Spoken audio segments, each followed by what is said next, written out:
Chapter 235. Yanjika and Lu Cheng went back to Shushan.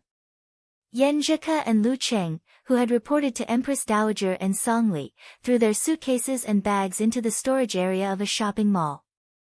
Then they had a good time. They watched a movie, went to the bookstore, went shopping, played with dolls, and ate delicious food. In the end, Yanjika, who was in high spirits, even went to the musical merry-go-round for children twice. Lu Cheng laughed and seized the opportunity to take many pictures of her at that time. Because there was no private occasion, the two of them didn't have much to be intimate with each other. They just finished the whole movie in the cinema. But even so, Lu Cheng didn't feel any regret. He was equally happy, equally satisfied, and equally full of joy and happiness. Of course, at his age, he would feel that it would be better if there was a chance to be intimate. When they were talking about going to Old Lu Barbecue for dinner, Yanjika received a call from Empress Dowager. After a while, Yanjika put away her phone and wrinkled her nose. Empress Dowager asked me to go home for dinner. She seems to know that I'm with you, but she didn't say anything. In fact, with Empress Dowager's intelligence and experience, she could guess who I was rushing back to Shushan for. Empress Dowager is experienced. She must know that wherever there is oppression, there will be resistance. He could roughly guess what Empress Dowager was thinking. She wouldn't forbid him from dating Ko, but she didn't want them to be together all the time. In that case, the weather would be dry, and the clothes would be thin. Young men and women would be full of vigor, and if they weren't careful, it would trigger lightning and fire. Of course, this was based on the fact that Empress Dowager didn't know me. In fact, she didn't need to worry. I would respect Yanjika and our future and control myself. Well, I have to go back to please Empress Dowager and massage her shoulders and back. Yanjika could feel her mother's indulgence and sighed half-jokingly. Then she blinked and looked at Lu Cheng with her bright eyes. Will you send me zongzi tomorrow? Of course. Lu Cheng answered without hesitation. Yanjika laughed and rolled her eyes. It's a pity that I can't eat it tomorrow. Ah. Lu Cheng was confused. Then why did you ask? Hee, teasing Cheng is so fun. Yanjika said with a smile. The Empress Dowager said that she would take me to a Yunshui restaurant after the morning exercise. They used to open a restaurant near the hospital where my father worked. It was full of my memories. Unfortunately, they moved away and no one knew where they went. It was only recently discovered by the Empress Dowager. Can I meet you by chance? Lu Cheng chuckled. Sure, as long as you're not afraid to face the Empress Dowager. Yanjika replied with a smile. Thinking of the Empress Dowager's aura, Lu Cheng wiped his non-existent cold sweat and said, well, the son-in-law is always afraid of the mother-in-law. Yanjika chuckled. Well, in fact, I don't know the exact location of that shop. After we go there tomorrow, I will take you there. Okay. Lu Cheng thought for a while and said, then I'll send you some zongzi the day after tomorrow. You don't have to. Yanjika smiled and said, Empress Dowager will be on a business trip tomorrow night. She'll be busy with a big project and won't be back for a few days. We can do morning exercises together and eat zongzi together. Okay. Lu Cheng was suddenly full of expectations. After taking back the luggage, he called an online taxi and sent Yanjika to the entrance of her community. It was a villa community located opposite the lake behind the commercial center. It was a quiet community in the midst of chaos. After saying goodbye reluctantly, Lu Cheng remembered to call his mother. Mom, I'll come back for dinner later. He emphasized the key point. Chi Fang sneered. Why didn't you say so earlier? I'm almost done with the steaming. There's no share for you. Ah. Lu Cheng was stunned and deeply understood what it meant to be a biological mother. Feeling Lu Cheng's sluggishness, Chi Fang laughed and said, Fei wants to eat old yellow sliced chicken. You go buy one and get yourself a meal. Okay. Lu Cheng elongated his tone to show his happiness. Sliced chicken was a special delicacy of Shushan. When Lu Cheng was a child, when there were not many resources, it was a luxury for ordinary people to eat a chicken. Therefore, sliced chicken was born. The stall owner would cook the chicken and soak it in the chili oil soup. He would sell the chicken on the street and charge money by the slice. Even greedy children could eat 2 or 3 slices with the money they saved. It was one of Lu Cheng's good memories when he was a child. Nowadays, as long as one was not poor, it was easy to eat a chicken once in a while. Thus, sliced chicken gradually disappeared from the stage of history. Only the Old Yellow Restaurant, because of its exquisite ingredients, attractive taste, and appetizing spicy taste, became a regular stall business, selling cold dishes and braised dishes. After buying the delicacies for Yenjika, Lu Cheng took them back home. Chi Fang, who had been waiting for him, announced that dinner was ready. "What have you been doing these past few days?" Chi Fang asked when she was half full. "Didn't I tell you already? I went to work part-time in the martial arts club of my classmate's master." Lu Cheng poured some sliced chicken and mixed it with rice. Lu Jisheng put down his chopsticks and took a sip of Ningxue Daku original proof liquor. "You started work so early. How many days a week?" "Monday, Wednesday, and Friday from 9 to 12 in the morning. But most of the time, I also stayed in the martial arts club and borrowed their strength training room to practice. Or I could give guidance to the inner disciples." Lu Cheng told his parents that he might not be at home often. Most of the time, he would go on dates. "Not bad. It's very easy." Chi Fang breathed a sigh of relief. She was afraid that her son would be too tired to make money. Then, half out of curiosity and half out of habit, she asked, "In that case, how much do they give you a month?" Questions about money always aroused people's desire to understand. Not only Lu Jisheng looked over, but also Chi Yunfei, who was chewing the chicken, turned her head and looked at her cousin with interest. "Ah." Lu Cheng hesitated and said frankly, "They give me more than 50,000 yuan for 2 months. This did not include the individual guidance fee."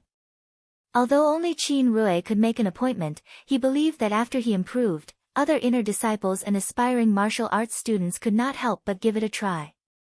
50,000, 10,000. Chi Fang's chopsticks paused in the air. Lu Jisheng forgot to put the food into his mouth. Only Chi Yunfei, who had heard Ding Yanba mention it before, was mentally prepared. "Yes." Lu Cheng nodded. Chi Fang blurted out, "Cheng, have you been tricked? You only work 3 mornings a week and they give you more than 50,000 yuan for 2 months. With her son's identity, how could there be such a good thing in the world? He was not the kind of martial artist who could make thunder and fire on TV. How is that possible? Gushan Martial Arts School has been running for many years." Chi Yunfei retorted. She had done the research. Lu Cheng smiled and said, "Mom, don't worry. You can ask someone." "Well, how much can a top professional 9th pin fighter earn a month? Although Gushan Martial Arts School takes care of me, it is not an exaggeration." "Really?" Chi Fang's face was still full of doubt. This was such a good thing that it was hard to believe. Lu Jisheng put down the wine glass and said calmly, "Don't make a fuss. I heard that professional martial artists earn a good income. Cheng, have you signed the contract? You can't be careless these days." This was a lesson he had learned through blood and tears. When he went out to work, he was introduced by acquaintances at first. They were too embarrassed to mention the contract. As a result, he was owed a lot of wages. Some of them were still unpaid. "Yes, Dad. Don't worry. They won't dare to cheat me on this kind of thing." Lu Cheng answered with a smile. Not to mention his master, just in Shushan, Director Xing could make Gushan Martial Arts School suffer.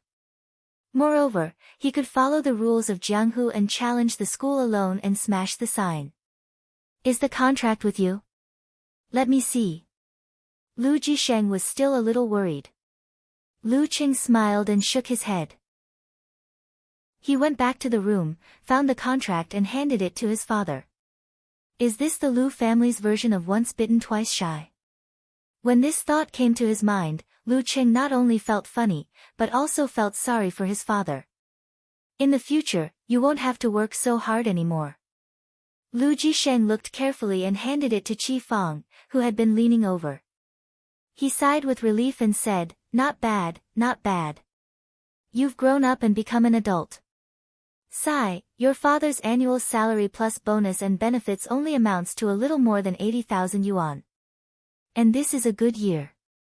You can be my father for half a year in 2 months." He was full of feelings and rambled on. Qi Fang keenly interrupted, "What's a one-to-one tuition fee?" "It's a one-to-one tuition fee," Lu Qing said concisely.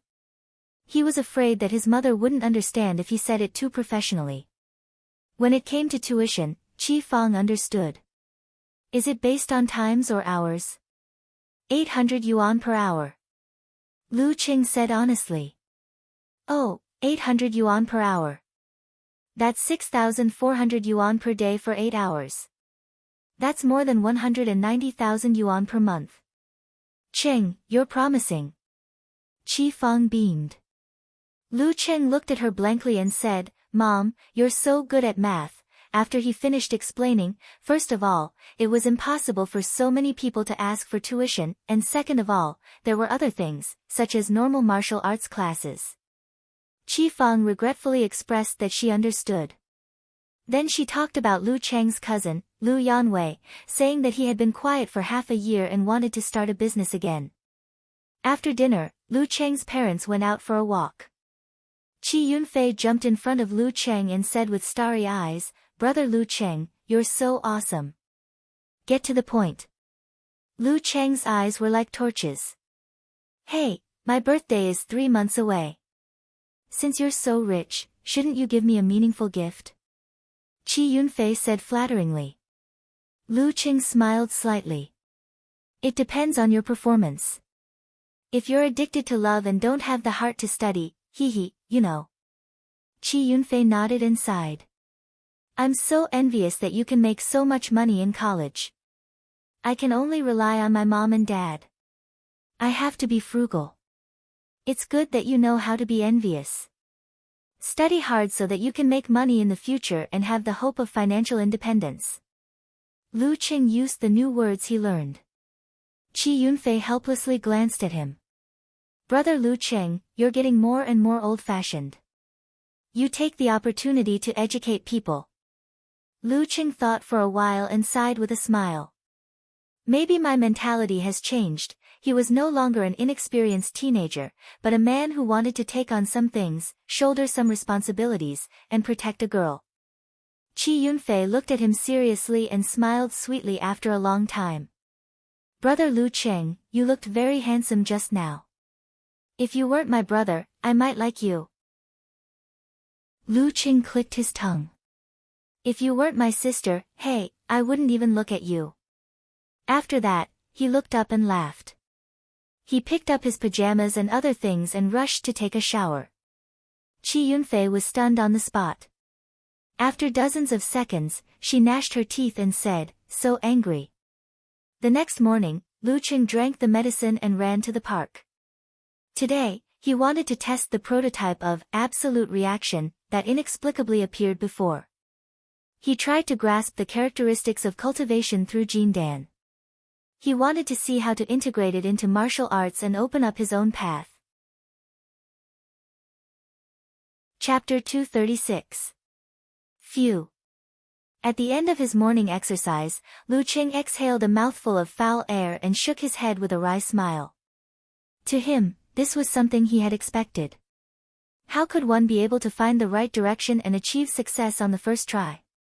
In fact, ever since Lu Qing found out that the Jindan in his body came from the lost martial arts sect, cultivation, he had put in a lot of effort to gather information about it.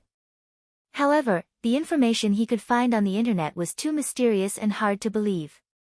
For example, in a small cultivation fan exchange forum, there was a guy named Thompson who had developed hysteria due to his practice and almost became a cripple. He only recovered after a long time. Without a corresponding martial arts reference, Lu Cheng's attempt to grasp the characteristics of cultivation through the Jindan was like a blind man groping for an elephant. It was difficult for him to gain anything of value.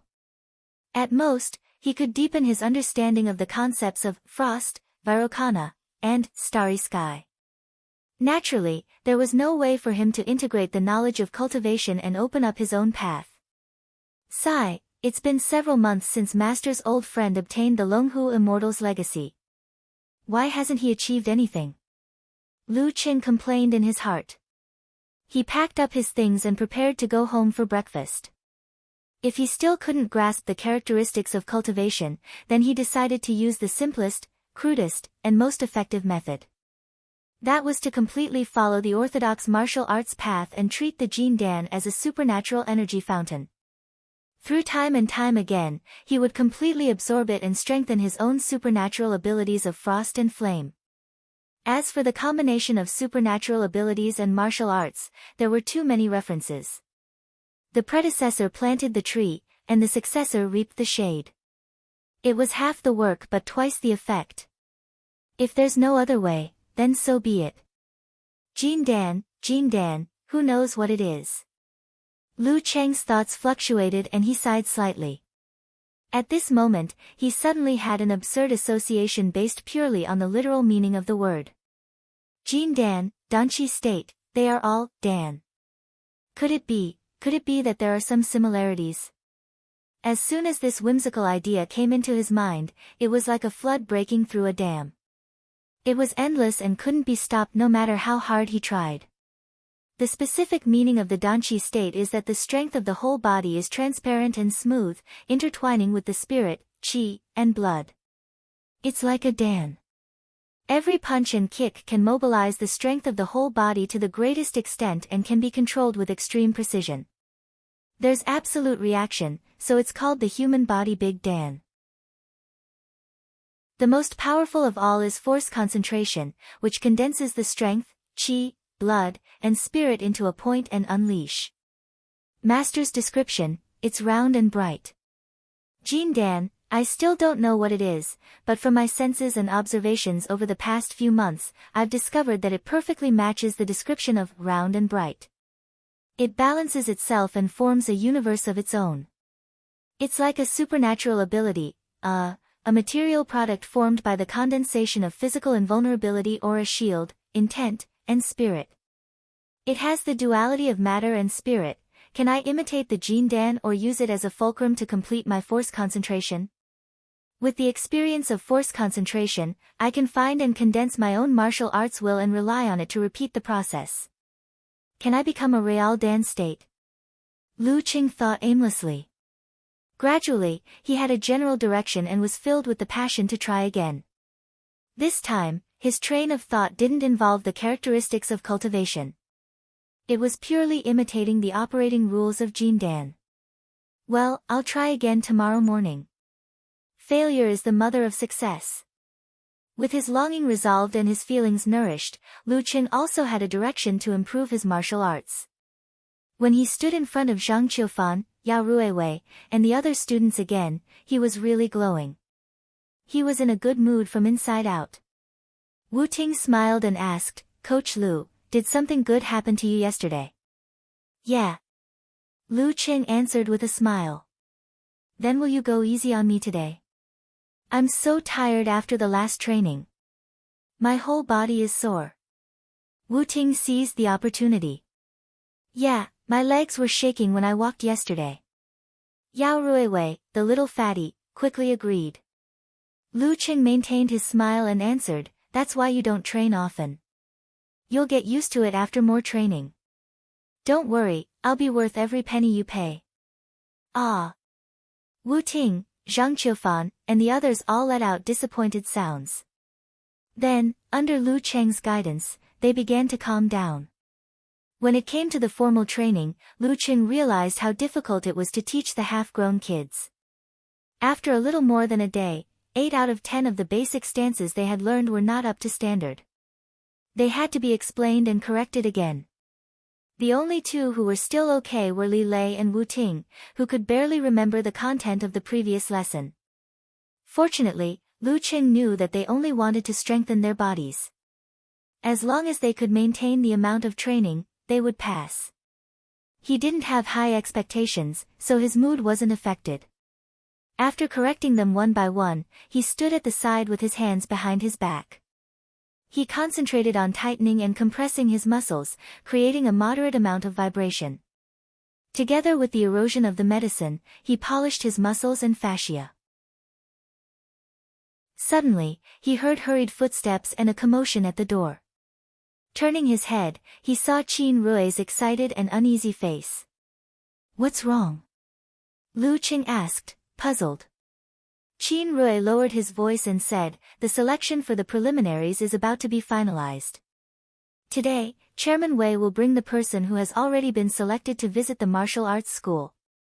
Whether or not I'll be selected to participate in the special training will depend on later.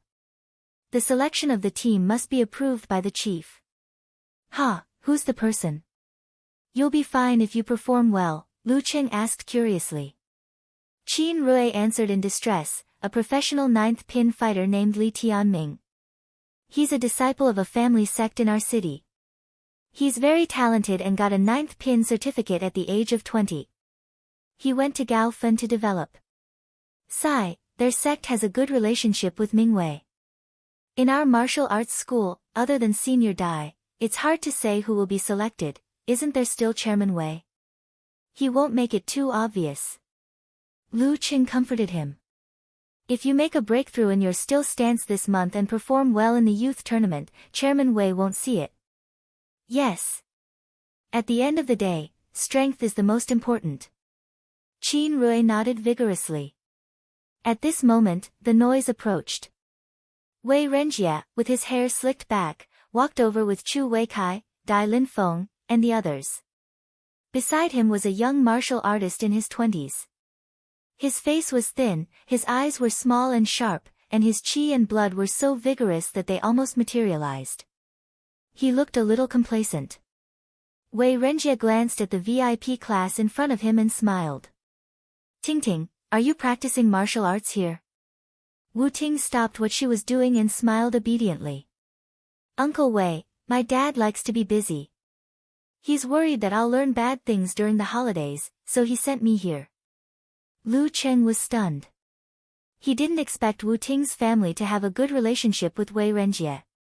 But then again, according to Qin Rui, the VIP class wasn't a place that could be registered with money. It's good to practice martial arts. It strengthens your body. How is it? How do you feel? Wei Renjie asked kindly. Wu Ting nodded quickly. Pretty good. Our coach is awesome. Your coach? Wei Renjie turned his head and looked at Lu Cheng. After a moment of shock, he recalled the past and smiled. You're Lu Cheng, right? Yes. Chairman, you still remember me? Lu Cheng replied with a smile. At this moment, Li Tianming's eyes also looked over. His pupils suddenly shrank. He didn't expect to see a young martial artist with vigorous qi and blood in the Gushan martial arts school. Ordinary people like Wei Renjie wouldn't think much of it. At most, they would think that Lu Cheng looked very energetic and tough. But in the eyes of martial artists with similar experiences, it was obvious what it meant. At this stage of the body refining state, the strength of martial artists was like a firefly in the night. It was so bright and so flamboyant that it couldn't be hidden. What does this mean? Li Tianming looked at Chu Weikai in surprise. He saw that this old man with deep wrinkles was also looking at him. His smile was amiable and his eyes were meaningful. How can I not remember? My idea for special training came from your opinion. Wei Renjie laughed. Is it summer vacation? Why are you here as a coach? Part-time job. Lu Cheng answered honestly. Good. It's good to be self-sufficient. Wei Renjie didn't say much. He walked around the VIP class area and walked towards the stairs surrounded by people. When the area was almost out of sight, Li Tianming couldn't help but look back at Lu Cheng. How could he not be cautious when he found a martial artist at the peak of the body refining state in a martial arts school that he didn't have a good relationship with? But Lu Qing didn't care at all. He didn't even think about competing for the preliminaries. It's a pity that Chairman Wei isn't a martial artist. He can't see how strong you are. Qin Rui sighed regretfully. He strode forward and caught up with the group. After the tour, the few people with the highest status sat down in the office on the third floor. Li Tianming glanced at the summer martial arts class registration list on the table. He pretended to pick it up casually and flipped through it. VIP Class 3, Coach Lu Cheng, Professional 9th Pin, Lu Cheng. Chairman Wei called him Lu Cheng just now. Li Tianming put down the list and took out his phone while listening to Wei Renjie's long speech. A professional 9th Pin martial artist could more or less find the competition videos online. Chu Weikai glanced at his actions and smiled faintly. Lu Cheng, Professional 9th Pin. After typing these words, Li Tianming put his phone on silent mode and browsed through the information. He randomly clicked on a video. At the beginning, his expression was still normal. But as he watched, his expression changed and his body couldn't help but tremble. Wei Renjie ended his speech and looked at Li Tianming with a smile. Tianming, what do you think after watching the young talents of Shushan? Do you have the confidence to take on the challenge of the preliminaries? He was inviting Li Tianming. Li Tianming suddenly woke up and looked at Chu Weikai subconsciously. He saw the smile on Chu Weicai's face. Li Tianming took a deep breath and answered stiffly, Chairman, I don't have the confidence, huh? Wei Renjie was stunned. What kind of answer is this? I was just asking out of habit. Li Tianming forced a smile and said, I've thought about it seriously. I'm still too weak to win glory for Shushan. Chairman, I'm sorry to let you down. If I agreed to be the leader, Gushan Martial Arts School would definitely find an excuse to challenge me, and I really don't have the confidence to face that guy just now. Wei Renjie was still calm. He maintained his composure and asked seriously, Are you sure? Yes. Li Tianming answered with a red face. After the exchange, he left Gushan Martial Arts School as if he had escaped from a tiger's den. Looking at Li Tianming's panicked back, Lu Qing pulled Qin Rui and asked thoughtfully, Chairman Wei, why did you decide to visit today? My master invited me. Qin Rui didn't think there was anything wrong with it. Lu Qing laughed and shook his head. He didn't say anything else. Master, this trick is really useful. After watching Wei Renjie leave, Dai Linfeng saw that there was no one around and said excitedly, In the future, if we meet any ignorant professional 9th Pin who wants to be the leader, we can invite them to visit. Lu Qing doesn't want to do that, but others don't know. Chu Weikai sighed and said, This method can only be used once. Do you think Lu Qing is stupid? Can't he see through it? We can use his prestige a little and think about our relationship with him. He will turn a blind eye and let it go with a smile. If we do it again and again, what does he think he is? Dai Linfeng nodded and said sincerely, Master, I understand. Yes, we have to seize the opportunity and try to get the professional 9th Pin who is close to us. Sigh, only an experienced person like Master can accurately grasp the limits of the previous method. Chapter 237. Lu Cheng, who had nothing to do in the afternoon, went home early. He was chatting with Yan Zhika on his phone while watching variety shows on the sofa. When night fell, he found that his mother was not home. The dinner they had planned was still in his imagination. Hello, Mom, where have you been? Lu Cheng, the left-behind child, took the initiative to call. Qi Fang was surprised. Didn't I tell you? No. Lu Cheng answered blankly. Qi Fang laughed dryly. Oh, I'm used to you studying outside. Used to what? Used to not having a son like me? Lu Cheng covered his face and sighed. Qi Fang continued, Feifei has been playing in our house for a few days. Your aunt urged her to go back. I thought it would be a waste if I didn't use it since I helped someone take over for a few days. So, I decided to send her back. I don't want to embarrass your aunt if anything happens on the way back. Cheng, you and your dad can settle it by yourselves tonight. I can sleep in my room tonight. Lu Cheng was delighted. He asked, Mom, when are you coming back? The day after tomorrow. I'll go to your grandpa's house tomorrow and get some homegrown vegetables. Chi Fang started nagging Lu Cheng to come over and spend time with his grandparents on weekends when he was not at the martial arts school. After listening to his mother's nagging, Lu Cheng immediately sent a message to Yenjika, saying that he was abandoned by his mother and had no dinner. Yenjika replied with a few pictures of the food she was enjoying without sympathy. Don't mention it. I'll help you eat. After a while, Lu Jisheng opened the door and entered the house. He saw Lu Cheng sitting on the sofa with the lights off and the TV off, playing with his phone. His face was lit up by the flickering light of the screen. You young people can't live without your phones. Lu Cheng's father shook his head and sighed. He turned on the lights and the whole house was lit up. Dad, Mom went to Aunt's house. We'll settle the dinner by ourselves. Lu Cheng looked up with his phone in hand. Lu Jisheng pushed his gold-rimmed glasses. I know. I'll cook. As he spoke, his voice suddenly came to a halt. Lu Cheng was stunned. He took a deep breath and said, How about we go to Grandpa's house? Okay. Lu Jisheng made a prompt decision, as if he had been waiting for this suggestion for a long time. The father and son did not need to pack up. They called Lu Debang and left immediately.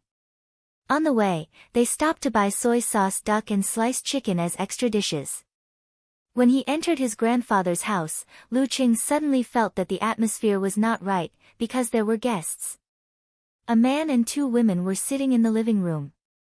They were chatting with Lu Debang, Lu Jiqiang, and Lu Yanwei, while grandma and second aunt were busy preparing dinner in the kitchen.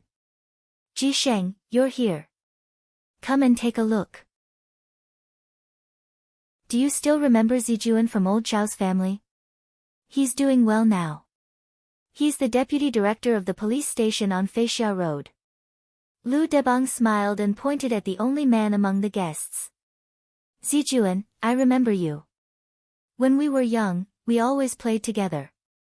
Every time we played a game of cops and thieves, he always wanted to be the police. Now, he is really a police officer. Lu Jisheng was pleasantly surprised to see his childhood playmate. Old Zhao's family had been neighbors for a long time. Zhao Zijuan was in his 40s. He had a square face, short eyebrows, and heavy eye bags. He stood up and patted Lu Jisheng. Jisheng, you still look like a scholar. Hee hee. Back then, whenever I was naughty, my father would use you as an example to lecture me. He said that he would be satisfied if I was half as good as you, other people's children. Lu Cheng silently summarized for Zhao Zijuan. The other two were ladies, but he didn't pay much attention to them. He just glanced around and found a girl in her early 20s with half of her hair in a bun. She looked quiet and uneasy. His cousin, Lu Yanwei, didn't have his usual eloquence and seemed to be restless. Well, it's not a meeting between old neighbors. It's a blind date. Lu Cheng suddenly understood.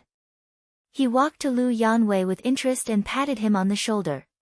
This was the first time he had encountered a blind date. It seemed that Lu Cheng's ambition scared second uncle and the others, so they sped up the blind date. They came directly to him without making any arrangements. Lu Yanwei looked at his cousin, sadly, and did not dare to say anything. This is my wife, Huang Kun. This is my maid, Zhao Qian. She is a language teacher in number 3 primary school. Is that your son? After catching up, Zhao Zijuan introduced his family. Lu Jisheng smiled. Yes, Lu Cheng. He is still studying. Is he in university? Where do I read it? Zhao Zijuan asked casually.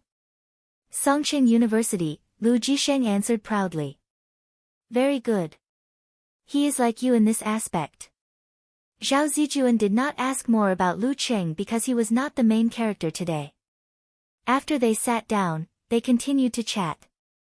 Their topics were focused on Lu Yanwei's current job, Zhao Qian's situation, and Lu Jiqiang's previous canteen contract. Lu Qing could tell that his second uncle had been repeatedly reminded that he would not use a second sentence if he could answer with one sentence, so as to avoid accidentally saying something hurtful. They talked from before dinner until dinner. Lu Qing did not say a word and played the role of a normal person eating meat, chicken, duck, pork ribs, and eggplant diligently. The male and female protagonists were robbed of the limelight by their parents, so they could only answer questions in silence. Lu Qing could feel the awkwardness between them even with his toes. Well, he tested absolute reaction this morning and found that there was no such thing. Was it by accident that he caught the thief? That's not right. That feeling was very obvious. I was in a deep sleep at that time, but I was awake during the test. Was that the difference? Lu Qing, who was lost in his thoughts, found the atmosphere a little cold and subtle. It seemed that the Zhao family was not satisfied with Lu Yanwei's situation. After dinner, Zhao Zijuan did not stay long. He said that he had something to do and left with Huang Kun and Zhao Qian. He did not let Lu Jiqiang and Lu Yanwei see him off. After the guests left, the Lu family fell into a short and depressing silence. After a few minutes, Lu Cheng's second aunt, Wang Lily, hit Lu Yanwei and said with a sobbing voice, 2 or 3 years ago, when our family was still strong, would old Zhao not like you? Wei, people have to accept their fate. Some people are destined to be rich and some are destined to live a stable life. Don't worry about it.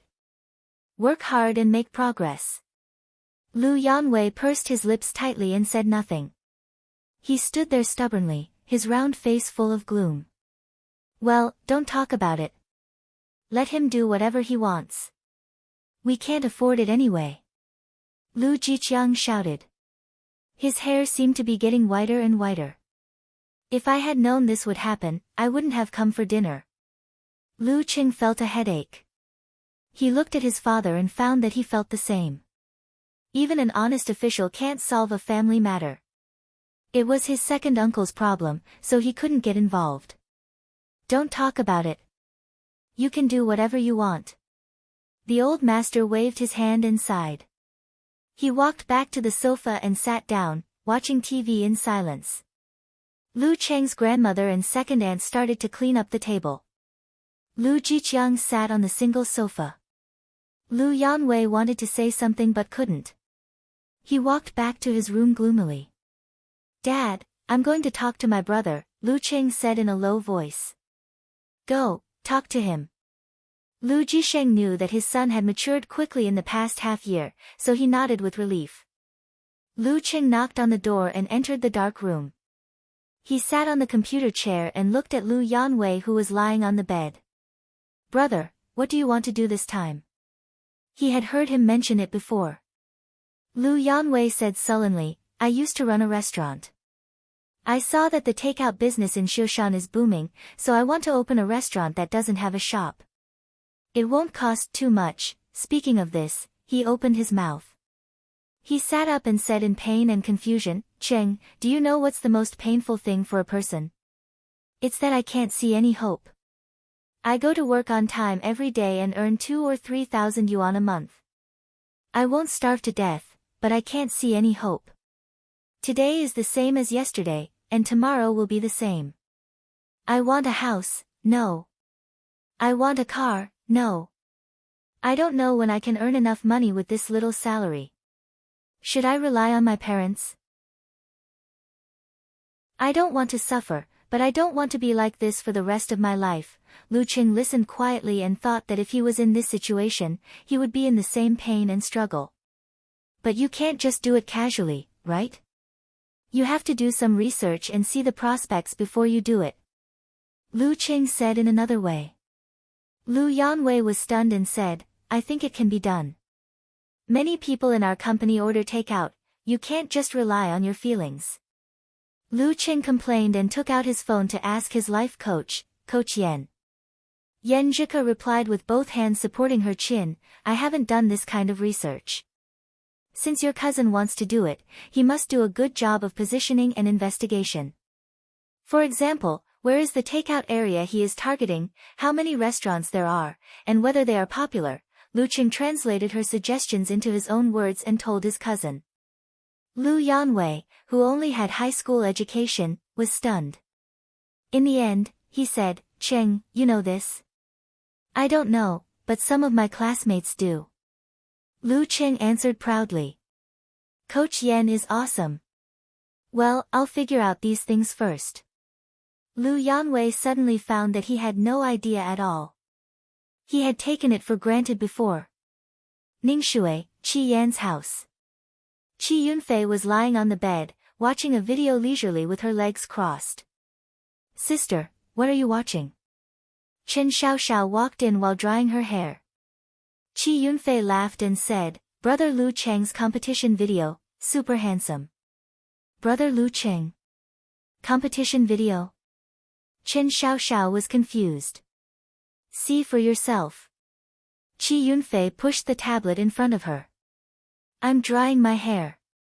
Chen Xiaoxiao muttered. She stopped what she was doing and looked over. A few minutes later, she said in surprise, Is this really Brother Lu Cheng? How powerful and awe-inspiring. Yes.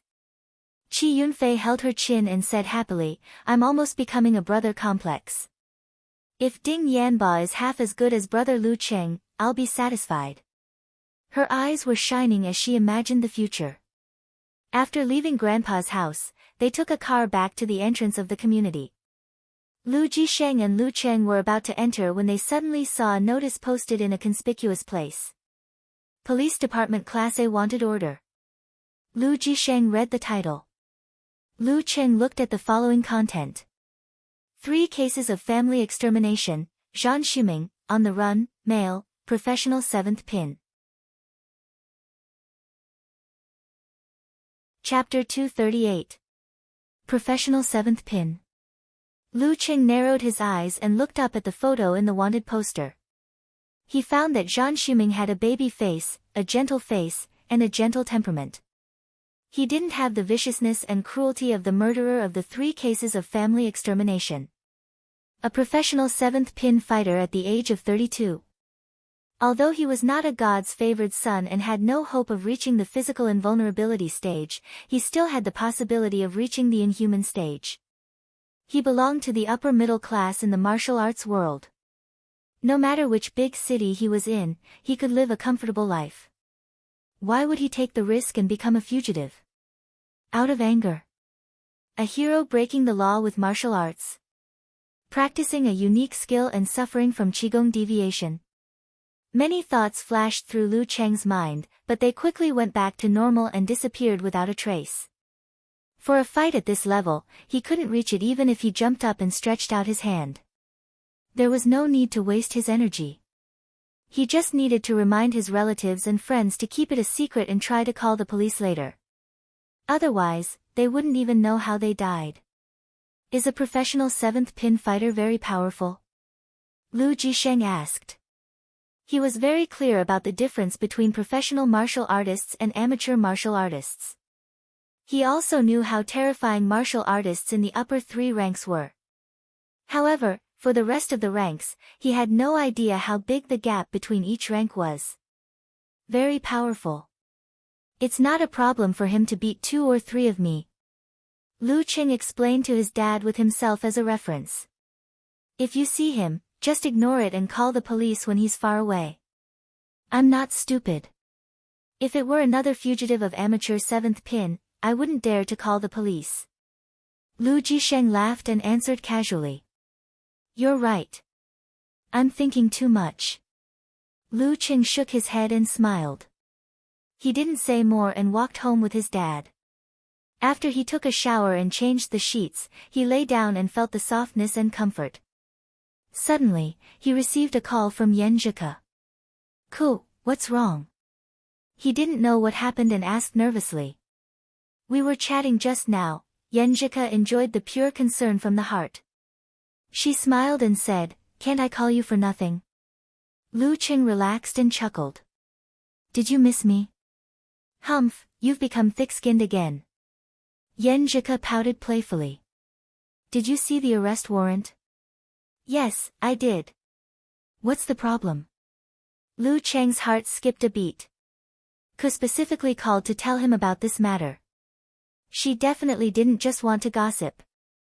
Yenjika stopped smiling and said, according to reliable sources, he fled to a nearby area.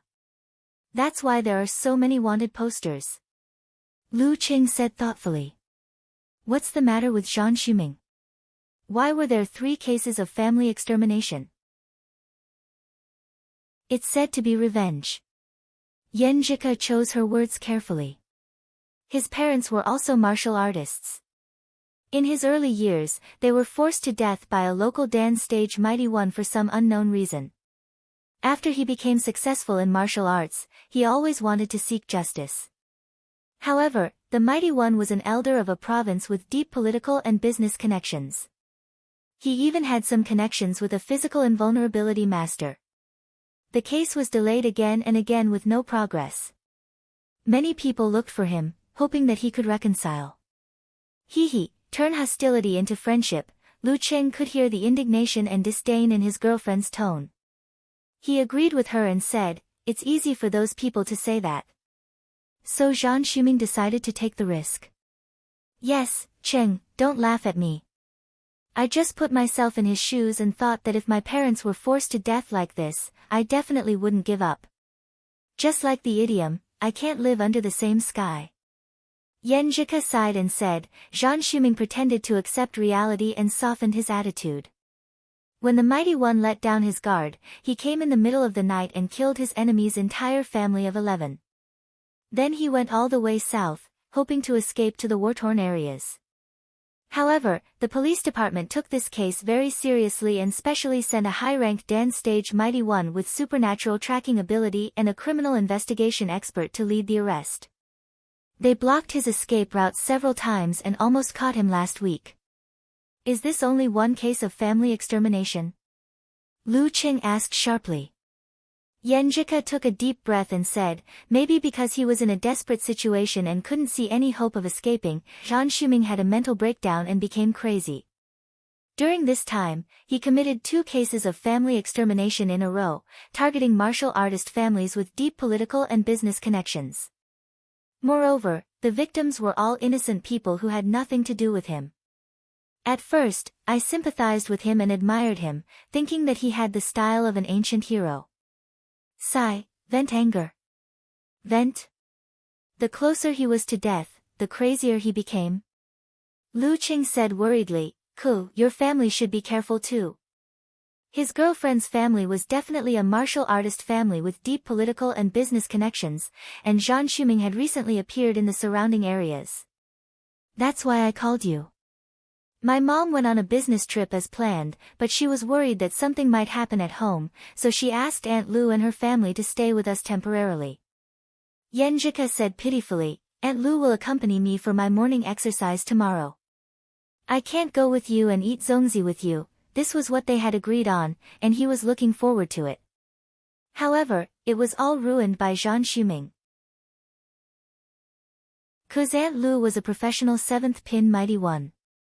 Lu Qing was relieved and said, safety is the most important thing. I just feel sorry for that family of zongzi. They missed the favor of the little fairy several times in a row. Pfft. Yenjika was amused and her mood improved a lot. Her voice became gentle and she said in a low voice, then would you like to send zongzi to the little fairy tomorrow? Of course. Lu Qing answered without hesitation. Disgusting. Yenjika laughed and scolded him. She said sweetly, Qing, in fact, I have to cancel tomorrow's arrangement and postpone many things. I don't know when I can do it. Well, and then? Lu Qing was a little confused. What did Ku want to say? And then? Yenjika said shyly, idiot. What I want to say is. She suddenly lowered her voice and scratched Lu Cheng's ear, I do miss you, beep. She hung up the phone as soon as she finished speaking, as if she was afraid that Lu Qing would turn into Sadako and go through the phone screen. Beep, beep, beep. Lu Qing smiled foolishly and recalled it again and again. He hated that he didn't have the habit of recording the call. At 5:00 the next day, Lu Qing went to Shushan No. 1 middle school to practice, so that he could buy zongzi and go to Backwater Lake later.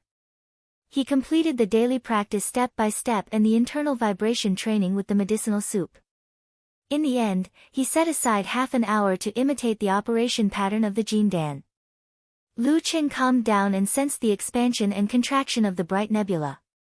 Based on his previous experience, he gradually had a grasp of the operation pattern of the Jindan. Spin. The key word was spin. In general terms, the two contradictory forces of ice and fire repelled each other and then transformed each other. Finally, they reached a delicate balance and kept spinning around a certain point. The reaction was the slow rotation of the vast nebula. In detail, the ice crystal rotated around the flame, and the flame rotated around the core of the nebula formed by the interaction. Layer by layer, it was like the movement of celestial bodies. Once the rotation stopped, the Jindan would definitely collapse with a violent explosion and completely collapse. Spin. To put it simply, let the qi, blood, spirit, and force rotate around a certain point to form a balanced and restrained big dan of the human body and complete the withdrawal attempt. This point should be my martial arts will. Lu Qing thought and had a rough idea. When I haven't found and formed my own martial arts will, I can use the Jindan as a fulcrum to experiment and see if it works. After analyzing that it wouldn't be too dangerous, Lu Qing calmed down and got into a good posture. Then he closed his eyes and concentrated his spirit and qi. He focused all his spirit on the Jindan to stimulate the qi and blood, and then used the qi and blood to guide the force. When his spirit synchronized with the operation of the Jindan, his whole body suddenly shook and he felt that the rotation of the Jindan suddenly accelerated. Boom! His qi, blood, and force were stimulated, and then his spirit suddenly shrank inwards as if it was circling. His body strangely showed a sense of emptiness and stillness. The shrinkage was only temporary, and the force that was far from pure and penetrating quickly bounced back and spurted out, driving Lu Qing to punch forward. Bam! The air seemed to explode, and the pure force of the body stirred up a gust of wind. Lu Qing opened his eyes and looked at his fist, but didn't think about anything. Instead, he looked at the path on the left. At the moment when his spirit shrank, he had a strange feeling. Without relying on his ears or eyes, he felt that someone was coming from that direction. This was very similar to the experience of the absolute reaction when he caught the thief. A few seconds later, Lu Qing heard footsteps. After a while, he saw a middle school student on a morning jog pass by. Someone is really coming. Lu Qing took a breath and murmured to himself. As for the absolute reaction, from before, he more or less understood what was going on. When he was awake, many distracting thoughts interfered with the operation of the Jindan, so it couldn't exert its own characteristics. When he fell into deep sleep and had fewer thoughts, it showed something similar to the absolute reaction, or even more powerful, similar to the ice mirror. He used to sleep in the dormitory, at home, and beside Yenjika. He didn't encounter any malicious things, so he didn't feel anything in his dreams until he encountered the thief. As for the feeling just now, it should be the result of the combination of this characteristic and the withdraw ability of the Dan stage. Lu Qing shook his head. He felt that after the withdraw ability, his body was sore and his head was swollen. He had to rely on the hot flow of the Jindan to calm his tiredness. Breaking through to the Dan stage is not something that can be done in a day or two. Even if I use the Jindan as a cheat to achieve the withdraw ability, I can't really rely on it to achieve the withdraw ability before the force in my body is completely refined and the exuberant qi and blood turns inward. Lu Qing warmed up his muscles and bones, feeling a little happy and a little sad. Well, I can't always rely on the Jindan to cheat. I can't forget my original purpose.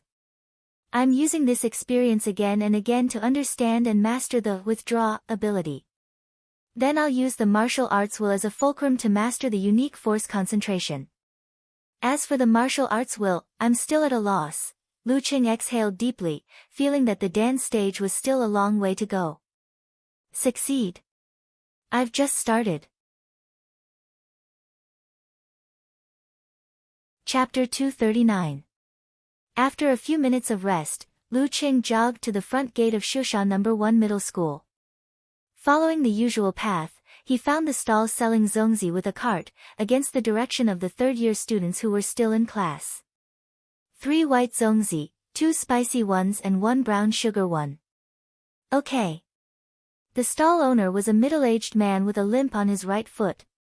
He had a bright smile, but apparently he didn't recognize Lu Qing as the high school student who used to patronize him. Lu Qing took out his phone, took a picture, and sent it to Yenjika. I'm working on it. I'm looking forward to it. Yenjika replied. I'm waiting for you, Lu Qing smiled. After the stall owner finished, he paid the money and ran to Backwater Lake with the zongzi in his hand. He didn't take a taxi. It was now the morning rush hour. In recent years, Shoshan's economic development had been good. Many citizens had bought cars, and the old municipal roads could no longer meet this situation. Naturally, traffic jams were inevitable. That was why Qin Rui said that many roads in Shoshan were expanding, and many places were being demolished. Under such conditions, at such a time, and such a distance, Lu Qing felt that the number 11 bus was faster than the car because he had been sprinting at full speed. He ran a few kilometers like he was running 100 meters. Training in fun. When he arrived at the outskirts of the villa area, he stopped and sent a message to Yenjika with a straight face. Hello, your exclusive delivery boy has arrived. Beep. Yenjika didn't want to miss the message, so she didn't take a shower after the morning exercise. Now she picked up her phone and looked at it. When she saw this, she couldn't help but burst into laughter. Her face was like a flower as she quickly typed on the keyboard. Good. After replying, she raised her head and looked at Lu Xiaolin, who was sipping hot porridge. She pursed her lips and gathered her courage. Aunt Lu, Qing sent me something. I'll go and get it. Aunt Lu knew about her, so she had to show her sincerity. Yenjika's father was on duty last night and hadn't come home yet. Lu Xiaolin's husband went to the company after breakfast. Their child stayed in bed and planned to have lunch. There were only 2 of them in the living room and dining room. Qing. Lu Xiaolin put down the hot porridge and asked in confusion. Yenjika blushed. He's Lu Qing, my boyfriend. This was the first time she had mentioned Lu Qing as her boyfriend in front of the elders. At first, she felt a little guilty, but as she spoke, she felt a kind of certainty and joy. Lu Xiaolin came to herself and stared at Yenjika for a few seconds. She found that Yenjika didn't flinch or dodge. I'll follow you. Lu Xiaolin nodded slowly and added, it'll be fine after a few days. The current Ku really resembled the youngest uncle back then. The only difference was that one looked like a stubborn girl, while the other was soft on the outside but tough on the inside. At that time, she was still a child and didn't really understand. But now, as a wife and mother, she understood very well. Okay. Yenjika nodded obediently. Thank you, Aunt Lu. The 2 of them went out of the gate of the community and crossed the road. Lu Xiaolin stayed a few steps away and did not approach. Because of the elders' stares, Lu Qing and Yenjika felt a lot of pressure and were quite uncomfortable. Lu Qing resisted the urge to hug the girl and hold her hand. He handed the dumplings to her and tried to ignore Lu Xiaolin's existence. Little fairy, please sign here. Little fairy. Yenjika looked back at Lu Xiaolin with a guilty conscience. Her white cheeks immediately turned red. If Aunt Lu heard this kind of self-boasting title, how could she raise her head in front of her in the future? Lu Xiaolin stood there quietly and observed the surroundings. There was no abnormality in her expression. Phew. Yenjika breathed a sigh of relief and took the dumplings. She said in a low voice, "It's so disgusting. What if Aunt Lu heard it?" "It doesn't matter if she heard it. I'm telling the truth." Lu Cheng took the opportunity to sweet talk. Yenjika's eyes flashed and she rolled her eyes at him. Then she became emotional and said reluctantly, "I should go back. I'll be fine after a few days." Just as she finished speaking, she suddenly heard a low thunder sound in Lu Cheng's body. "How can you do internal vibration training like this?" Yenjika blurted out. She found Lu Cheng's face turned red and was quite embarrassed.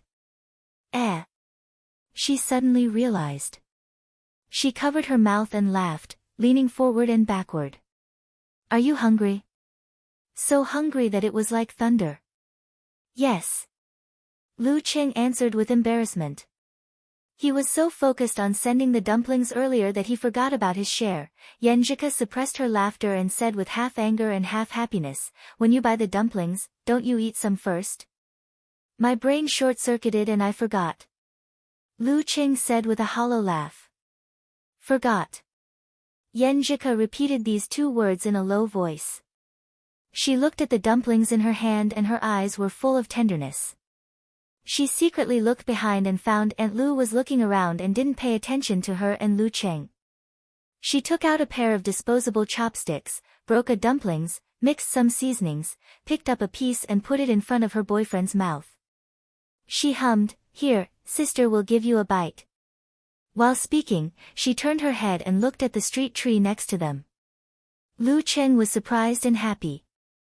He put the dumplings in his mouth and wolfed them down. He said happily, "Delicious. Don't talk. Focus on eating." Yenjika blushed and quickly fed him. Fortunately, Aunt Lu was not looking at them now. After feeding him quickly, she pursed her lips and looked at Lu Cheng softly. She waved her hand and turned to Lu Xiaolin.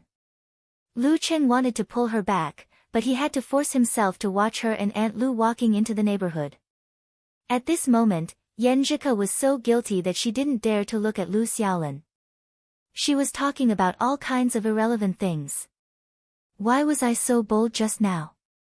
In broad daylight, in front of so many people, I took the initiative to feed Cheng. Lu Xiaolin listened with a smile and answered a few words from time to time. She didn't seem to notice that they were whispering sweet nothings. "Well, it seems that Aunt Lu respects privacy and deliberately ignored our interaction." Yenjika felt relieved and said happily, "Aunt Lu, I'm going to take a shower." Lu Xiaolin nodded and sat on the chair in the bedroom. She asked with confusion, "Your parents are not here. Why don't you just invite him in? It's not good to do that in public. That look just now. That look." Yenjika covered her face and rushed into the bathroom. "I'm an ostrich. I'm an ostrich." When the sound of water splashing could be heard, Lu Xiaolin revealed a faint smile and whispered to herself, "Little fairy." Young people nowadays. At 8:00 in the evening, Lu Cheng was chatting with Yenjika and browsing the forum when he suddenly received a call from Director Xing. "Hello, Uncle Xing?" His heart skipped a beat as he vaguely had an idea. "Is it about Wang Su's case tomorrow afternoon or Zhang Xuming's case?" Xing Chenggu sighed and went straight to the point. "Lu, Uncle Xing is here to ask for your help." "What is it? Just tell me." Lu Cheng always remembered other people's kindness. "Have you seen the arrest warrant?" Director Xing asked. "It's about Zhang Xuming." "But how can I help?" Lu Cheng answered frankly, "Yes, I've seen it and asked people. I know what he did and what he did." Director Xing, who knew his master's background, was not surprised. He laughed and said, "Just now someone called the police and said they saw Zhang Xuming on the street of the bar. We verified it and found that it's true. The high-ranked dance stage expert and the other members of the task force will arrive at midnight at the earliest. Uncle Xing, do you mind if I tell you the truth? I really want to help you, but Zhang Xuming is of professional 7th pin. I don't even know how to reach dance stage. I can't help you even if I want to. I'll be a burden to you." Lu Cheng was shocked and said quickly. Zhang Shuming had appeared in Shoshan. After a year of experience and growth, Lu Cheng didn't know how to refuse people anymore. He would help if he could, but if he couldn't, he knew his place and dared to say it. Director Xing laughed and said, "Don't worry, Lu. How can I let you deal with Zhang Shuming? If something were to happen, how am I supposed to face your master?" "Then what do you mean?" Lu Cheng calmed down. Zhang Shuming's mental state is very dangerous now. I can foresee that he will continue to deal with the martial arts families with deep political and business connections. He will become crazier and crazier. But he is also very rational. Once the task force arrives, he won't stay for long. Director Xing said seriously, "We've compiled a list of people who need protection. I'll take the lead and handle this matter myself. Lu, you know, in a small place like ours, there are limited masters. Even if the police force is stronger than the martial arts circle, it's only a few times stronger. According to the list, I've even invited 2 seniors, but the number of masters is still not enough. You want me to join? How do I protect them?" Lu Cheng asked in confusion. Xing Qinggu nodded and said, "Divide into groups and enter these people's houses to protect them. You'll be in charge of one group. Don't worry, I'll send 4 amateur first-pin police officers who are good at shooting to cooperate with you. I'll also approve the use of large-caliber guns and warning equipment. If you really meet Zhang Shuming, as long as you show your ability to not be defeated by him in 3 to 5 moves, he will definitely retreat. I'll be in charge of the support group and wait in the middle. If there's any movement, I'll be there immediately. Lu, I'll tell you the truth.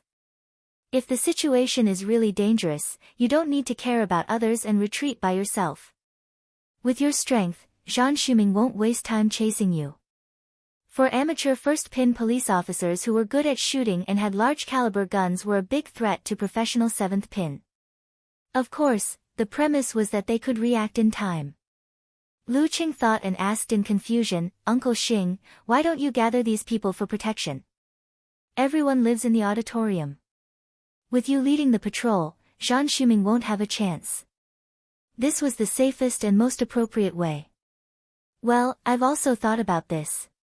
First, it's already dark. I'm afraid Zhang Shuming will attack us halfway when we're moving. Second, it'll make us seem too afraid of him. We'll be too useless and lose face. And it'll have a bad influence on society. They're all famous people." Director Xing smiled bitterly. Lu Cheng estimated the degree of danger, took a deep breath, and said seriously, "I'm fine with it. Where should I go?" Ke had Aunt Lu and the backup police. If Zhang Shuming really attacked her, he would only die there. "You go to Guomin's house. It'll be fine after tonight." Xing Qinggu had already made arrangements. "Uncle Xing wants to thank you first." "Guomin? Isn't he the big boss of my dad's factory?" Lu Cheng was stunned. Chapter 240. Although Lu Jisheng and Qi Fang often complained that Guomin had made a lot of money during the bankruptcy of the original factory, despised that he liked to use his relatives to manage, despised that group of people who didn't know anything and still gave orders every day, but towards Guomin himself, the 2 of them were very grateful. This was because Guomin valued Lu Jisheng very much and gave him enough trust to let him display his skills without interference in the field of technology. This also allowed Lu Jisheng's father, who had been drifting for several years, to finally have a stable and generous income, which helped the Lu family out of the quagmire and into a well-off life. "Okay, where is his home?" Lu Cheng came to his senses and asked. Lu Jisheng and Qi Fang would go to Guomin's house on holidays, but they always felt that it was not good to bring a child along. Lu Cheng was happy and relaxed, and he was too lazy to go to a stranger's house to enjoy the discomfort, so he didn't know where Guomin's house was. Xing Qinggu didn't beat around the bush and said directly, "It's too troublesome to talk on the phone, I'll send you a text message." "Lu, be careful, protect yourself first." "Yes, Uncle Xing." After hanging up the phone, Lu Cheng thought for a while and called Yan Zhika. He didn't have any experience in security, so of course he had to ask the omniscient Coach Yen. The cheerful ringtone rang for a few seconds before the phone was connected. Lu Qing unconsciously turned the words into concern. Have the police arrived at your house? Yes. Yenjika's eyebrows and eyes curved. She slightly pursed her lips and lowered her voice. Stupid Cheng, you always worry for nothing. As long as Aunt Lu is here, it doesn't matter whether the police are here or not. Speaking of this, she thought of something and asked subconsciously, how do you know about this? After a pause, she said again, Uncle Xing told you? He won't ask for your help, will he? How can he ask for your help? You're still a student. How can he do this? Listening to the girl's suddenly raised voice, Lu Chen was surprised by her keen observation and deeply felt the strong worry and fear. He hurriedly said, don't worry. With the cooperation of 4 policemen who are good at shooting, as long as I am not killed by him in one shot, it won't be a problem to keep myself alive. Do you think I can't even withstand one shot from a professional 7th pin fighter? Yenjika pouted and said sullenly, of course I believe in your strength. The gap between professional 7th pin and 8th pin is not as big as that between 8th pin and 9th pin, but it's still very dangerous. If there's danger, you can run by yourself, okay? No, you can't, and you can't leave your back to the enemy. Among the ranks of professions, the 9th to the 8th was a threshold, the 6th to the 5th was a threshold, and the 4th to the 3rd was known as the Dragon Gate, the carp leaping over the Dragon Gate. Listening to the girl's nagging, Lu Qing felt warm in his heart. He smiled and said, silly Ku, I have experience. Moreover, with my strength, if he dares to use continuous outbursts to kill me at all costs, then I dare to seize the opportunity to counterattack. I'll take care of myself for you. Fine. Yenjika sighed.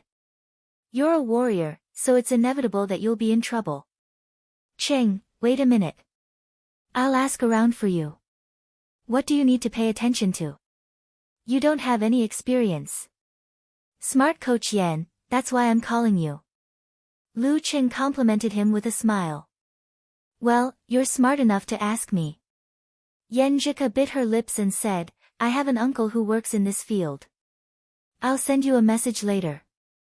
Take your time, okay? Got it. I'll do as you say, Coach Yen. Lu Qing said and hung up the phone.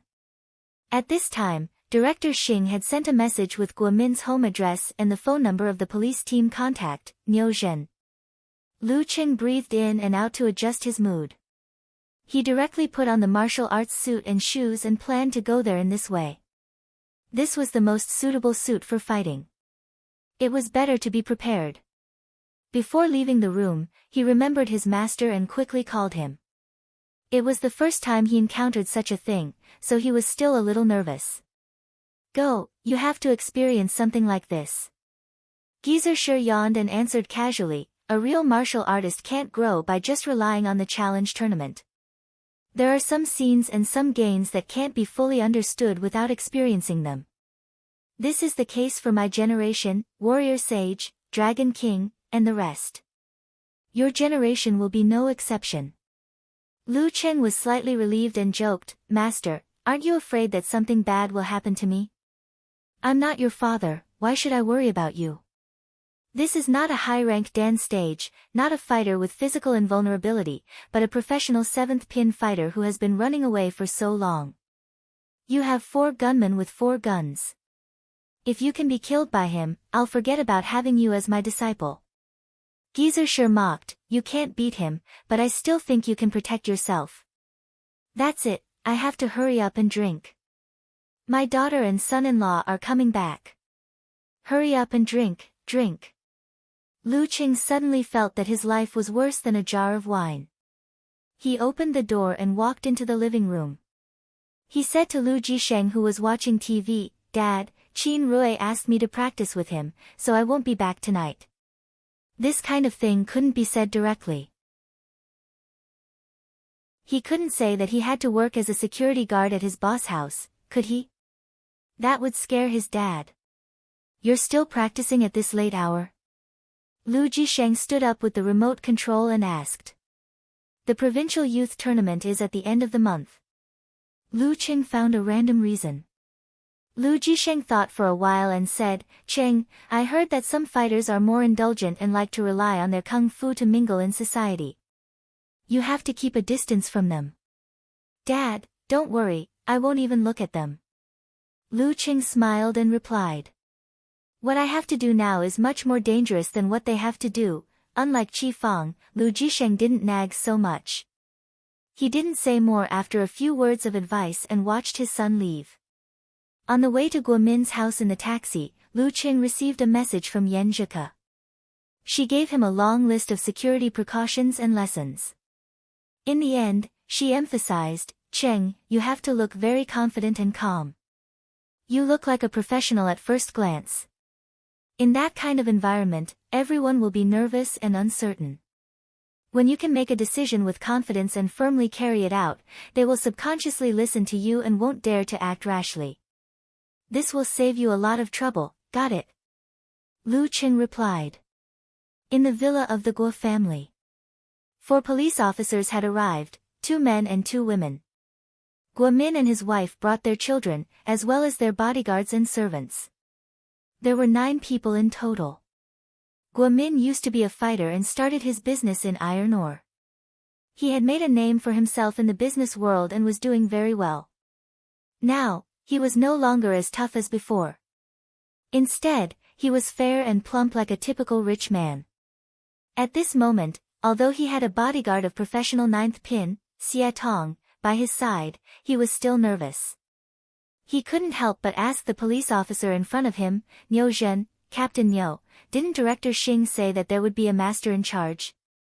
When will he arrive? As a former fighter, he knew better than his wife, Wan Rongli, and his daughter, Guo Huairou, who helped to manage the business.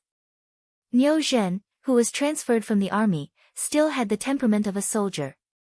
He stood straight and said, Mr. Guo, Director Xing just sent me a message saying that the master will be here soon. That's good, that's good. Guo Min repeated. Dad, it's all your fault. Yesterday, I said that we would go to Gaofen for a vacation. Guo Huairou complained. She was 27 years old, with a good figure and ordinary facial features, which she compensated with makeup. After graduating from college, she helped her father to manage the family business. She was so busy that she forgot to solve the problem of marriage. In the end, her parents gave birth to a younger brother 2 years ago. She hated him but couldn't do anything about it. Guo Min combed his hair and sighed. I didn't expect Zhang Shuming to come to Shushan. As soon as he finished speaking, the doorbell rang. Everyone was silent and their hearts beat faster. Guo Min was the first to recover. He asked in surprise, Captain Niu, is the master here? Let me see. Niu Zhen turned around and strode to the door. Through the camera and visual screen, he saw a young man in a martial arts suit standing outside. Isn't he too young? Niu Zhen called Lu Qing according to the number sent by Director Xing. After confirming, he opened the door. As soon as the door opened, he took a step back and felt the vigorous qi, blood, and fierce temperament of Lu Qing. What a master! Born in the army, he had seen many martial artists at the peak of the body refining stage. He no longer doubted and reached out with a smile. Hello, I'm Niu Zhen. Director Xing should have mentioned me to you, right? Yes, I'll have to trouble you to cooperate with me tonight. Lu Qing responded politely. At this moment, Wan Rongli screamed, this is the master you were talking about. How old is he? I'm going to call Director Xing. Guo Huairou nodded.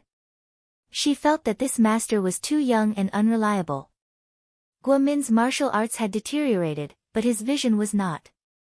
He immediately reached out to stop her. Don't talk. He smiled and greeted Lu Qing, who was in a white martial arts suit with black edges. Friend, how should I address you? We're counting on you to take charge of the situation tonight. Chang Jiu, who was at the peak of the body refining stage, plus Xie Tong, 4 policemen with large caliber pistols, barely enough, of course, Lu Cheng wouldn't reveal his name to avoid interfering with his plan. He nodded as a response, then looked around the living room. Mr. Guo, since Director Xing asked me to do this, I'll do my best to ensure your safety. I hope you can cooperate with me. Okay. Guo Min was stunned at first, then nodded vigorously. Lu Cheng's expression turned serious. Tonight, everyone will sleep in the living room. Without permission, you're not allowed to leave the sight of the officers. How can we do that? Guo Huairou blurted out. You're here to protect us, not to torture us. Lu Cheng said with a serious expression, Mr. Guo, you should know that climbing the second floor is like child's play for a dance stage expert. We're not as strong as you, so we won't split up to protect you. If you encounter Zhan Shuming in the bedroom on the second floor, even if we can detect it in time, he'll have enough time to kill you several times over. Guo Huairou paused. But we still have to shower, right? One by one, we'll use the bathroom on the first floor. The ladies will shower first, and the 2 female officers will watch from inside. When it's the men's turn, the male officers will follow them. Make sure you're not alone. Lu Cheng's eyes were calm. Actually, I suggest you not to shower all day. Also, when you need to get the blankets and other things, don't rush in like a swarm of bees. Send a representative, protected by the officers and Mr. Guo's bodyguards. He gave out orders one by one, making Guo Min and Guo Huairou feel a sense of professionalism. Unconsciously, they followed his calm and confident attitude without arguing or throwing tantrums. After everything was done, everyone returned to the living room and settled down. Lu Cheng looked at the time and said to Niu Zhen, Yang Sha, and the other police officers, from now on, you'll be divided into 2 groups. You'll rotate every 2 hours. Make sure you have a good rest. This is not an ordinary fugitive. Both physical and mental state are very important. You can't be careless. Okay. Niu Zhen nodded. Since Lu Cheng's arrival, he felt that he had a backbone and everything was in order. Although they were all good at shooting, they were not confident when facing a professional 7th pin expert. If there was no expert who could withstand 1 or 2 hits, they might not be able to hit him with only 4 guns. After listening to Lu Cheng's instructions, everyone looked at him, wondering what he would be responsible for. Lu Cheng walked to a chair and sat down. He closed his eyes and began to sleep. Sleep. Sleep. Guo Min and the others opened their mouths wide and felt nervous again. Wasn't this professional and reliable expert a bit unreliable? After a while, they heard Lu Cheng's long breathing and sound sleep as if nothing had happened. The worry and nervousness in their hearts disappeared inexplicably, as if they felt a feeling called peace of mind. That guy might not care about their lives, but he definitely wouldn't joke about his own life. He dared to sleep directly without any vigilance, so he must have confidence and certainty. Everything seemed to be under his control. Influenced by Lu Cheng's calmness, they were less nervous and no longer secretly panicked. Wan Rongli and Guo Huairou even felt sleepy. They curled up on the sofa and fell into a light sleep. In Yan's villa, with professional guidance, they also gathered in the living room. It was easier to protect them by not sleeping separately. In the presence of outsiders, Yan Zhika did not wear a nightgown, but directly put on a martial arts suit. She curled up her legs and covered herself with a blanket, lying on the sofa on one side. She was worried about the idiot who was not here, so she could not fall asleep. Logically speaking, with her fearless character, under the premise of Lu Xiaolan's protection and 4 policemen's vigilance in each corner, she should be able to sleep peacefully as usual as if nothing had happened. But now, she held the phone tightly, not only wanting to hear it ring, but also afraid to hear it ring. At around 2:00 in the morning, except for Niu Zhen, Yang Sha, and Guo Min's bodyguard, Xia Tong, who were on duty in Guo's living room, the others were either asleep or drowsy. The surroundings were slow and quiet, and even the sound of insects could be heard. At this moment, Lu Cheng, who was in deep sleep, suddenly felt his heart palpitate. He opened his eyes and felt some kind of evil approaching. In that direction. He suddenly stood up, adjusted his muscles, and was in the most suitable state for fighting in an instant. Then he looked at the left window of the living room and said in a low voice, "He's here. He's here." Niu Zhen and Yang Sha were shocked. Out of professional habit, they instinctively took out their pistols and dodged to the side, not huddling together so that they could cross fire. "He's here." The other two policemen who were resting suddenly woke up. Although they were half a beat slower, they still skillfully got off the sofa and occupied a corner, blocking the window with their guns. "He's here." Xia Tong was at a loss at first, but then he was cautious and got into position. "He's here." Guo Min's face turned pale. His hands grasped the blanket tightly, and he unconsciously leaned towards Xia Tong. "He's here." Wan Rongli, Guo Huairou, and the others were awakened by the noise. They were shocked and scared, but they didn't dare to make a sound. They huddled together, holding each other's arms, and shivered. That maniac had really come. "What should we do? What should we do?" Outside the window of the living room, a black shadow had just approached. He sensed that the originally quiet target had suddenly come to life. The atmosphere was instantly tense, ready to explode at any moment. He immediately felt a tingling sensation on the surface of his body, and understood that it was the absolute reaction of being targeted by a dangerous gun. Shocked, he quietly took a few steps back and faced off in silence. Waves surged. After a few seconds, he realized that the person inside was still on guard. He immediately realized that the other party didn't notice it by accident. The invisible forces collided. The black shadow hesitated for a moment.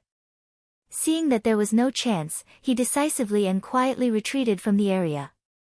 At the same time, he whispered to himself, the supernatural ability of prophecy. In the living room of the Guo family, the inexplicable feeling was gradually fading away and was no longer under his control. But at the last moment, he sensed the departure of the malicious intent. He closed his eyes and entered a meditative state. He tried to imitate the scene of deep sleep to use the sensing ability of the Jindan.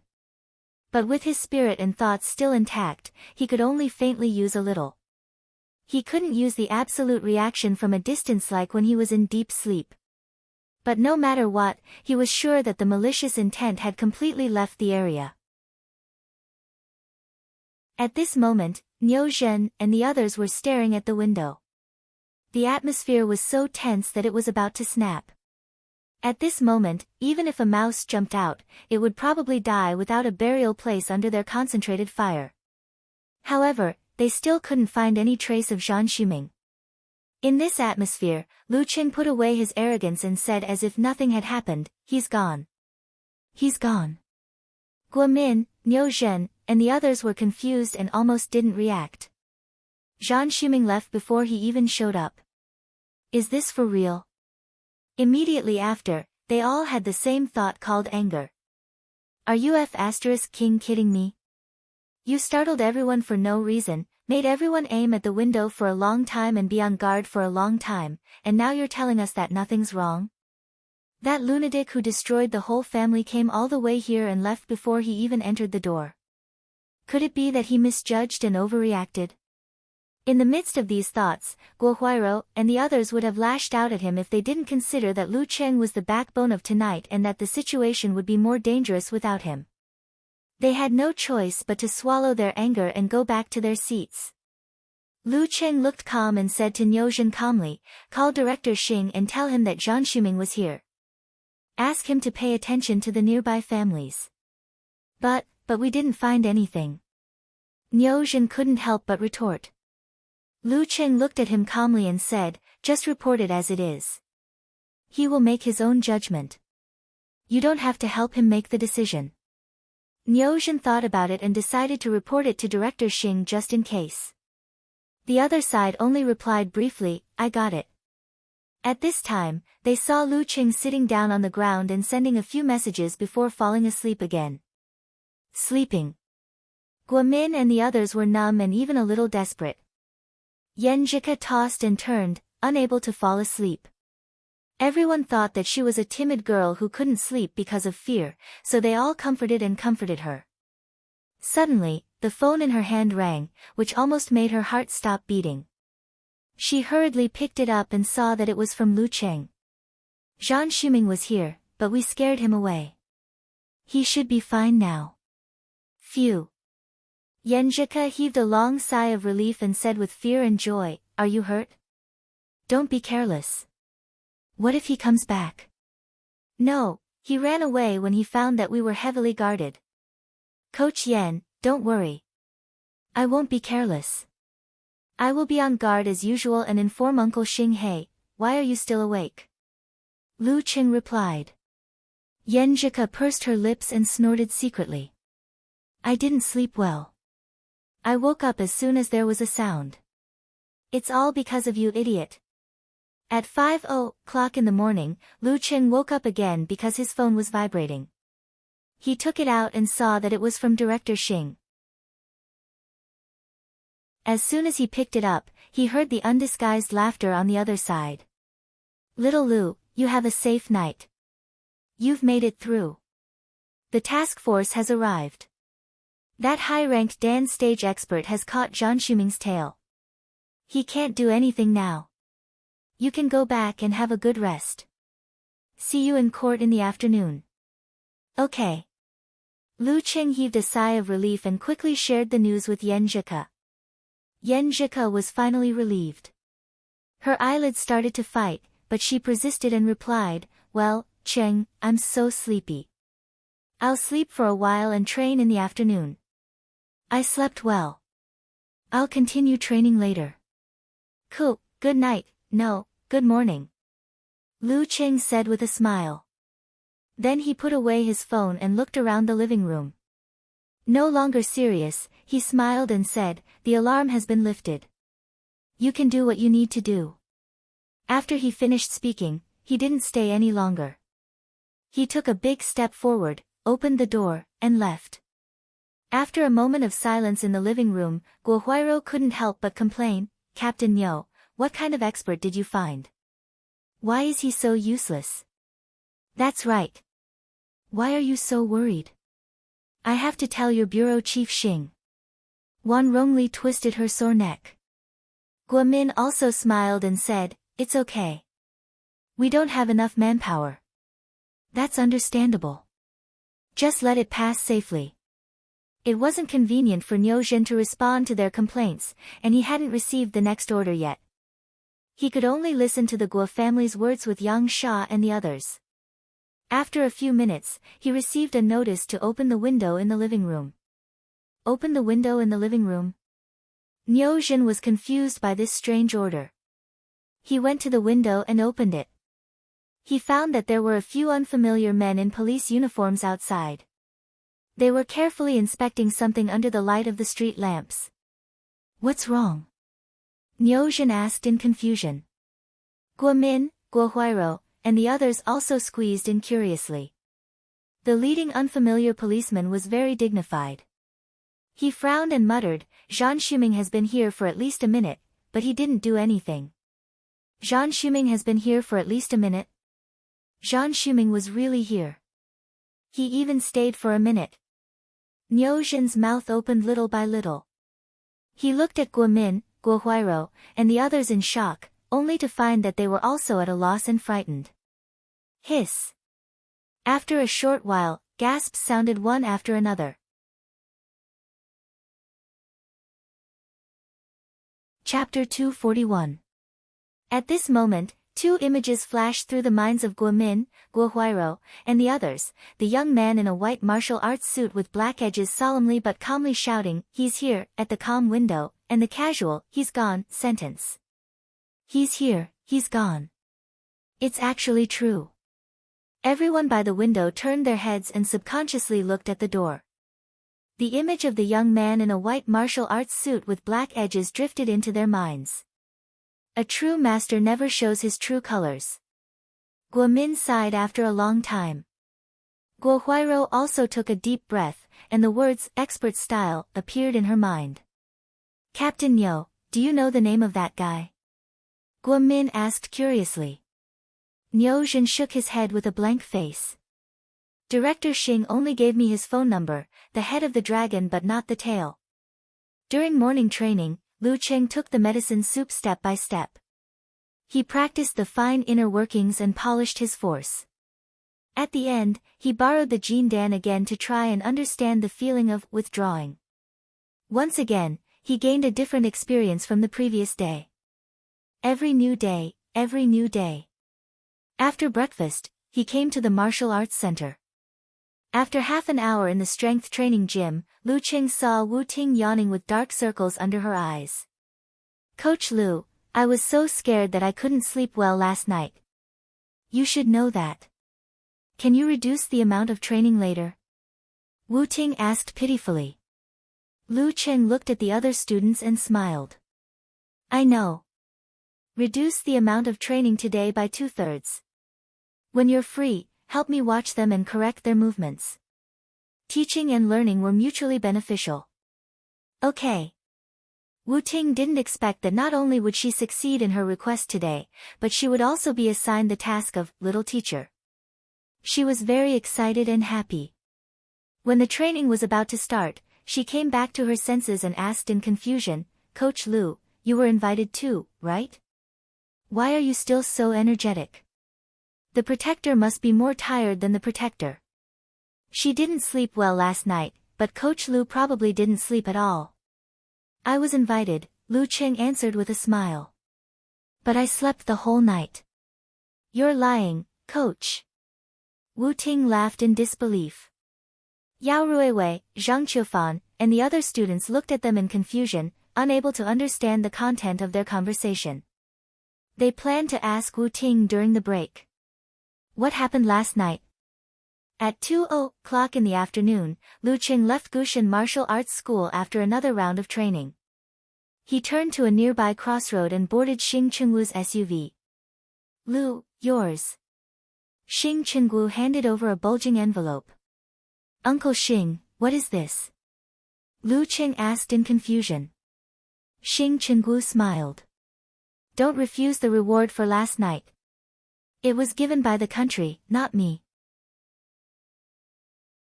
Due to the high level of danger, the reward was considered generous. Lu Qing pinched the thickness of the envelope and estimated that it was about 8,000 to 10,000 yuan. For a top professional 9th pin fighter, the price for a night's security was indeed crazy. But considering that the enemy was a professional 7th pin fighter of the Dan stage, it was reasonable. Why should he be modest when he had risked his life for the money? Lu Qing calmly opened the envelope and took out the bright red banknotes. He took a picture with his phone and sent it to Yanjika, who was training in the afternoon. I'm earning money from the country. Although they couldn't chat in time, he always wanted to share with his girlfriend. Director Xing understood the young people's habit of taking pictures. Without saying anything, he started the car and drove to the courthouse in the east of the city. After driving for a while, he asked casually, Lu, how did you scare Zhang Xuming away last night? He stayed outside the window for at least a minute. Niuzhen didn't say it clearly. Uncle Xing, do you know the ice sex enemy heart-freezing move? Lu Cheng was quite mature in dealing with matters. He had long guessed that he would encounter such a question, so he calmly replied with a question. Yes. Xing Chenggu seemed to understand. You've mastered the martial arts derived from it? Lu Qing smiled bitterly. Lu Qing laughed bitterly. I can't say that I've mastered it. I can't use it during a fight. I can only barely use it when I've completely entered meditation. Last night, I used it to vaguely detect Zhang Xuming's approach and notified everyone to prepare in advance. This probably made Zhang Xuming feel that he didn't have a chance, so he retreated on his own. Uncle Xing, please don't tell others about this. Okay, I understand. No wonder Niuzhen said you were sleeping. Ha, the younger generation will surpass us in time. Director Xing shook his head and laughed. He changed the topic. Lu, you didn't tell Guomin your name last night? Lu Chen was stunned for a moment, then suddenly realized. Uncle Xing, you know. He knew Guomin was his father's boss, so he made the necessary arrangements. Professional habit, professional habit. Director Xing laughed. Your master asked me to take care of you.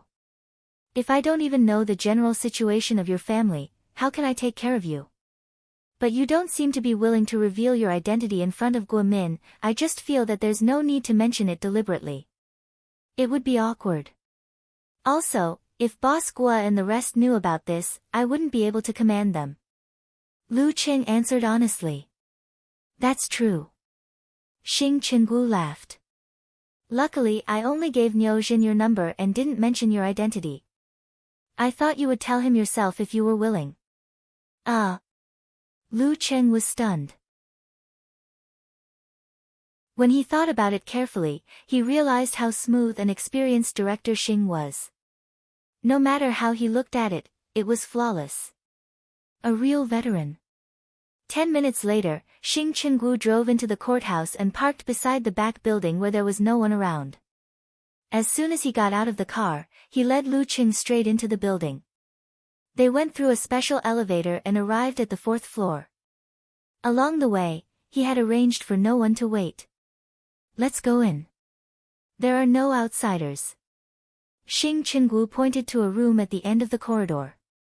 Lu Qing suddenly remembered Wang Su's fate. His heart couldn't help but feel heavy. He sighed subconsciously. Don't worry too much. Honestly, Wang Su won't be sentenced too heavily. Xing Qinggu patted him on the shoulder. Lu Qing nodded slightly. He knocked on the door and waited for a moment before pushing it open. The process of testifying was similar to what he had expected. There were no bystanders, only the necessary judges. Through the guidance of questions, they made him repeat the process from beginning to end. Lu Qing kept in mind that Director Xing had asked him to rush over to stop the crime. As for the rest, he didn't hide anything. After an unknown amount of time, he finally heard the sound of the door opening. When he left the room, the first thing he saw was the bright afternoon sun in July. In the process of silently following Xing Qinggu back to the SUV, Lu Qing glanced at Wang Su's parents who had come for the trial. They looked much older than half a year ago. Although they were about the same age as his parents, they looked like they were almost 60 years old. Sigh. Lu Qing sighed and leaned against the back of the passenger seat. He asked earnestly, Uncle Xing, can we leave after a while? Sure. Xing Qinggu didn't say much. He took out his phone and started to deal with official business. In the blowing of the air conditioner, Lu Cheng's thoughts fluctuated. He couldn't calm down for a long time. Right now, Wang Su was only 1 or 2 walls away from him. However, their fates seemed to have been fixed on today's bright sun and the dim mist of the first day of the new year. This is life.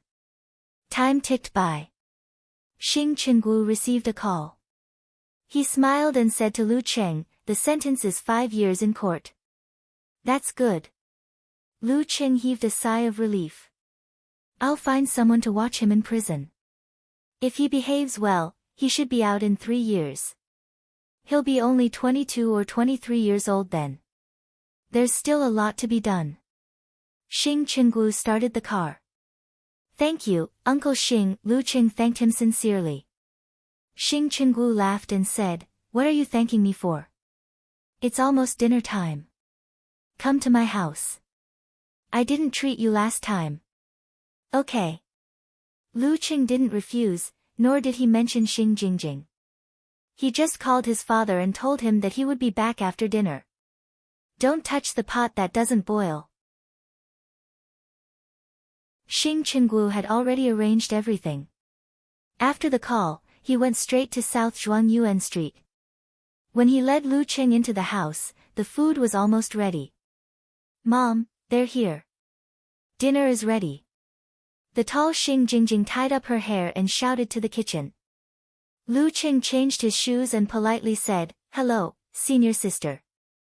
At the same time, Xing Qinggu placed his majestic body between the two of them, trying to ease his daughter's emotions as much as possible. Xing Jingjing looked at Lu Cheng and didn't feel as impatient and uneasy as last time. She just said coldly, Ke has mentioned you to me. That's good, that's good. Lu Qing didn't know what he was saying. Is this the preferential treatment of a best friend's boyfriend? Seeing that his daughter didn't have a big reaction, Xing Qinggu secretly felt relieved and hurriedly asked her to help serve the dishes. It was not that he didn't want to do something, but he felt that if he left his daughter alone with Lu Qing, the harmonious and stable atmosphere would explode. Not long after, dinner started. Director Xing's wife, Auntie Ding, was very warm to Lu Qing. She asked him all kinds of questions and praised him. Xing Jingjing ate quietly. When the atmosphere was at its warmest, she said faintly, "He has a girlfriend." "How do you know?" Auntie Ding was stunned at first and then asked in confusion. "When did this girl become so close to Lu?" Lu Qing was startled. He was afraid that this girl would be unhappy and reveal the matter between him and Ke. Xing Jingjing said with a straight face, "Ke said so." Lu Cheng's heart suddenly jumped. Then he heard Xing Jingjing add, "They are classmates." "I see." Xing Qinggu and Auntie Ding didn't know whether to feel relieved or disappointed. At this moment, the doorbell rang and the sound echoed in the room. "Who is it?" Xing Qinggu was used to unexpected visits. He shook his head and walked to the door. Lu Qing subconsciously looked over. When the door opened, he saw two familiar figures. His father's childhood friend, Zhao Zijuan, whom he had met a few days ago, and his wife, Huang Kun. He was the deputy director of the police station. It was normal for him to visit Uncle Xing. Lu Qing looked back thoughtfully. Zhao Zijuan looked inside and said with a smile, "What a coincidence." "Director Xing, are you eating?" "What do you mean by coincidence?" "Old Zhao, let's eat together." Director Xing greeted them warmly. Zhao Zijuan's eyes swept across the table. Just as he was about to speak, his pupils suddenly constricted as a certain figure was reflected in his eyes. He almost forgot what he was going to say. Only when his wife, Huang Kun, pulled him did he wake up. He smiled and said, "No need, no need. We have already eaten.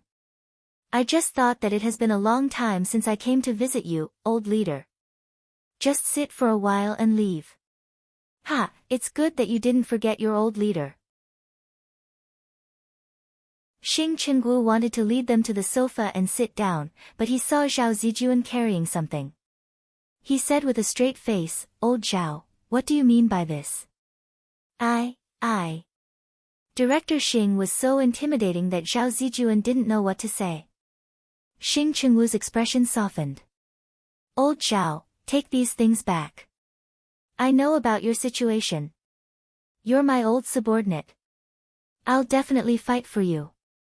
Yes, Director Xing, Zhao Zijuan and Huang Kun didn't dare to stay for long. They immediately left. Xing Qinggu didn't ask them to stay. He watched them leave and then returned to the table. He smiled bitterly. The director of Flying Cloud Road has retired. Old Zhao has some ideas. Sigh, when I was at the branch, he followed me for a few years. He's quite capable. Why wouldn't I consider him? Lu Qing smiled and didn't say anything. After leaving Director Xing's house, Huang Kun looked at the things in her hands and asked nervously, "Old Zhao, that's it?" "Yes, Director Xing always keeps his word. Since he said so, he'll definitely do it." Zhao Zijuan thought about the figure he just saw. He frowned and asked, "Did you see the person who was eating with Director Xing's family?" "I didn't dare to look carefully." Huang Kun shook her head. Zhao Zijuan took a breath. It should be Lu Jisheng's son. Why was he at Director Xing's house? And at this kind of family dinner?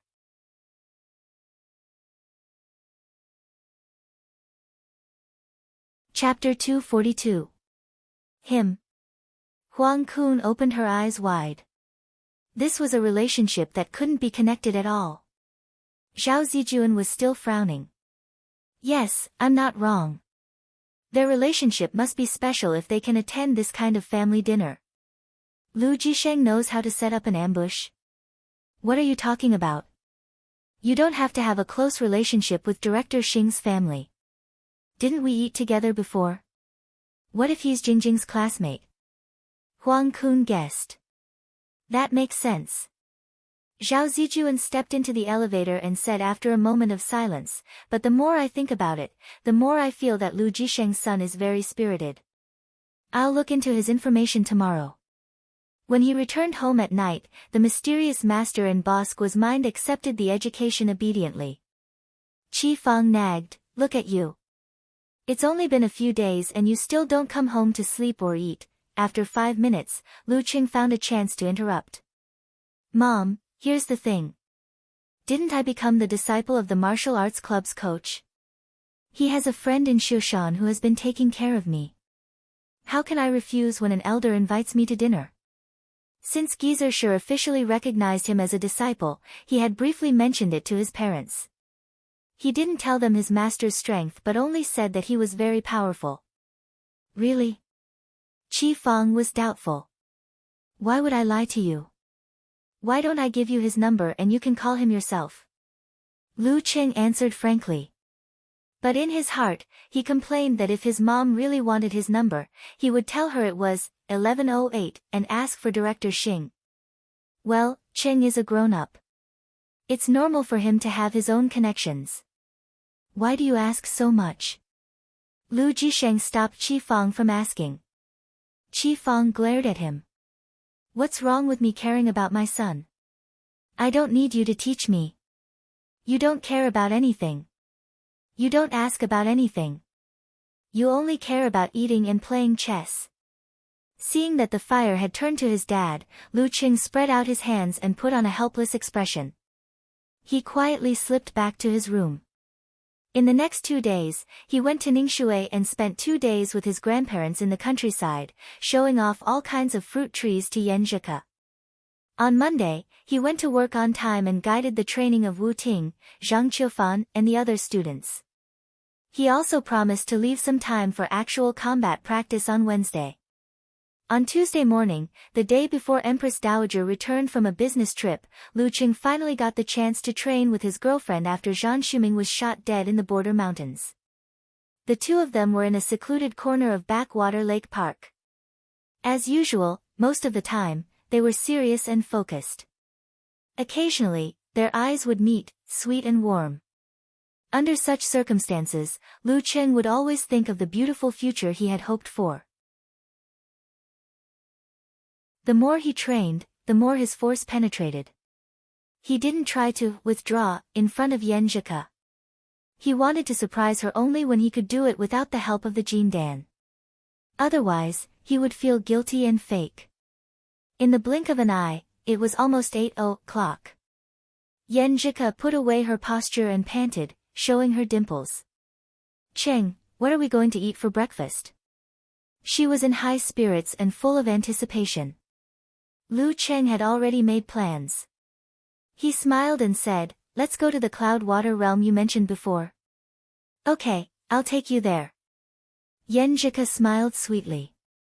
Lu Cheng seized the opportunity and asked, "Ku, your parents are not at home. Is there anyone at home?" "No, my mom doesn't like outsiders at home.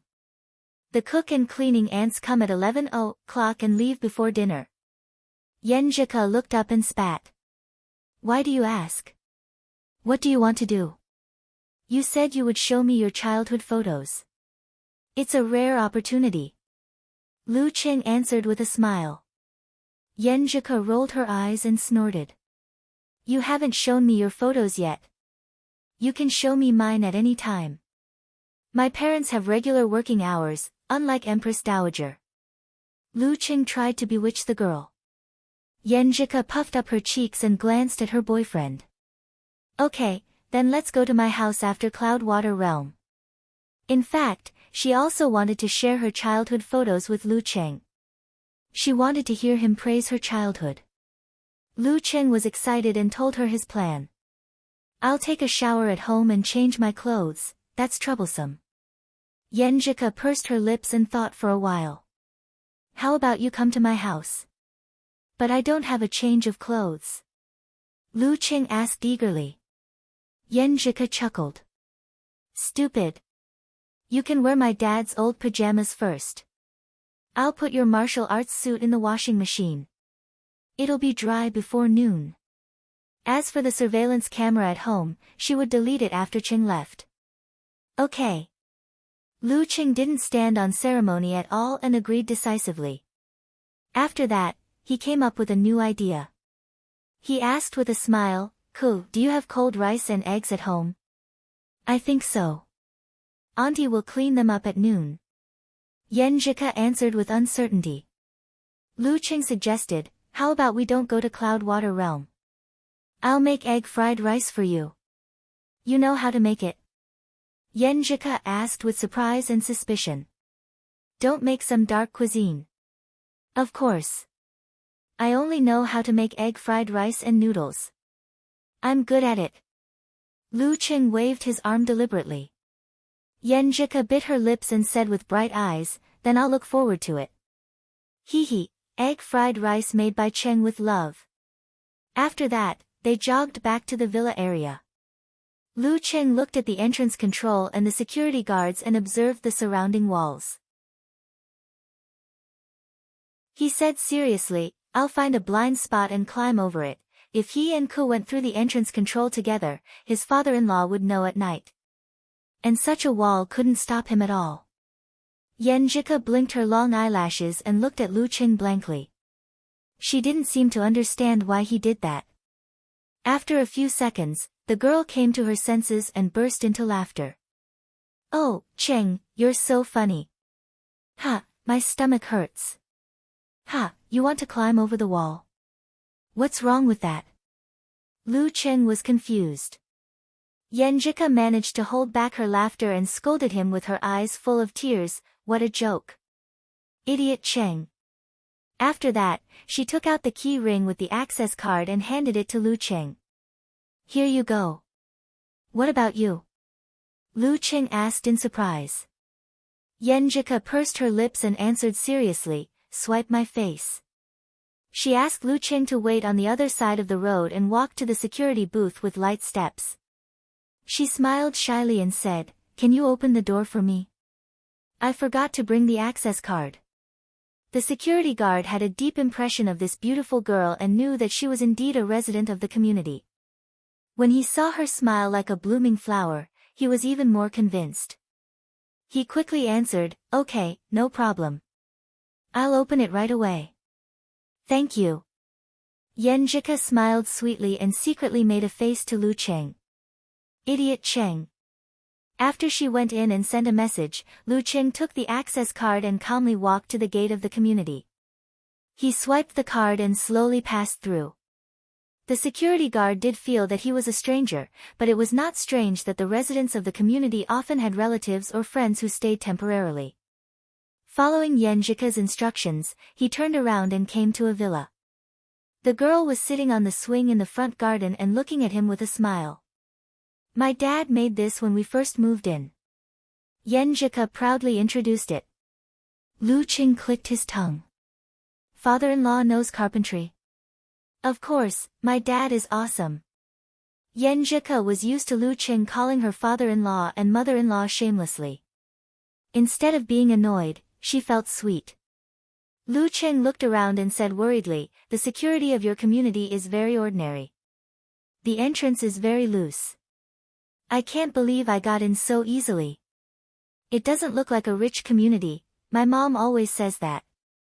She always suggests that we ask my uncle's security company to do it. But you know, many people are too lazy to do it. But with Zhang Shuming's case, I think this matter will be passed soon.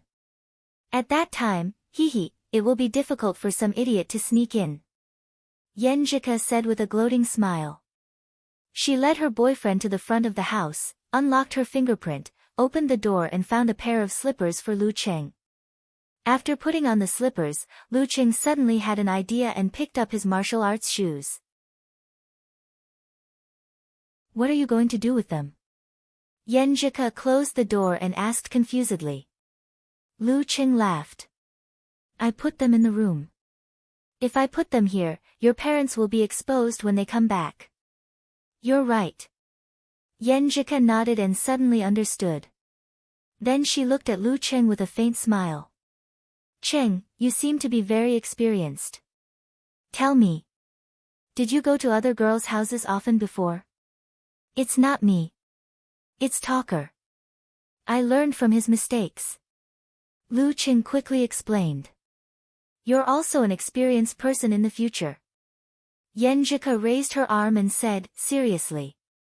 While walking from the living room to the stairs, Lu Cheng deeply felt the difference between the Yen family and his own family. It was impossible to say that he didn't feel inferior. Fortunately, he was in a high-spirited stage and felt that no matter what the difference was, he could make up for it, so he didn't feel depressed. When he came to the second floor and entered the girls' boudoir, he saw pink, white, and all kinds of dolls. Big ones, small ones, cute ones, and weird ones. Yenjika took a step forward and rushed to the bedside. Blushing, she picked up the clothes and sundries scattered on the carpet and stuffed them into one of the wardrobes. Lu Cheng breathed in the familiar fragrance in the room and said with a smile, I thought it would be very tidy. Of course, it was much tidier than his own room. Humph, who tidies every day? Yenjika slightly raised her head and looked to the side. At this moment, as the door closed, the atmosphere in the girls' boudoir became quiet and suddenly there was an indescribable ambiguity. This was a real private space where no one would disturb. Yenjika's long black eyelashes trembled a few times. Like a flustered little white rabbit, she took out several photo albums from the bookshelf and didn't dare to look directly at Lu Cheng. She said, I'm going to take a shower first. You can look at the photos yourself. Lu Cheng resisted the impulse and nodded with a smile. Okay. Hearing his answer, Yenjika turned her head and looked into his eyes. Her eyes became clear and soft again. Except for my dad, you're the first man to enter this room. So, I feel a little uncomfortable. It's not that I don't trust you, I understand. Lu Cheng smiled like a flower. His achievement of entering Ke's boudoir was achieved. Yenjika took out a change of clothes and went into the bathroom. Lu Cheng took a few deep breaths and focused on the photo album to prevent himself from thinking too much and being impulsive. This part of the album was of the girl between 3 and 7 years old. She was dressed more westernly than her peers, with a little baby fat, pretty and cute. But it could be seen that she was always in a bad mood. In many photos, she looked quiet and gloomy. But even so, when she was not affected by the illness, she still tried to smile brightly and enjoy life. She was not afraid of death and was optimistic about life. Lu Cheng took out his phone and took dozens of photos that were so cute that he couldn't take them anymore. Some of them were in princess dresses with straight bangs, some were in ponytails swaying, and some were staring at him innocently with wide eyes.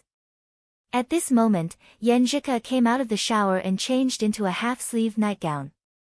Her body was steaming and fragrant. It's your turn. Seeing Lu Cheng's eyes that looked like he was going to pounce on her, she turned her body and shyly said, Go take a shower first. It's so dirty. First. Lu Cheng was delighted and nodded hard. Okay. Yenjika didn't realize that there was something wrong with her choice of words. She said to herself, Wrap yourself in a bath towel first. I'll find you my dad's old pajamas. He's taller than you, but it's almost the same. Okay. Lu Cheng walked into the bathroom. When he finished the shower, put on his boxers and came out wrapped in a bath towel, Yenjika happened to come in with a set of pajamas. Seeing Lu Cheng's 2 hairy legs, bare shoulders, and skin exposed by the bath towel, she giggled and said with a flirtatious look in her eyes, Come on, give me a smile. Cheng now looks like he's been touched by me. Sure.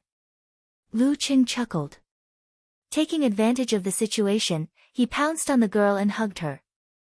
Yenjika hurriedly supported her arms and looked to the side. First eat. First. Lu Cheng kissed her and pulled away with great perseverance. He smiled and said, It's time for you to see my ancestral skill of egg fried rice. I always feel like you're bragging. Yenjika touched the place where she was kissed and pretended to be disdainful. When she came out of the room with 2 sets of martial arts suits, Lu Cheng quickly changed into his pajamas and went downstairs to the kitchen. He found the fridge and took out the cold rice and eggs. The sound of the washing machine was heard. Yenjika came back and watched Lu Cheng skillfully beating and stirring the eggs with great interest. Her eyes sparkled a little bit. She didn't watch but walked over with a sense of participation. She focused on how to use the kitchen. In the end, she said eagerly, "Cheng, how about I mix 3 shreds? I remember there are still ingredients left from last night." "You cook, I mix. You know how to mix." Lu Cheng was surprised and happy.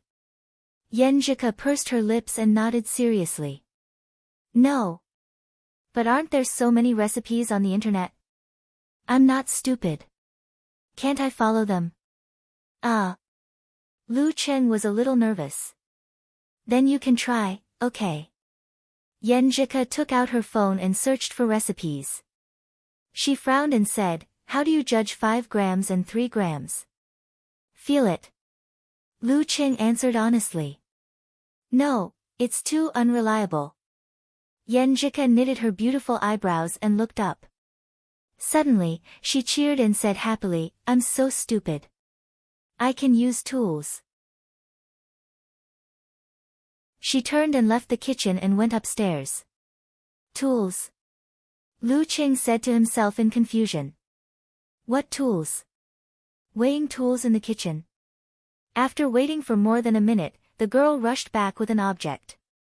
Lu Cheng looked at it and found it was the children's version of the experimental balance. "When I was a child, I liked chemistry very much. My dad gave me this." Yenjika showed her dimples and smiled sweetly. Then she carefully wiped the balance and weights and started to weigh accurately with the help of a bowl and spoon. Lu Cheng was stunned. After a while, he held back his laughter and said, "You're so strict." "Of course." Yenjika was not modest at all. Not long after, the smell of the egg fried rice floated in the kitchen and made the girl's nose twitch. She clapped her hands and said, "I'm done." "You try it." "Why me?" Lu Cheng complained. He turned off the fire and divided the egg fried rice into 2 portions. Then he picked up the chopsticks and picked up a few pieces. "Not bad," he praised with all his strength. "Although it's just average, at least it's edible, right?" Yenjika beamed with joy and proudly placed the cold dish on the table. Lu Cheng followed closely behind her and brought the egg fried rice and chopsticks to the table. "Well, it's delicious. I admit that you're a master of egg fried rice." The girl ate a mouthful of rice and said happily and sweetly. Lu Cheng was about to say something when he suddenly heard the sound of a fingerprint unlocking the door. Yenjika sat up straight and looked over in horror. Thoughts flashed through Lu Cheng's mind as scenes after scenes flashed through his mind. Is it my father-in-law who came home? He looked at the pajamas he was wearing and thought to himself, "I'm not going anywhere. If I said that I just came to take a shower, cook a meal and dry my clothes without doing anything bad, Uncle Yen, would you believe me?"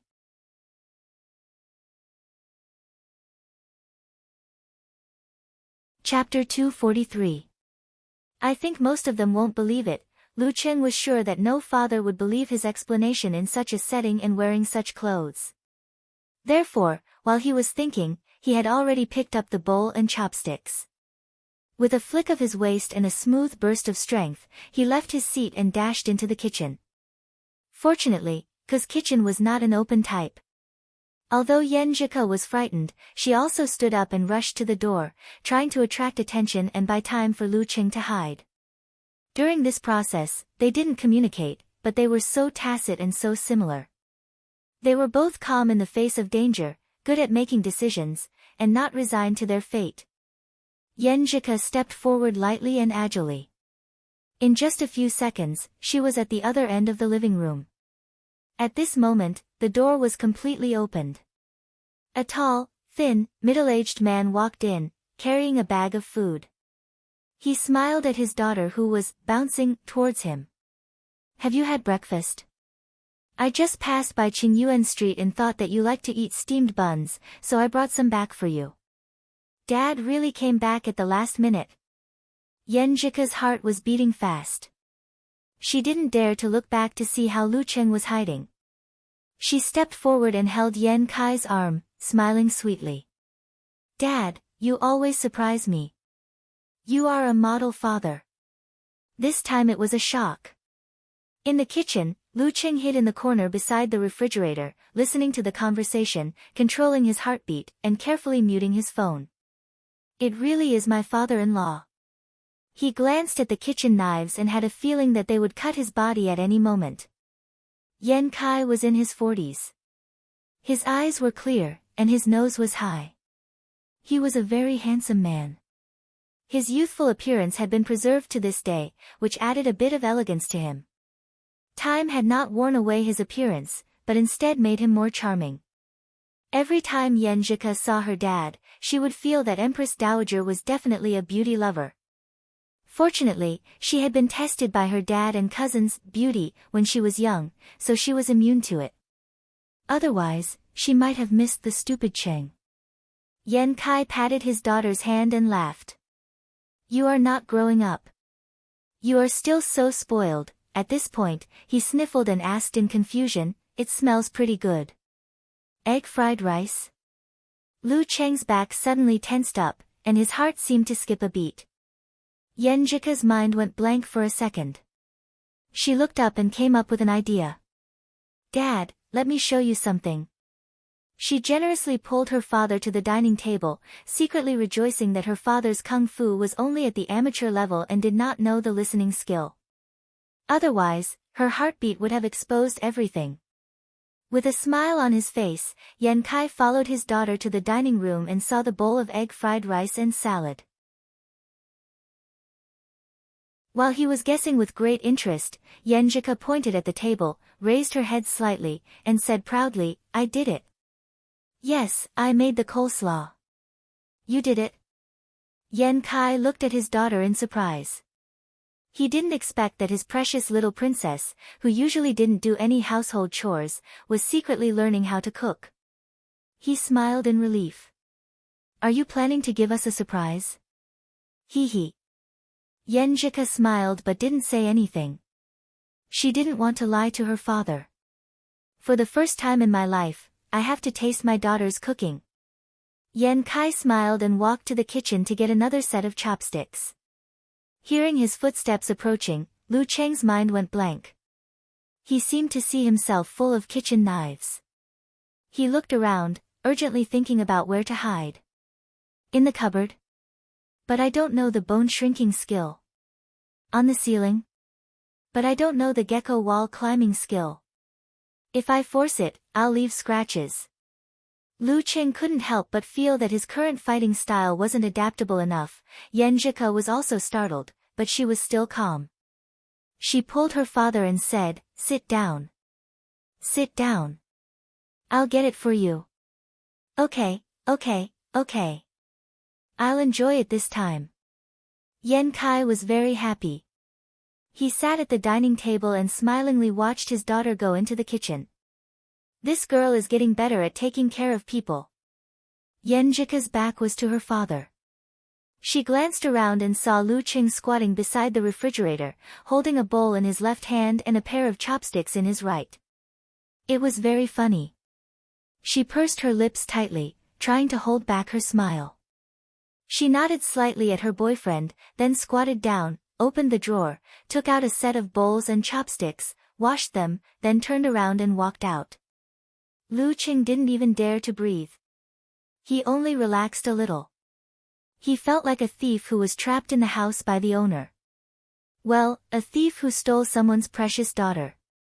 This seemed to be more abominable than the former. Yenjika went back to the dining table, took some egg fried rice from her bowl and gave it to her father.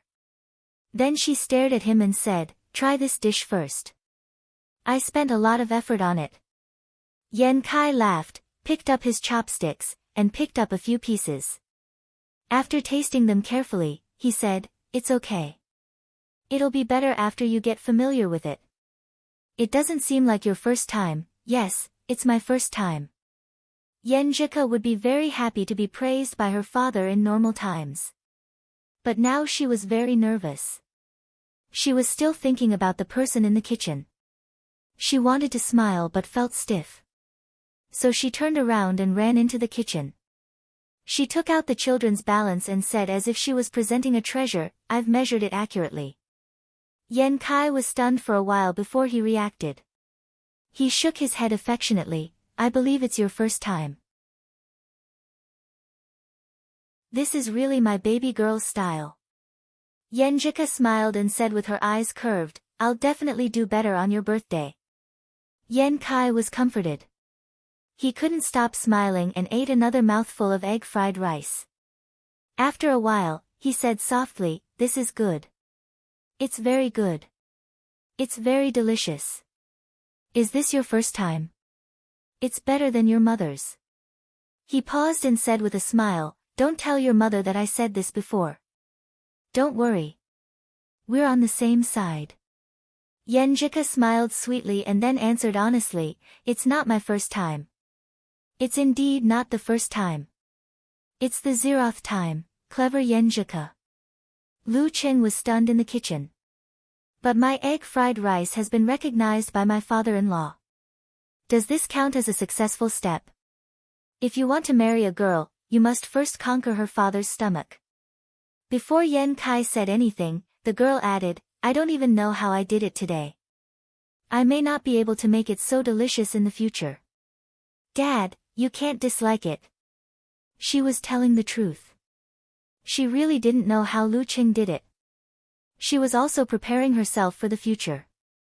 All newbies are like this. Your father was like this when he was young. Yen Kai smiled contentedly. He ate a few mouthfuls of egg fried rice and salad for a long time, savoring the aftertaste. Yenjika, on the other hand, was eating nervously and tastelessly beside him. Yen Kai put down his chopsticks and looked at his watch. "I have to go back to the hospital. Your mother will come back tomorrow. Let's go on a short trip around the city." "Okay." Yenjika didn't know if she was happy because of the family trip or because her father was finally going to work. She followed behind Yen Kai and walked him to the door. She watched him walk out and waved at him. After closing the door, she relaxed and her legs were a little weak. It wasn't that she didn't dare to face her father for Lu Qing, but she felt that their relationship was developing smoothly, sweet and beautiful, and they seemed to have a bright future ahead of them. There was no need to complicate things, which could easily lead to unbearable changes, such as the attitude of her father and the attitude of her grandparents. Walking back to the dining table, she was surprised to find that her boyfriend hadn't come out yet. She went into the kitchen and saw Lu Qing leaning against the fridge, wiping cold sweat. He wouldn't sweat so much even if he fought in a challenge tournament. He was scared because of her father. Yenjika felt sweet and smiled. "Why are you still here? Do you like the kitchen? I'm afraid that your father will come back." Lu Qing pretended to be mature. "Let's wait for another 10 minutes. Yenjika smiled and said, "Is this also Kai Zongming's experience?" "No, it's habitual caution." Lu Qing returned to normal and made a self-deprecating remark. Fortunately, he put the martial arts shoes in Ku's room. Otherwise, his father-in-law would have caught us in the act just now. "Little Ming, you didn't die in vain." Yenjika couldn't help but laugh. Then she sighed with mixed feelings, "I'm sorry. It's not good to be so sneaky. Not only did I cheat my father, but I also wronged you." It made her feel guilty and sad. Lu Qing calmed down and solemnly promised, "In the future, I'll come here openly." And to do that, stepping into the dance stage was the most basic thing. It wasn't that he couldn't marry Ku if he didn't reach the dance stage. Wasn't his father-in-law just an amateur fighter? But as a man, he had to work hard and try his best to overcome difficulties so that the girl wouldn't feel embarrassed. At this moment, he was determined to fight for the martial arts and the dance stage. "Do your best." Yenjika's eyes rippled as she said in a low voice. Then, She nodded, seriously, and said, "But now, the most important thing is another matter." "What?" Lu Cheng was a little confused. Yenjika smiled and showed her dimples. "Teach me how to make egg fried rice. I want to give my father and Empress Dowager a surprise." "You're right," Lu Cheng realized. In the following time, the two of them relaxed and ate the egg fried rice, cold dish and steamed buns sweetly. Then Lu Cheng steamed a new pot of rice and taught Yenjika step by step. Again and again, they rubbed each other's ears, touched each other's heads, and kissed each other passionately. To be honest, Lu Cheng really wanted to go further in this completely private space. But considering that the girl had just experienced the shock of her father's return and was not in a stable mood, he forced himself to hold back. Unknowingly, it was 11 o'clock. Yenjika was barely satisfied with her new egg fried rice. "Alas, I only saw a few photos," Lu Cheng said with some regret. "Auntie is coming, I should go." Yenjika thought about how she was so focused on making out that the egg fried rice burned several times. She said with a reddish face, "It's not like I can't come here in the future." At that time, she could hide in the room and not come out to cook. Even if her father and Empress Dowager suddenly came home, she wouldn't be discovered. "I'm looking forward to it." Lu Cheng imitated his girlfriend's tone and answered. After reluctantly parting, Lu Cheng looked at the towering buildings in the villa area. Facing the sun in the sky, he stepped forward. There was an urgent and clear goal in his heart. That was to enter the dance stage.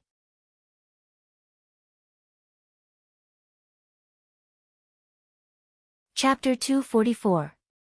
Standing by the window and watching Lu Cheng's figure disappear at the end of the road, Yenjika bit her lip and resisted the urge to follow him out. She withdrew her gaze and sniffed. The aroma of egg fried rice filled the whole room.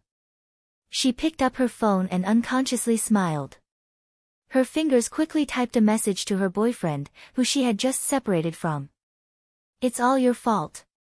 Every time I close my eyes, all I can think of is egg fried rice."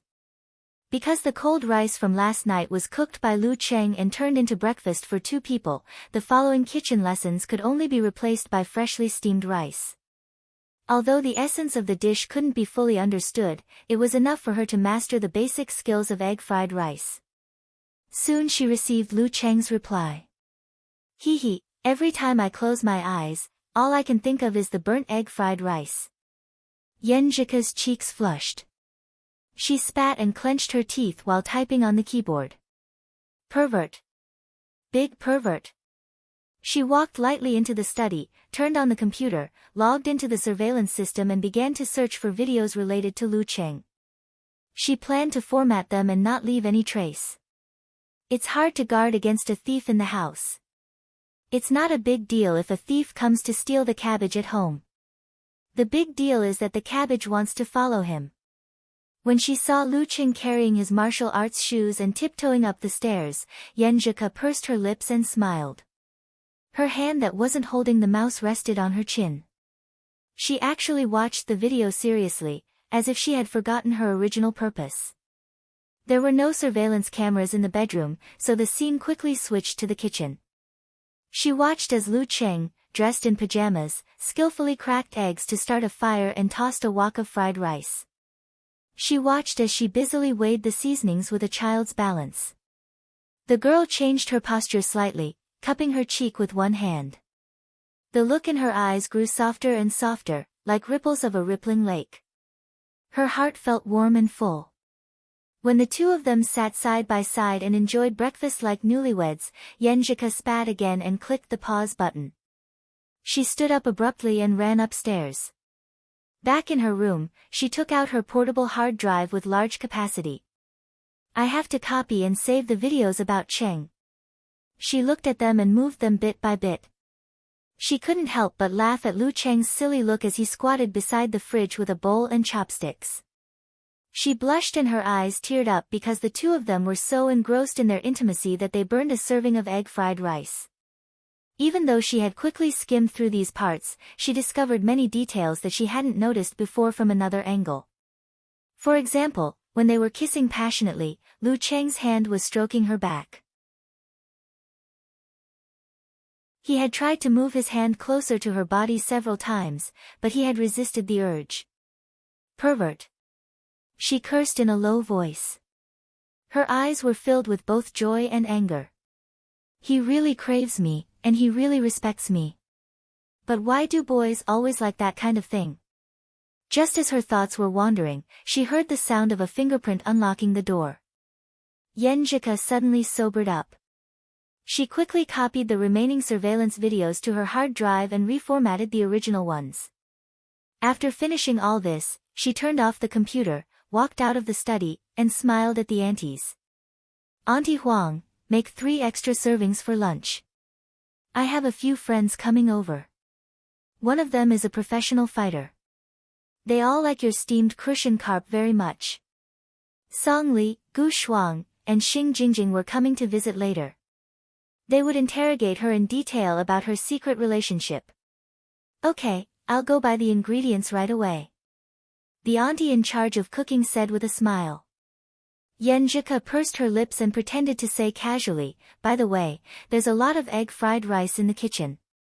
Just throw it away. I'll use it for practice. The afternoon sun shone into the living room, making it hot and dry. Zhao Zijuan sat on the sofa with the air conditioner in his hand. He didn't turn it on for a long time. No one knew what he was thinking. Old Zhao. Huang Kun came out with the food and shouted in confusion, didn't I ask you to turn on the air conditioner? What are you thinking about? The place where they worked was close to home. Huang Kun's work was more leisurely, so she would come back for lunch if she had nothing to do. Zhao Zijuan sighed and said with a wry smile, I'm thinking about the boy from the Lu family. Although I can't find out his relationship with Director Xing, I can see that he has a bright future. As long as there are no accidents, he will be rich in the future. He had already checked the general situation of Lu Cheng. Huang Kun hesitated and said, how about we let Qianqian meet Lu Yanwei? He's a good guy. Looks like the Lu family is going to be rich. No. Don't think about it. I've been a police officer for so many years and caught so many criminals. I have a good eye for people. Zhao Zijuan rejected his wife's proposal. Lu Yanwei is good in other aspects, but he's too frivolous and unstable. He refuses to do things in a down-to-earth way. It's hard to change this character. In the future, even if his younger brother is very capable, I'm afraid that he can't take care of him. Then why do you want to know about the boy from the Lu family? He's still in college. Huang Kun asked angrily. Zhao Zijuan stood up and walked to the table. He said, even if I can't ask him for help, I still need to be on good terms with him. Lu Jisheng and I have been friends since we were young. I need to keep in touch with him and his family more. If anything happens in the future, it's better to ask them for help than Lu Yanwei. You've been thinking about these things for years. Huang Kun shook her head. Zhao Zijuan sat at the table and said self-deprecatingly, I didn't understand before. I've been suffering. But in recent years, I finally understand that it's really important to curry favor, in a small training field of the Gushan Martial Arts School. Lu Qing crossed his arms and watched Qin Rui's every move thoughtfully. Still stance was not something that could be mastered in a short time. After an hour of individual guidance, he would try and practice hard day after day. Occasionally, he would have some questions, so he didn't want Qin Rui to waste too much money on this. In this hour of individual guidance, the focus was on the correction of the fighting style. Chu Weikai was a real professional ninth pin fighter. He was deeply immersed in tiger form and other sections. He had no problem teaching the fighting style and moves, but after all, he was old and didn't have enough energy. The opportunities and number of people he could teach were limited. Most of the time, he had to rely on Dai Linfeng's help. Under such circumstances, Qin Rui's strength techniques, footwork, and punches were good. But when it came to the connection of moves, there were some problems. He was over 1.9 meters tall with long arms and legs. Many of his moves had to be adjusted correspondingly to make the connection smoother and more natural. But no one had ever pointed this out to him before. Good. Tiger hug and downward chop. This adjustment will make it easier for you to follow up later changes. Lu Qing nodded in approval. Qin Rui smiled bitterly. But it feels awkward to fight. Any change of habits is awkward. Practice more and try to make these adjustments into habits. Lu Qing smiled. One taught, the other practiced. Time passed quickly. Qin Rui was a little more familiar with the adjusted fighting style. He was more convinced by Lu Qing. When I'm completely familiar with it, I might be able to give Senior Dai a surprise. Qin Rui said smugly. Lu Qing smiled and didn't comment. Some things had to be tried by oneself to know where the gap was. After Qin Rui left, he drank the medicine soup he brought and started his own training. Thinking of the urgent and clear goal at noon, Lu Qing felt a breath of air pass through his chest. He was full of motivation. Thunderclouds filled his mind. His stomach rumbled. His muscles tightened and compressed. His punches and kicks were accompanied by the sound of wind and thunder. This time, the effect of his training was better and better. He felt like he was getting twice the result with half the effort. However, he still couldn't find his own martial arts will. To be more precise, he didn't know what martial arts will was. The desire to win, the unshakable will, and the will to enjoy without lust. He didn't lack any of these. But what the hell was martial arts will? Confused, Lu Qing ended his training and made a call. He decided to ask his master for advice. Hey, brat, what's the problem this time? Geezer sure coughed. Lu Qing answered honestly, Master, I'd like to ask you what martial arts will is. Well, that's a good question. Geezer sure laughed. He had been waiting for his disciple to call and ask for advice. Taking the initiative to tell that brat was different from waiting for advice. The latter would be much better. Ha ha ha. He paused and said slowly, to put it bluntly, it's the training of the heart and mind. Only with a firm heart can you control the body, control the details, and influence the spirit, qi, blood, and force to complete the withdraw attempt. It's similar to the feeling when you enter meditation, but the latter can't be done in a fight. That's why I said that with this as the foundation, it will be much easier for you to enter the Dan stage. As for how to be firm in one's heart and how to possess the martial will, the experts of each sect and faction have their own understanding and path. They are not completely the same. As for me, I'm closer to the military, so my understanding is also related to them. Let me give you an example. Do you know what the biggest difference between the modern army and the modern army is? No. Lu Qing didn't know anything about this. Geezer sure answered seriously, which was rare for him. Modern armies use strict discipline and cruel punishment to paralyze soldiers, making them fear military discipline more than death. Modern armies, on the other hand, dare to face death directly because they know what they are fighting for. Why did the army that created miracles time and time again complete the long march? Why did they have a steel-like will? Why did they still move forward after encountering so many difficulties?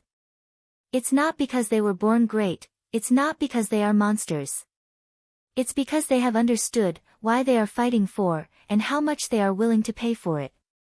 Many people always say that they can learn the spirit of the long march and learn the will that is nothing to them. That's just on the surface. They don't see the essence at all. They don't dare or are unwilling to ask why they and not any other army at that time did it. The source of their strength, spirit, and will is that they know what they are fighting for. Lu Qing was shocked. He had never seen things from this angle before. When his master hung up the phone, he was still muttering to himself, what are they fighting for?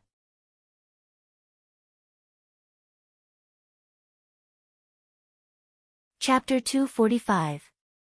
Lu Qing stood there, repeating his words at the beginning to torture himself.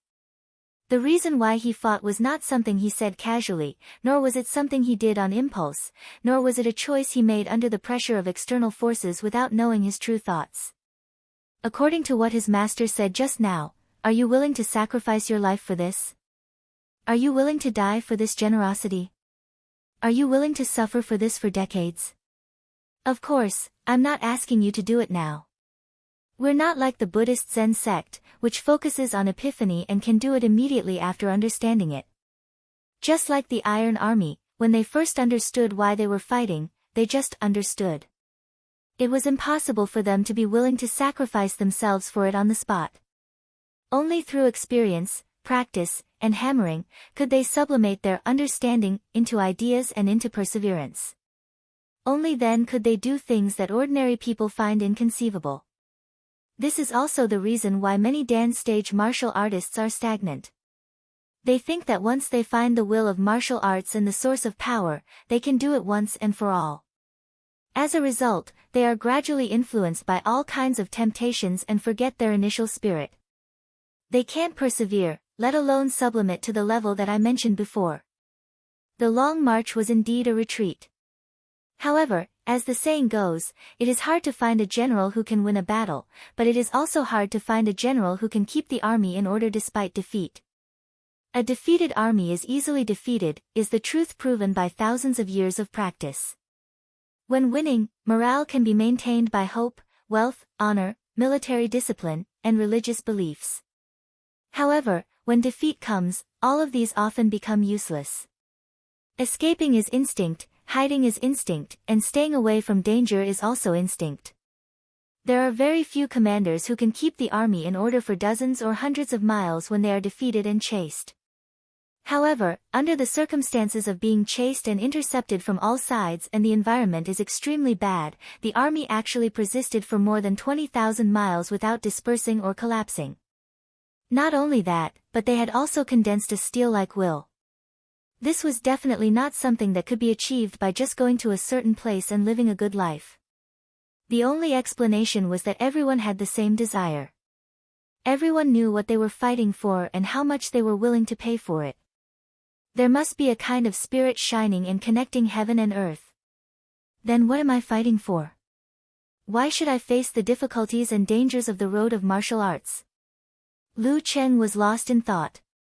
The thirst for victory? No, I would feel joy from victory and pain from defeat, but I wouldn't be willing to pay too great a price for it. Not only would I be willing to die, I wouldn't even be willing to be crippled. There would be duels again, and even if I lost, I could always try again. But in a battle of life and death, no one would be willing to die. It was a passive choice. Pure love for martial arts. The yearning to reach the peak of martial arts. No, I do like martial arts very much. But before I picked up the Jin Dan, I didn't think it would be a big deal if I couldn't practice martial arts.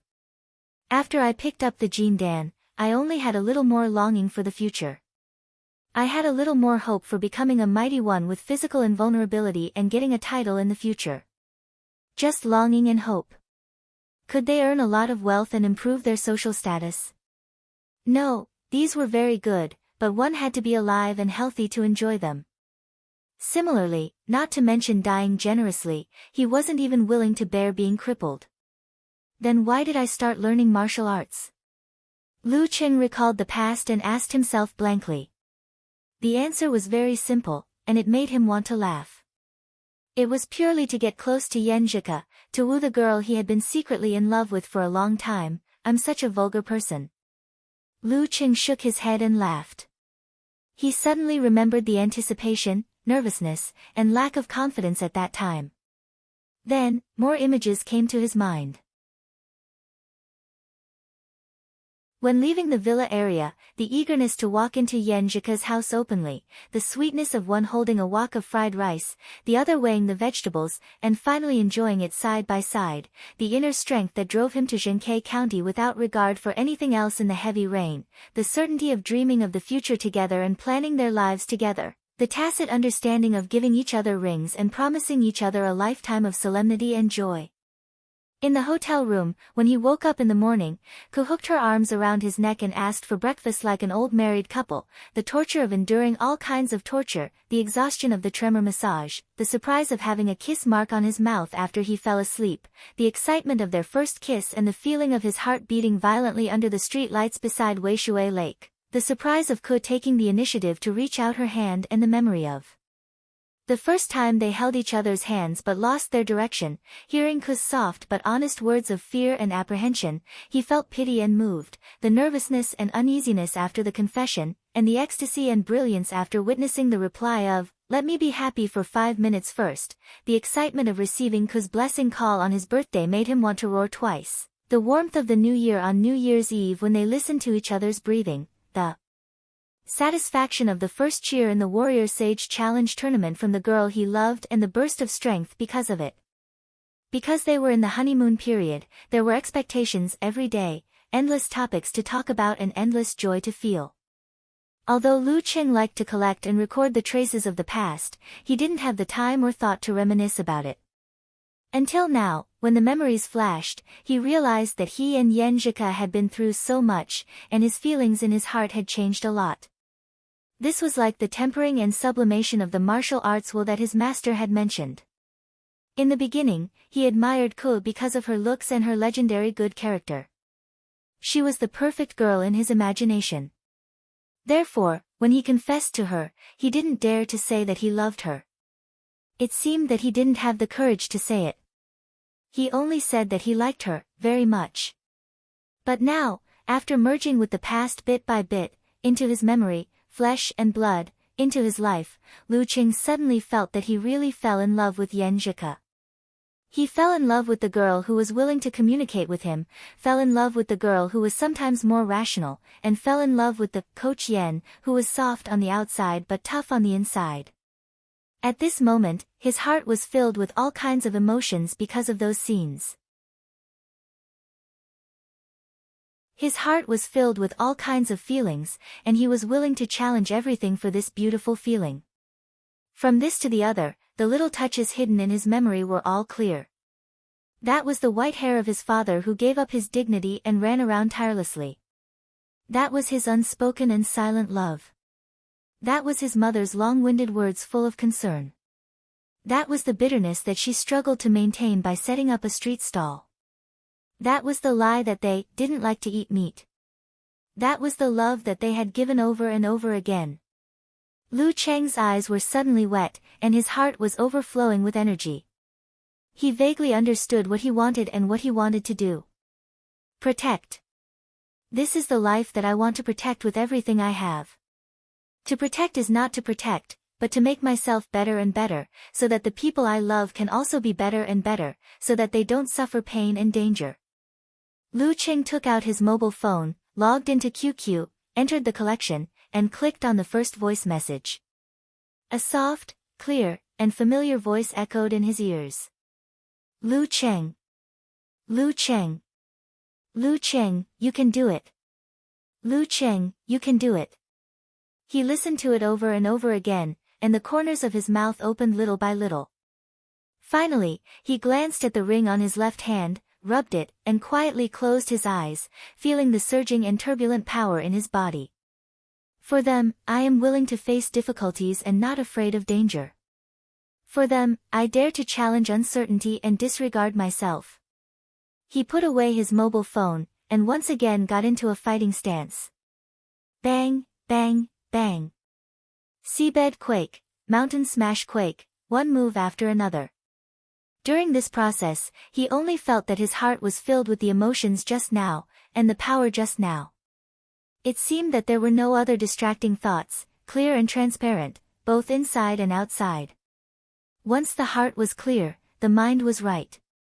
His spirit seemed to penetrate through his whole body, reaching every detail, and vaguely controlling them.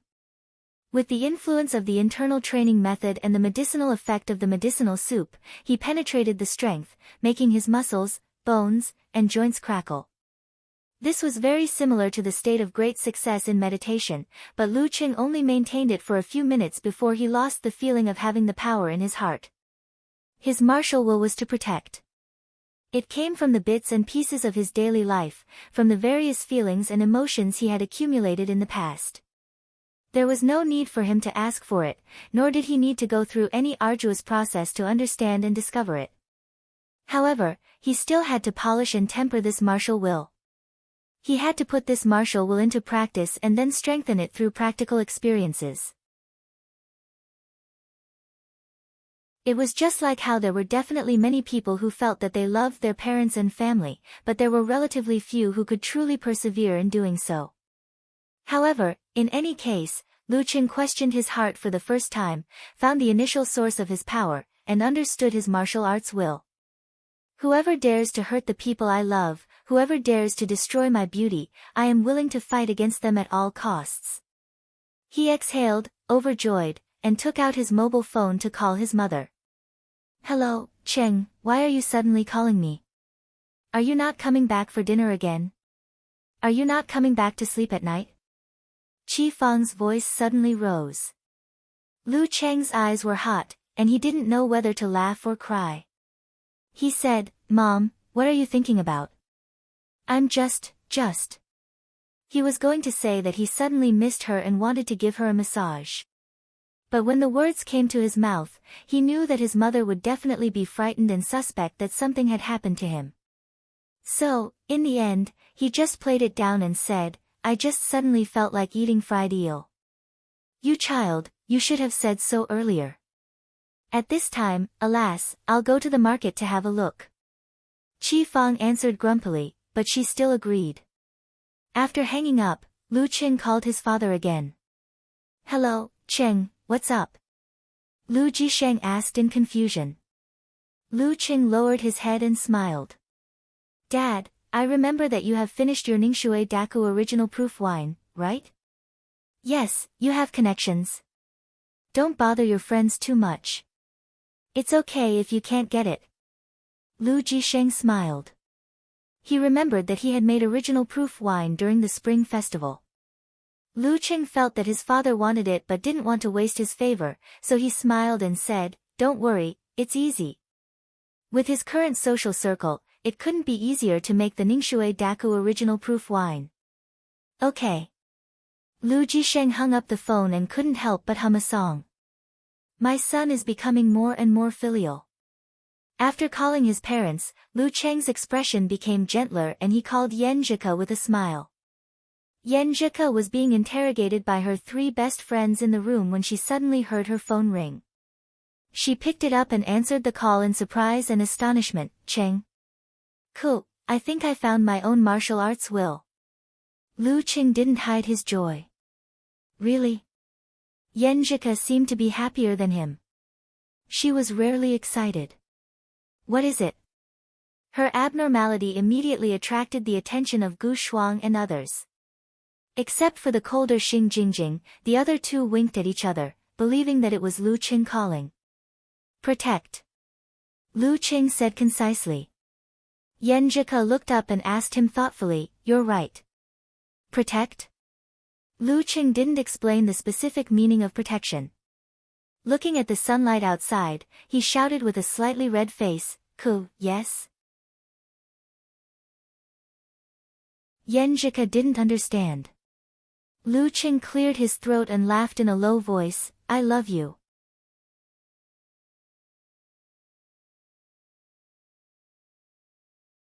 Chapter 246. Ah. Yan Zhika was caught off guard and was confused. She was not prepared for Lu Cheng's sudden confession. She was neither embarrassed nor happy, but more confused and frightened. Why did Qing call me and say, I love you? Lu Qing could predict the girl's reaction. Thickening his skin, he smiled and said gently, I was inspired by my training. Okay. Yan Zhika still felt a little confused. The atmosphere was not right. Even between lovers, words like confessions would be awkward. Lu Qing smiled, imagining the girl's cute face. He coughed and said, I'll continue my training. You can have a good chat with Song Li and the rest. Okay. Yan Zhika put down her phone and saw the teasing looks of her friends. Song Li was still feeling touched and envious about how Lu Cheng had racked his brains to bring Shushan delicacies to her friend from such a faraway place. She felt that her Du Liu was not doing a good enough job. At this moment, she was the first to speak. You haven't been apart for long and he can't help calling you. Yenjika wrinkled her nose and snorted, can't he call me? Cheng had found his martial will in the initial stage. Thinking of this, she was stunned for a moment. The short conversation just now replayed in her ears. I think I've found my martial arts will, protect. I love you. I was inspired by my training. After a moment, Yenjika raised her head slightly and opened her eyes wide. She connected the context and suddenly understood the origin of the words, I love you, and the thousands of words it represented.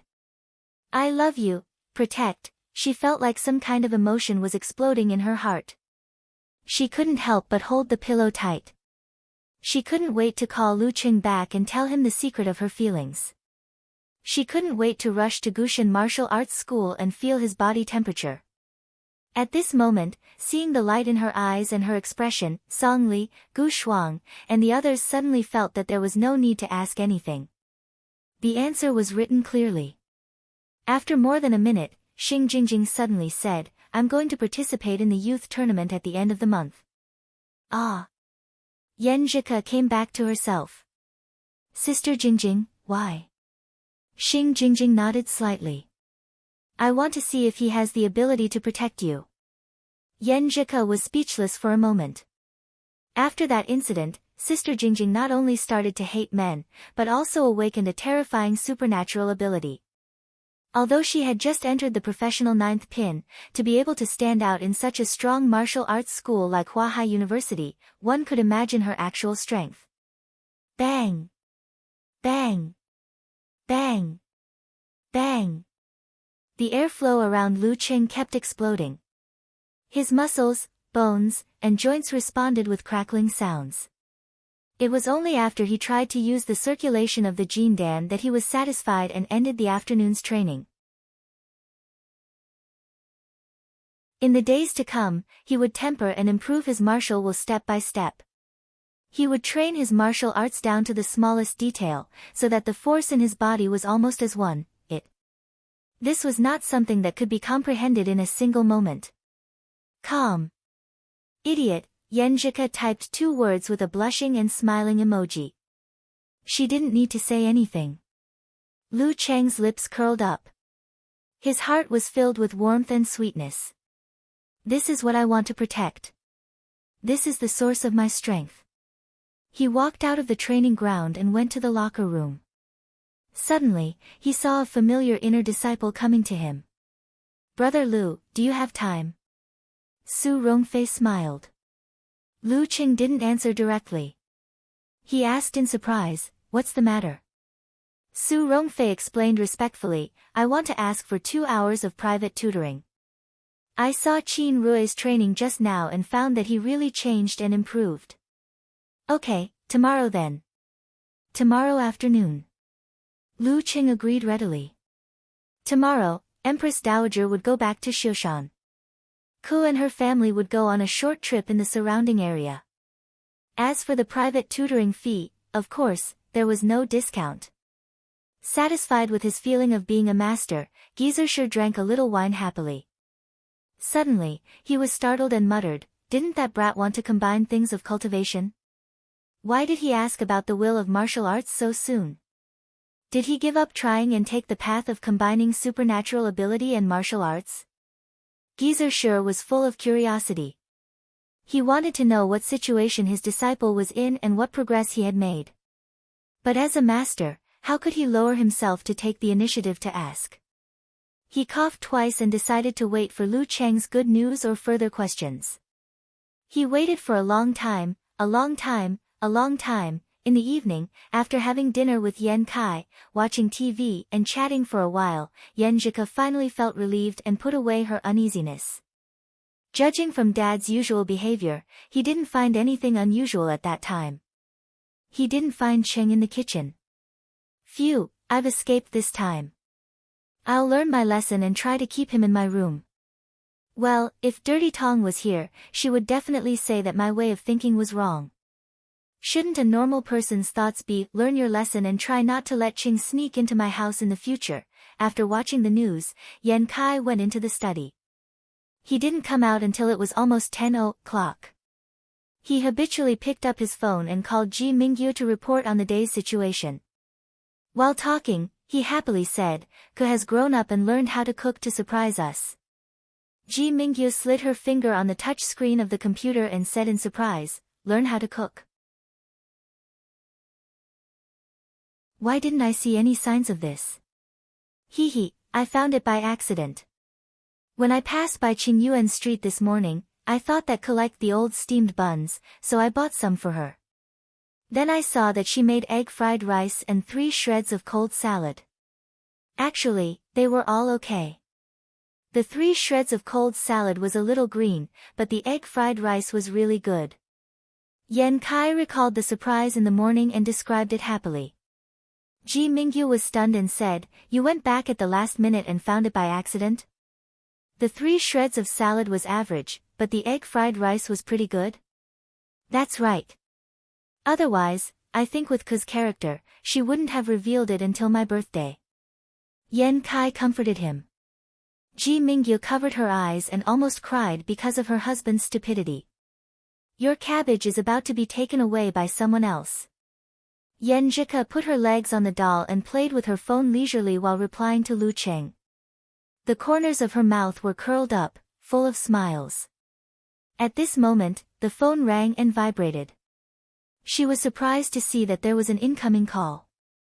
Empress Dowager. Her heart skipped a beat. Didn't I just greet Empress Dowager before dinner?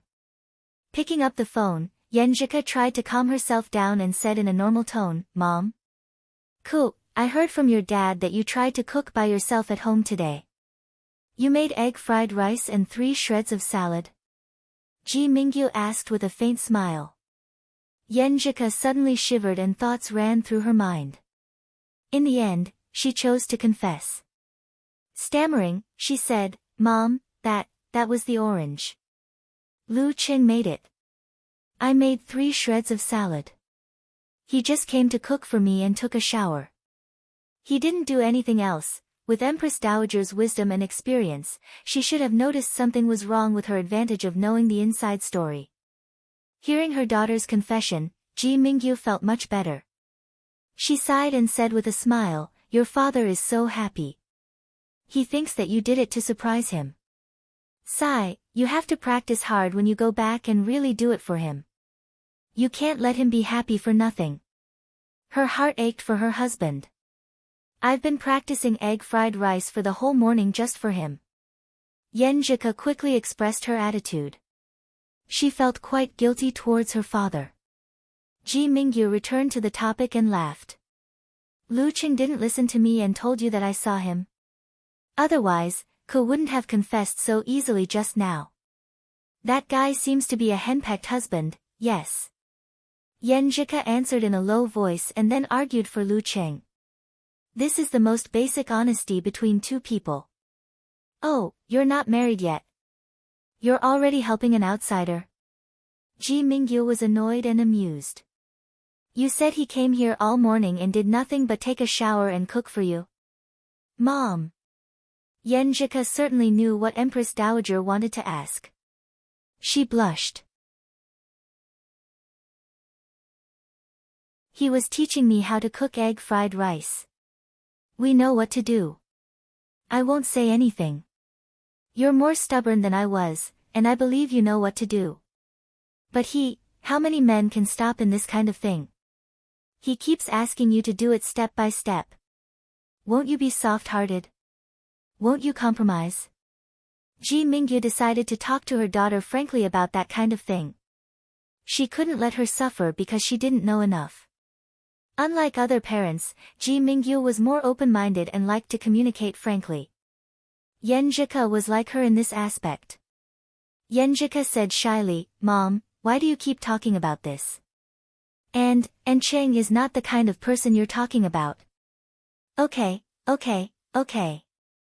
I won't say it. I just want to remind you to take good care of yourself and think twice before you act. Ji Mingyu said helplessly. Just from the few words just now, she could tell that her daughter was deeply in love with her. On the morning of July 22nd, Lu Chen was practicing by the lake in People's Park. In the past 2 weeks, he had absorbed strength from all kinds of emotions and beautiful things of the past, gathered his willpower, and practiced Thunder Zen internally. With the help of the medicinal soup, he had gradually practiced martial arts to the smallest detail. He only needed to practice a little more and he would be able to integrate the strength of his whole body into one.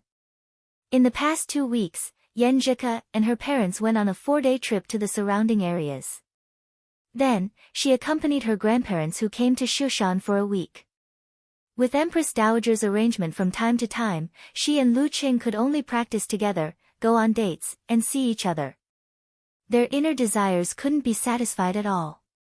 When this feeling accumulated, she had to fly to Jiangnan. She was congenitally deficient and her family was worried that something would go wrong when practicing the internal training method. Therefore, she had to practice with her grandparents to get through the initial difficult stage. This time, she was gone for at least 10 days. Lu Qing had to integrate the pain of lovesickness into his punches and feet. He used QQ calls and video chats to relieve the pain. In his free time, he surfed the internet, browsed the forums, and met with Jiang Fei, Qin Rui, Cheng Qili, and Tao Xiaofei. In the martial arts club, with Qin Rui's good example, 5 inner disciples had received 12 hours of private instruction. Wu Ting and other students also had rosy cheeks, flexible legs, and strong bodies. At this time, the youth tournament was about to begin.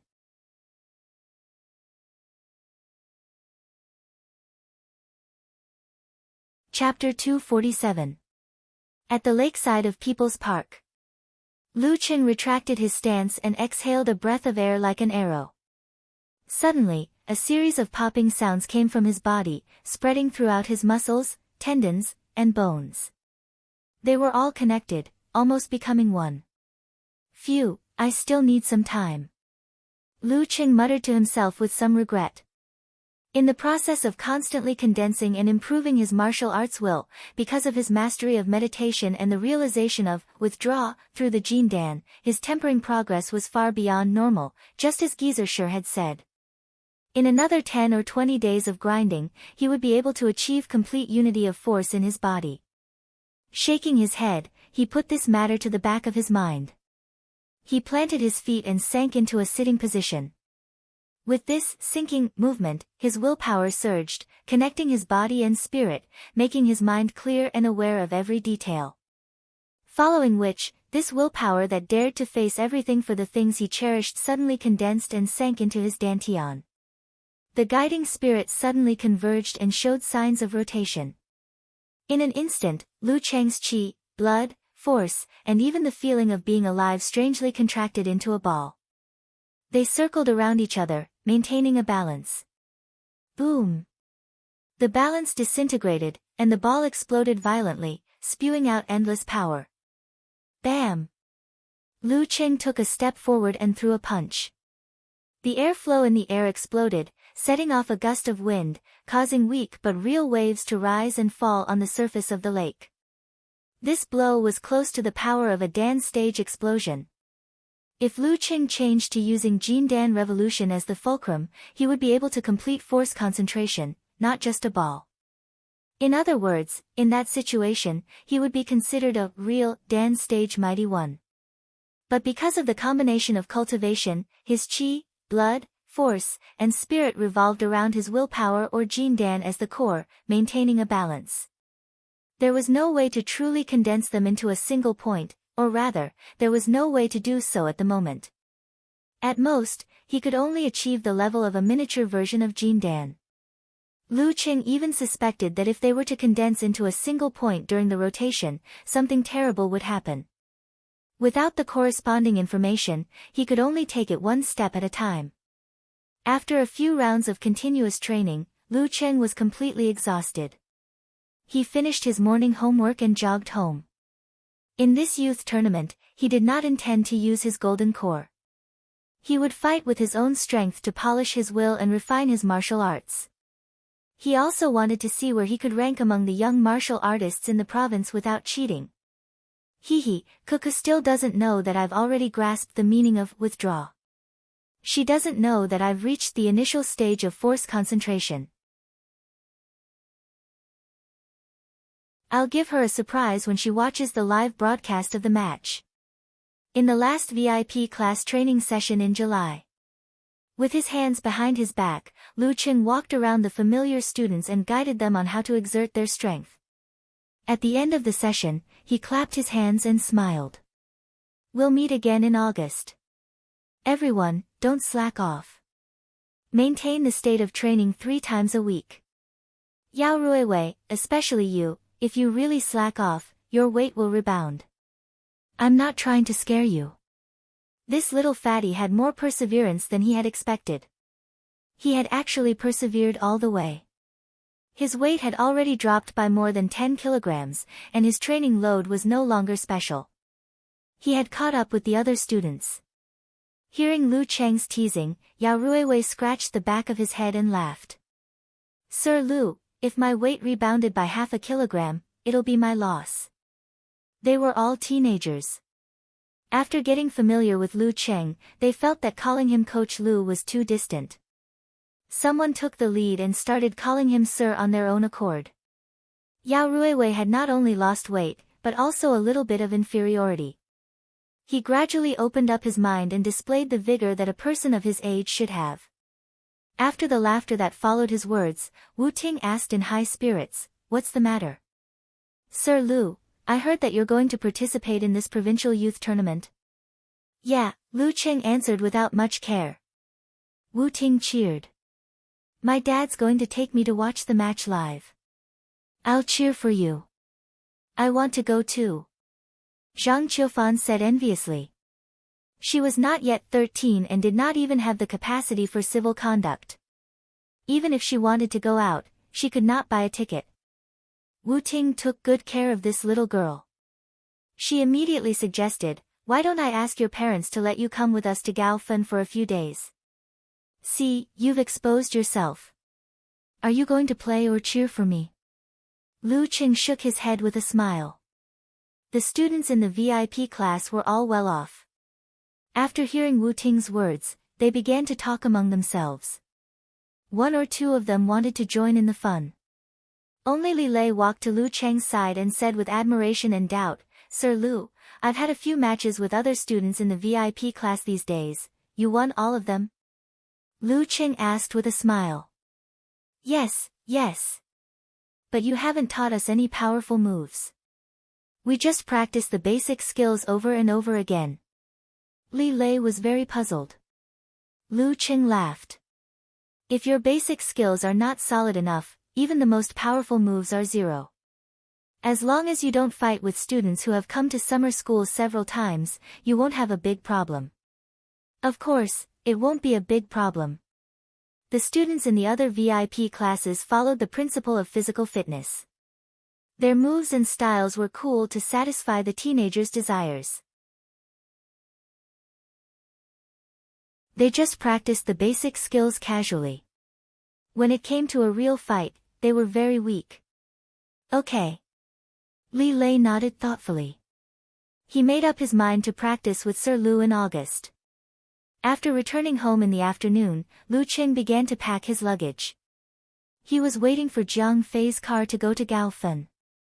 Fatty Jiang, Old Cheng and Tao Xiaofei had nothing to do, so they wanted to watch the youth tournament and cheer for him on the spot. After he was done, he took a picture and sent it to Yenjika with a smile. "Embark on the journey. I'm so angry, but I still have to smile and cheer for you," Yenjika said with tears in her eyes. "I want to watch it live." Lu Cheng chuckled and typed a reply.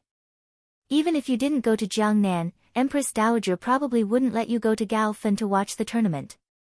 "That's true," Yenjika said with both hands supporting her chin.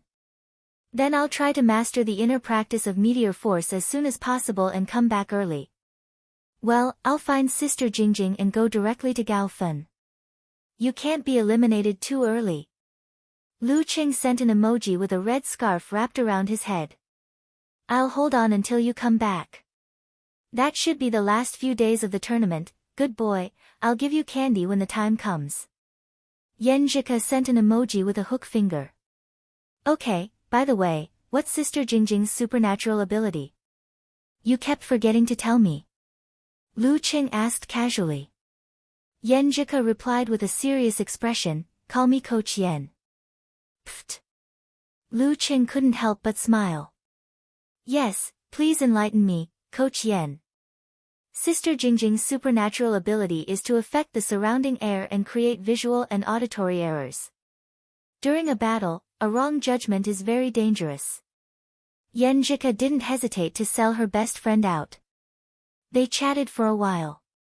Lu Qing heard the sound of the key opening the door. He stuck his head out and found that his parents had come back early. Behind them were Qi Yunfei, Qin Xiaoxiao, and Ma Shi. Oh no, I'll have to sleep on the sofa again. This was Lu Cheng's first thought. Then he realized that since he was going to Gaofen, it didn't matter if the room was occupied by the girls.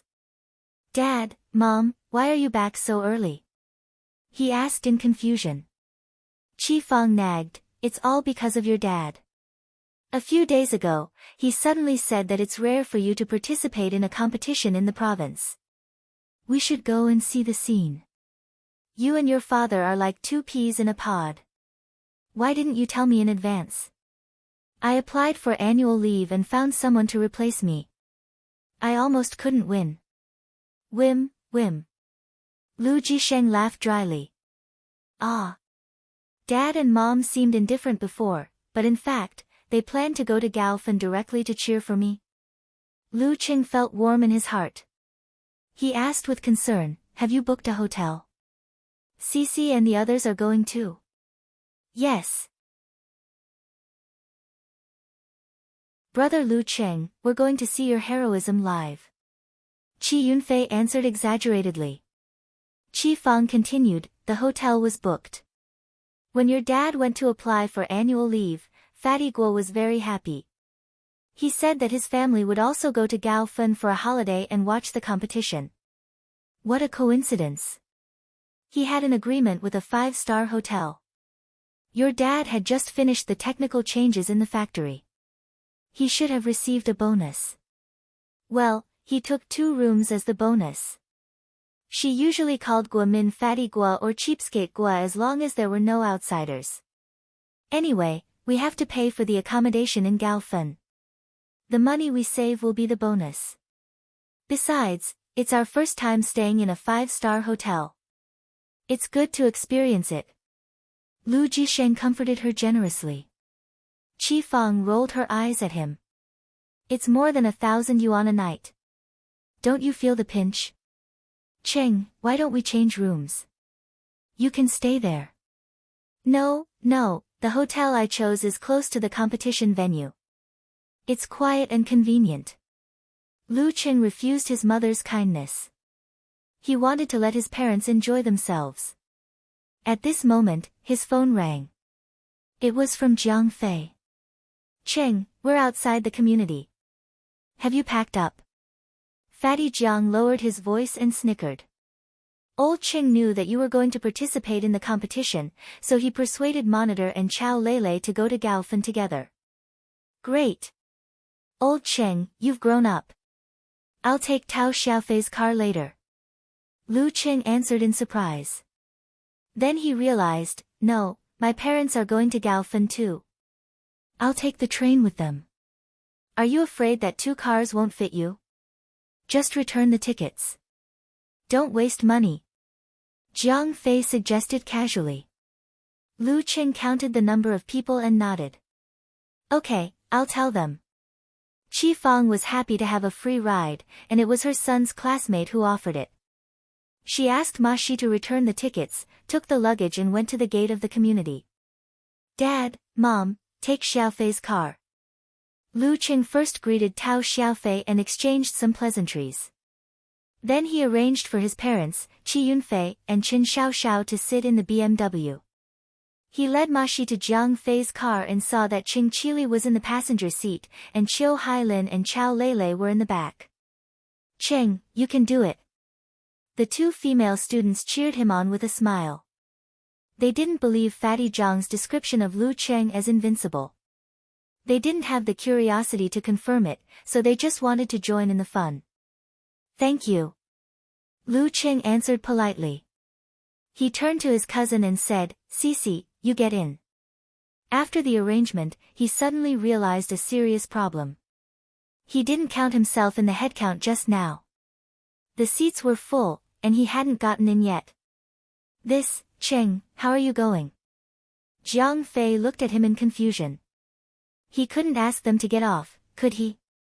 Besides, he had to go on the highway. It was not good to overload. Lu Cheng was stunned for a few seconds.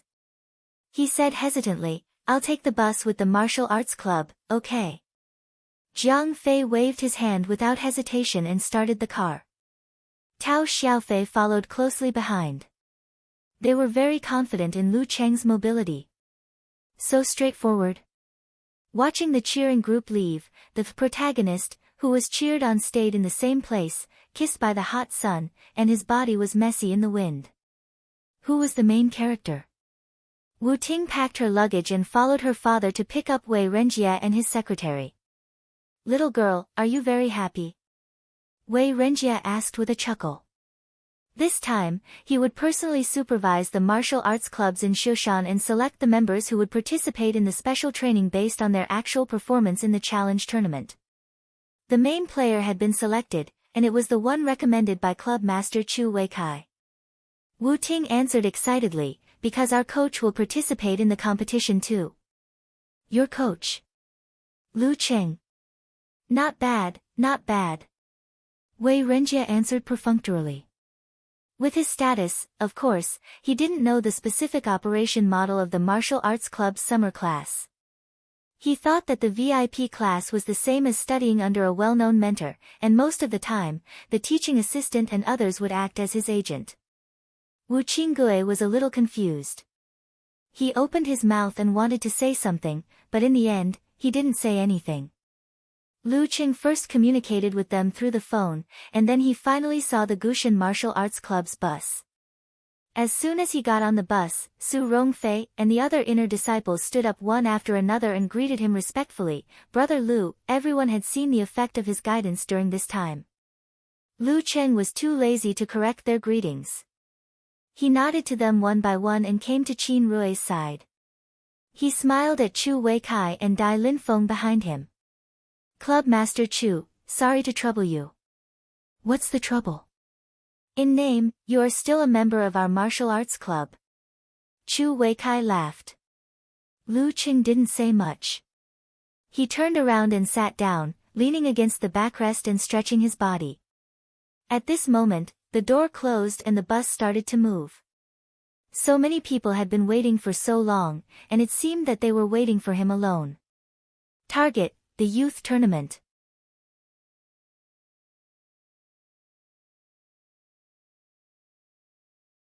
Chapter 248.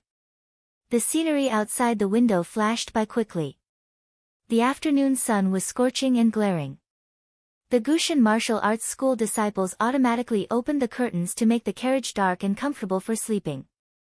Lu Cheng basked in the little warmth through the curtains and enjoyed the breeze of the air conditioner above his head. He closed his eyes and recalled the various experiences since he started practicing martial arts, settling down all kinds of emotions. Until recently, he finally understood the true meaning of the words his master had said. Human body Big Dan meant that all the forces in the body were as one, forming a whole.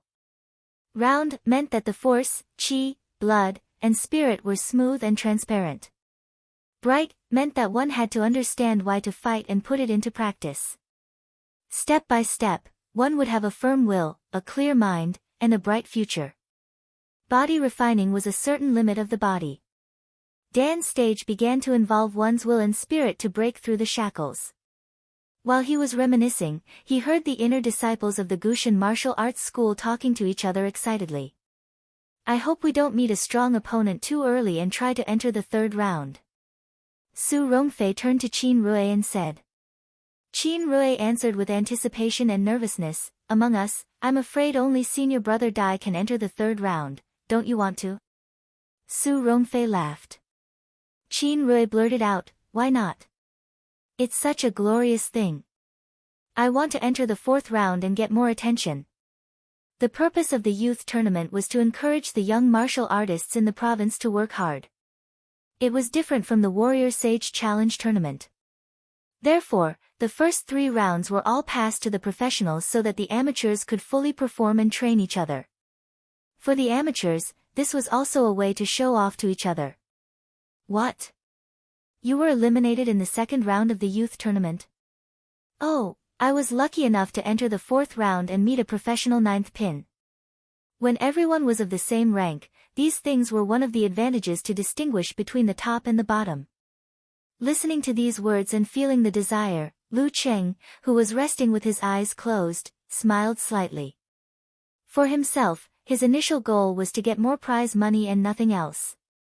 Now that he had opened the door to the dance stage, there were some things he could think about. For a moment, he was a little complacent.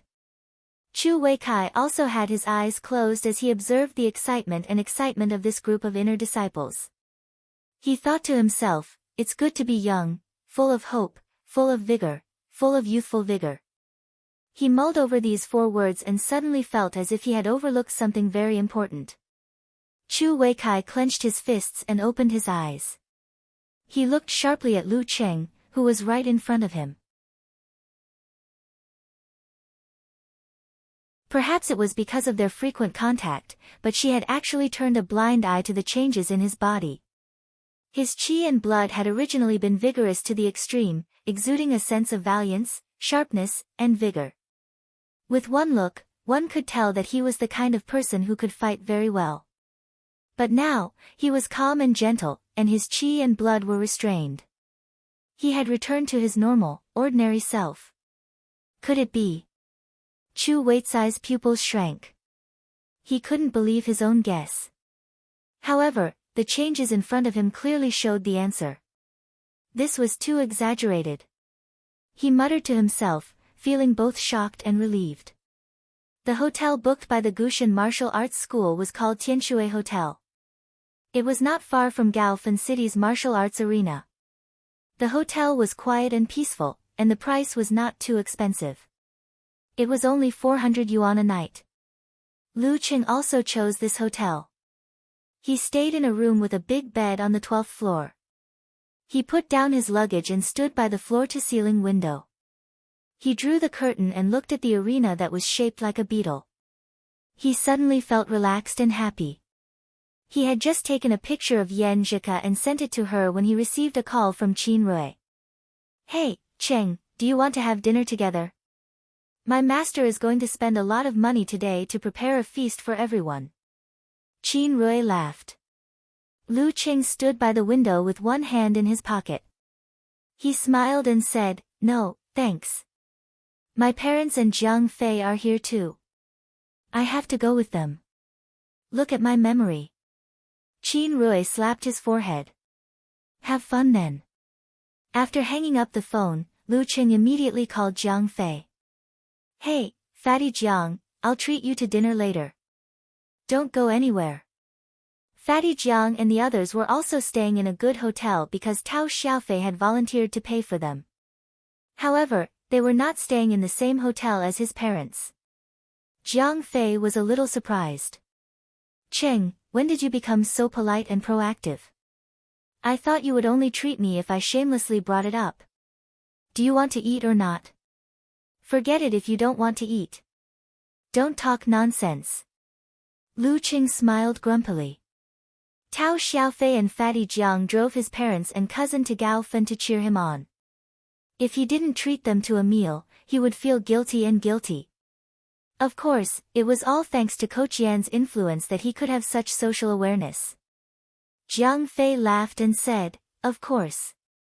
You didn't treat us to the meal when you were dating Yan Zhika. He was so forgetful that he couldn't remember that sour feeling of loss. Okay, I'll treat you together with Ko later. Lu Qing agreed readily, thinking that his girlfriend was coming to Gaofen. The sky was high and the empress was far away. Jiang Fei nodded with satisfaction. Then we'll pick you up and take you to your parents' place. No, I'll go there directly. You guys calculate the time and meet there. Lu Qing walked out while talking on the phone. He was wearing a short-sleeved white t-shirt, beige trousers, and vintage brown leather shoes. He looked very casual. On the way to Mingxi International Hotel, Coach Yan, who often came to Gaofen, told him what to eat. It was a Nanyun restaurant nearby. He arrived at the 5-star hotel before the evening rush hour. Because he had to swipe his card to enter the elevator, he waited for a while and got a free ride from others. Finally, he arrived at the 17th floor and knocked on the door of his parents' room.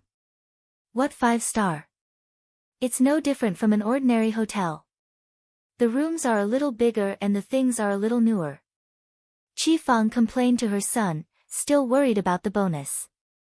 Lu Qing stepped on the soft carpet and agreed with his mother. Exactly. The environment is cleaner. Can't we sleep anywhere? Dad, Mom, you guys clean up. Fatty Jiang and Tao Xiaofei are coming. I'm going to treat them to a meal.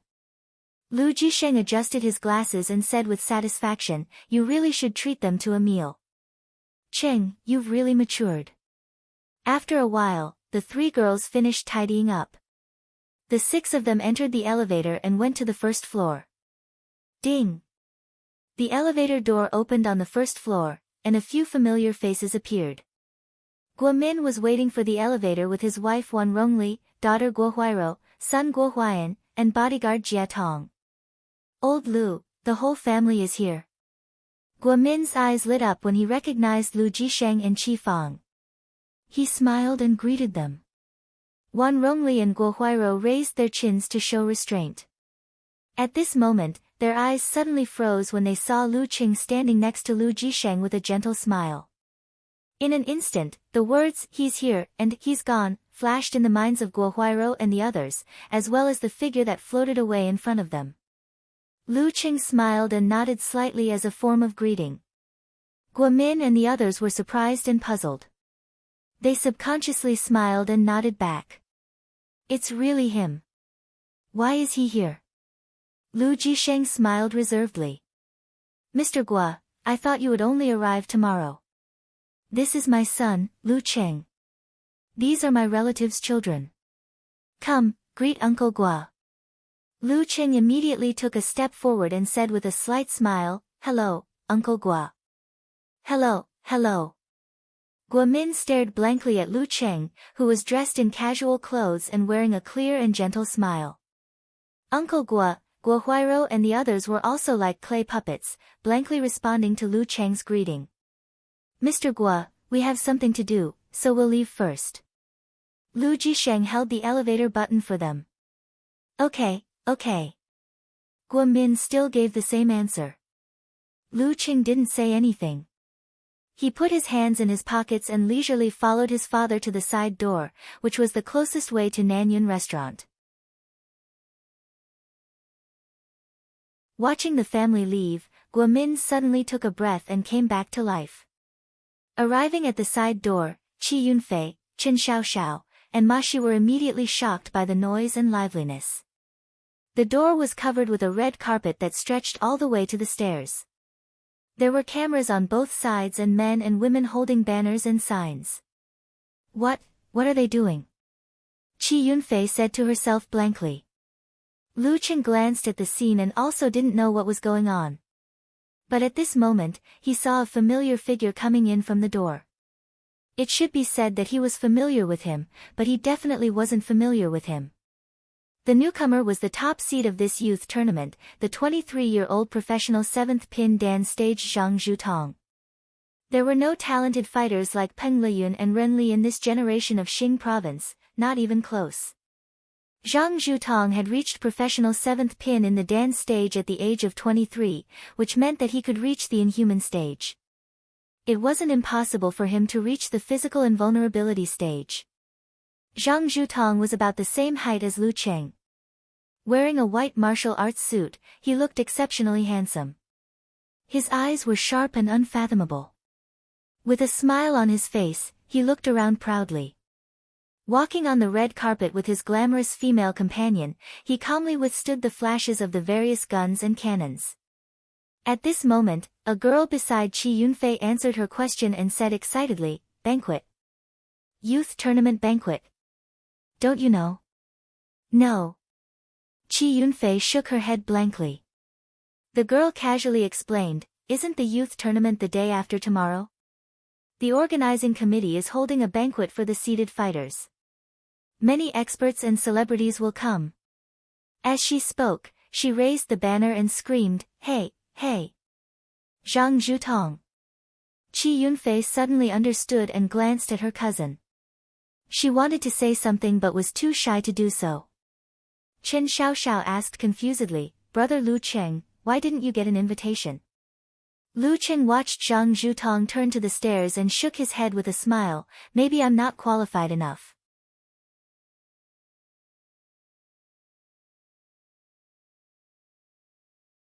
Chapter 249. Lu Cheng didn't complain about the lack of qualifications. He had already known that there would be 12 seeded players in this youth tournament. He had even watched a lot of promotional videos. That was why he felt familiar with Zhang Zhutong. The standard for seeded players was professional 7th pin, professional 9th pin, and several famous fighters of the professional 9th pin with supernatural abilities in the province. Not to mention whether the organizing committee would search the videos of every fighter of the professional 9th pin, Lu Cheng's recent performance was not enough for him to be selected. In other words, the minimum requirement for seeded players was professional 8th pin. Lu Cheng obviously didn't reach this level before the summer vacation. Of course, things were different now. He didn't feel that he was worse than some of the seeded players. Hearing his answer, Chen Xiaoxiao suddenly realized that she had asked a question that she shouldn't have. Of all things, she had touched a sore spot. Hurriedly, she said, "Brother Lu Cheng, you will definitely be qualified in the future." "I should be qualified now," Lu Cheng thought. He didn't mind the little girl's unintentional question. He smiled and said, "I hope so. Let's go back to the main entrance. We can't get out of here."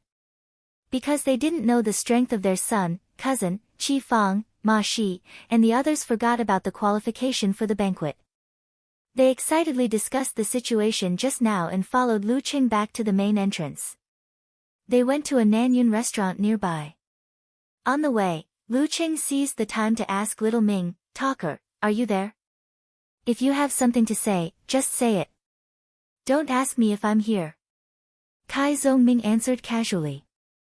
"I'm treating some high school classmates, my parents, and my cousin. I feel that the atmosphere will be awkward. What should I do?" Lu Cheng described the difficulty. Kai Zhongming chuckled. "Make fun of yourself. This is the only way out. You're the connection point between the two parties. Your parents will definitely be interested in your embarrassing moments in school. Your classmates can also get in on it, and vice versa." Lu Cheng felt that it made sense at first. Then he was shocked. "My mom will tell all my embarrassing stories if they continue to talk like this. How can I show up in front of my classmates? What a bad idea." He didn't even have the nerve to tell Ku about some embarrassing things. Kai Zhongming threw his head back and laughed. "This is the only move I have left. Good luck to you." After gnashing his teeth for a while, Lu Cheng consulted Coach Yen. After combining the opinions of both parties, he gradually came up with a draft on how to lead the conversation. He had already booked a private room in advance. After meeting Jiang Fei, Qiu Hailin, and the others outside the restaurant, they walked straight in and took their seats.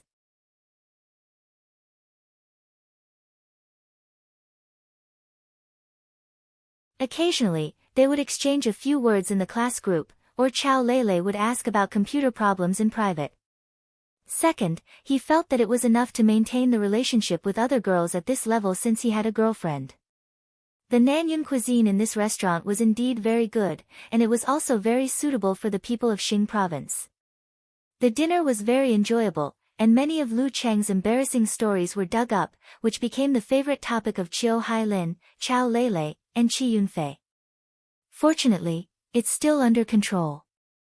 Lu Cheng thought happily. After sending his parents and 3 cousins to the hotel, he took Tao Xiaofei's car back to Tianshui Hotel. At this time, the banquet hall of the youth tournament was still brightly lit. The next morning, Lu Cheng, who had finished his training, led a group of cheering fans who hadn't watched the challenge tournament live to the Gaofen Martial Arts Stadium, introducing them to various aspects. The layout of the youth tournament was similar to that of the Warrior Sage Challenge tournament. It was also divided into the central ring and 9 smaller rings around it, each with a big screen showing the battles on it. When Lu Jisheng, Qi Fang, and the others gradually adapted to the atmosphere of the martial arts competition, Lu Cheng suddenly heard someone shouting not far away, "Sir Lu." Turning his head, he saw Wu Ting jumping and waving at him. Her 2 ponytails swayed back and forth. She was very excited.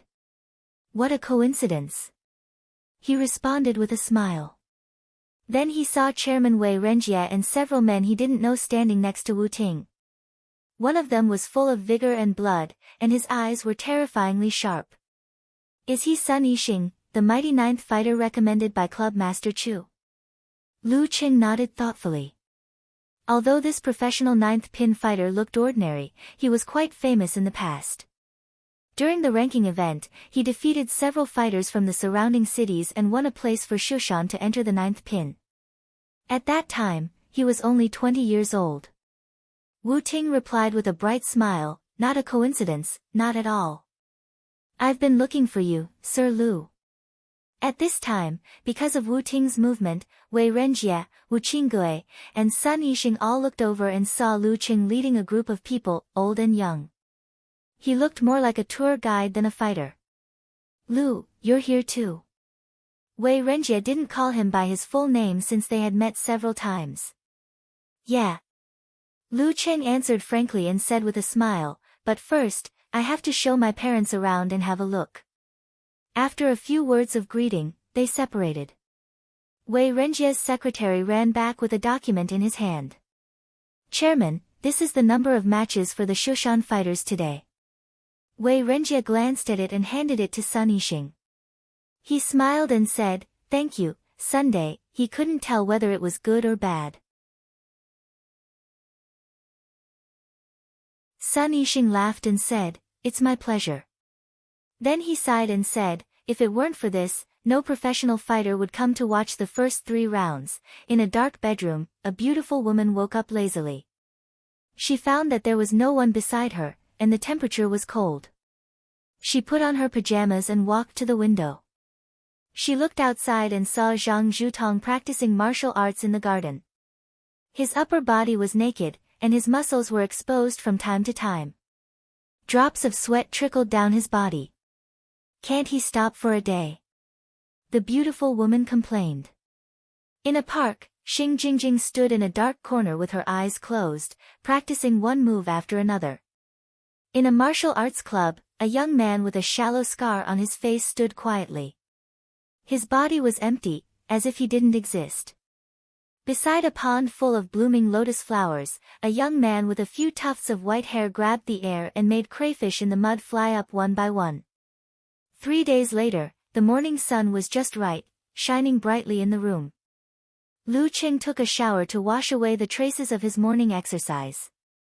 He put on his white martial arts suit with black edges and stood by the window, looking down at the martial arts arena in the shape of a beetle. He slowly adjusted the buttons on his wrist. Today was the start of the 4th round. After adjusting his clothes, he turned around and picked up his phone. As expected, he saw a voice message from Yan Zhike, who was far away in Jiangnan. He put the phone to his ear and moved his thumb slightly. He heard her soft and clear voice like the first time, "Lu Cheng, Lu Cheng. Come on, Lu Cheng." Compared to Yanling, the current encouragement was more tender and sweet. The corners of Lu Cheng's mouth curled up. He listened to the message several times, then suddenly put away his phone. He grabbed the number plate on the table, opened the door, and strode out, basking in the sunshine. The number plate was wobbling in his hand. There was a unique pattern and a simple number on it, 18.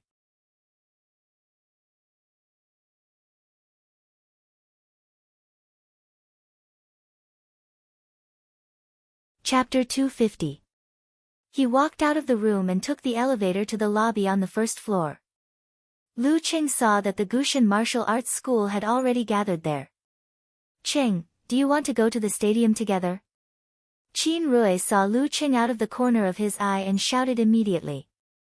In the first 3 rounds of the competition, Lu Qing, who had familiarized himself with the adjusted fighting style, had reached a higher level. Although he was still a long way from reaching amateur 9th pin, as an amateur, as long as he didn't meet the likes of Dai Linfeng or Zhou Xingyao, he could easily defeat an amateur 2nd pin fighter in the first round. In the second round, he defeated an amateur 3rd pin fighter without any bloodshed. In the third round, he met a strong opponent and won a hard battle. He became one of the 3 disciples of Gushan martial arts school who made it to the 4th round and was praised by the chairman Wei Renjie and the leader of the preliminaries, Sun Yixing. This made him feel refreshed and more confident. He was even more grateful to Lu Qing. Yeah, let's go together. It's much more convenient to take the bus. Su Rongfei also said cheerfully. He and Dai Linfeng were the other 2 disciples who made it to the 4th round. This was partly due to luck, the opponents they met were not too strong, and partly due to Lu Cheng's serious guidance. As for the other inner disciples, as long as they received individual guidance, their results were more or less better than expected. Real knowledge comes from practice. They already admired this unassuming young fighter from the bottom of their hearts. The money in their pockets jumped with eagerness. Lu Cheng looked at them and responded leisurely, no need. There's no need. I'll run over and warm up. He waved his hand and strode out of the lobby. He ran rhythmically along the road to the stadium. Seeing him off, Su Rongfei sighed with emotion. Why do I feel that Brother Lu is becoming more and more like a master? He can make it to the top 16 this time, right? In his opinion, Lu Cheng was invincible among those below professional 8th pin. As long as he was lucky, he had a great chance to make it to the top 16. Qin Rui echoed, I think it's no problem, unless he meets the 12 seeded fighters in advance. Then we can see Cheng in the role of call. The significance of seeded fighters was that they could avoid each other before the top 32. Behind them, Chu Weikai listened with a smile. He shook his head slightly and whispered to himself, top 16. Hey! Stepping into the Gaofan Martial Arts Stadium, Lu Qing went straight to the big screen and looked at the rolling list of matchups. After waiting for a few minutes, he keenly saw his name because of his keen ears and eyes. Ring 6, Round 4. Number 18, Lu Qing, 19 years old, professional 9th pin. Number 29, Xiong Yu, 21 years old, professional 9th pin. Lu Qing clicked his tongue inside. In the 4th round, there were not many matches between professional 9th pin fighters, and he was lucky enough to get one. He took a closer look and realized that the fight between him and Xiong Yu was not on the broadcast list. That was because the top seed Zhang Zhutong was facing a challenge from a professional 9th pin fighter at the same time. Lu Qing lowered his head and typed quickly on the keyboard. He sent a match message to Ku and sent her a pitiful emoji. Without Coach Yan's blessing, I got a professional 9th pin opponent in my first match. Ha ha ha ha. Yan Zhika did not hide her pride at all. Wait for me to come back and give you the glory of your moral character. After typing this sentence, she said, but why do I feel that Xiong Yu is the one with bad luck? Facing Cheng, a freak who has gathered his martial arts will and mastered the core force of the Ice Sect, is not much different from challenging a seeded fighter in advance. Don't underestimate your opponent. Lu Qing replied with a serious expression. Do you think it's easy for me to act pitiful? Okay, let me search for his information for you. Yan Zhika combed her hair and quickly searched for his information. With a professional ninth pin fighter in a province, there must be relevant information on the internet. Lu Qing did not need to wait in line at the service desk. He went directly to ring 6 and waited for Kochian's reply. In the process, he sent the match information to his parents and Jiang Fei. Number 18 Lu Qing. Xiong Yu looked at the big screen and read out his opponent's name softly. It was a very strange name. His body looked thin, but in fact, it was as heavy as a mountain.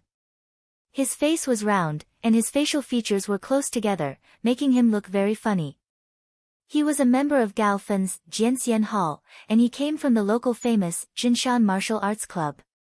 His Wuji Godly Shattering Fist was complete in form and meaning, and its essence was sufficient. Never heard of him. He should be a professional ninth pin fighter in another city. Just search for him.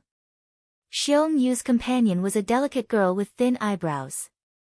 She was dressed like a regular white-collar worker, but her qi and blood were at their limit. She was in high spirits and looked fierce and strong.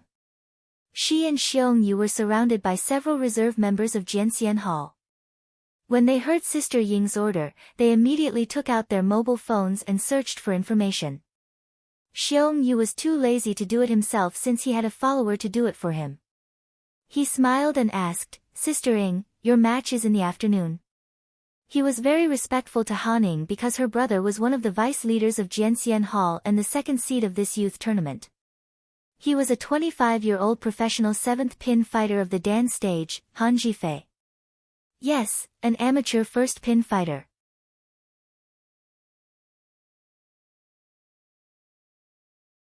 Han Ying answered casually. Brother Jifei's opponent seems to be an amateur first pin fighter as well. Xiong Yu smiled with uncertainty. In this kind of voluntary challenge tournament, it was rare to give up. When encountering a strong opponent, one would enter the arena with the mentality of giving it a try. It was not that they thought they could win, but that they could brag when they went back. "I used to fight with a professional 7th pin fighter of the Dan stage." As for the specific number of moves, it was not for outsiders to know. While they were chatting, the reserve members looked more and more serious. One of them suddenly said, "Sister Ying, Brother Xiong, this Lu Qing is not easy to deal with." He tried hard to think of a not too harsh description. Not easy to deal with. Xiong Yu frowned and took the other's mobile phone. He looked at it again. Han Ying also moved her head closer. As they watched, the two of them paused and looked at each other, noticing the astonishment in each other's eyes. He is not only not easy to deal with. He is simply hard to deal with. Impossible to deal with. When did such a 19-year-old top professional 9th pin fighter appear in Xing province? He also has the supernatural ability of ice and fire, and has mastered the tremor punch and one of the core forces of the ice sect. Brother Xiong, you are so lucky. Han Ying sighed and said with a bitter smile. Xiong Yu hissed, "This guy is ranked in Songcheng. Damn it, why did he come back to participate in the youth tournament?" After venting his anger, he took a few deep breaths and said, "Good. If I don't encounter a strong opponent, how can I squeeze out my potential? So what if he has the tremor punch and the core force of the ice sect? It's useless if he can't hit him. We are all professional 9th pin fighters. Is there an unbridgeable gap between us? If we don't fight, how can we know we can't win? I am a strong professional 9th pin fighter." Lu Jisheng and Qi Fang led Chen Xiaoxiao and Jiang Fei to the seats near the 6th ring when they saw the long spears and short cannons moving towards the center ring. After sitting down in 2 rows, the young people who were used to checking the internet took out their mobile phones and searched for the information of Xiong Yu, Lu Cheng's opponent. "He looks so strong," Chao Lele blurted out after studying for a while. She had little contact with martial arts. This was the first time she saw a fight video of a strong professional 9th pin fighter. Naturally, she was shocked and worried about Lu Cheng. Is he strong? Qi Fang's ears were very sharp. Her heart was hanging in the air. She asked in a hurry. His son was so unlucky that he got the little king in the first round. If he was eliminated in the first round, he would be very sad and painful. He is very strong. Qiu Hailin watched several videos and took a deep breath. Her head was still exposed to the air. Tao Xiaofei heard their surprise and said disdainfully, "What's so good about this? You can search Brother Lu's videos. He is much stronger than this. Making a fuss over nothing." "Yeah, compared to Brother Lu, he is just so." Qi Yunfei and Qin Xiaoxiao said in unison. "Really?" Qiu Hailin and Chao Lele looked at each other and realized that they might have overlooked something very important. They quickly searched for the videos, regardless of the traffic. The more they watched, the brighter their eyes became. They couldn't believe that the powerful fighter in the videos was Lu Cheng, who was always smiling and polite. How could he be so strong all of a sudden? They couldn't tell at all. "Oh, is this Cheng?" Qi Fang stretched her head and looked at Chao Lele's phone. "I can't recognize him." In the words of the TV series, her son was very handsome. Jiang Fei couldn't help but laugh. He lowered his voice and said to Cheng Qili, "Old Cheng, is this a realistic version of beating his mother until she can't recognize him?" Cheng Qili ignored him and looked at Qiu Hailin and Chao Lele's eyes and expressions worriedly.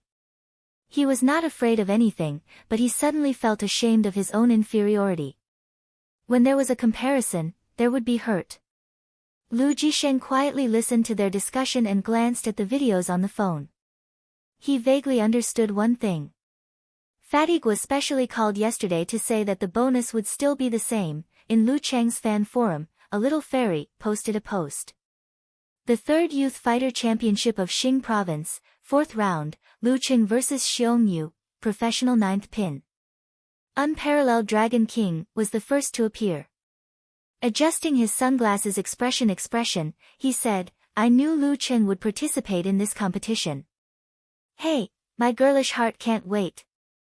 Eternal Nightfall, Yan Shaoling excitedly opened the official website of the Youth Fighter Championship and looked for the broadcast address. After more than 2 months without a competition, the forum, which had not yet stabilized its popularity, was much quieter. There were only 5 or 6 IDs left. Of course, Brahman was a persistent and persevering girl, and it was summer vacation.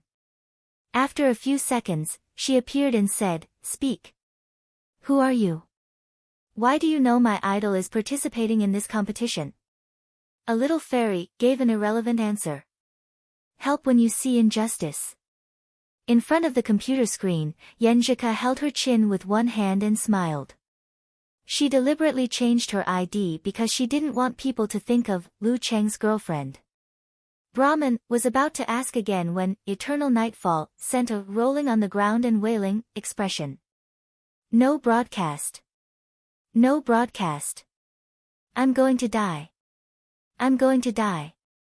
Lying on the bed, Yan Shaoling sniffled and took out something to soothe her wounded heart. It was an admission notice, and the keywords were Songqing University School of Arts major in choreography.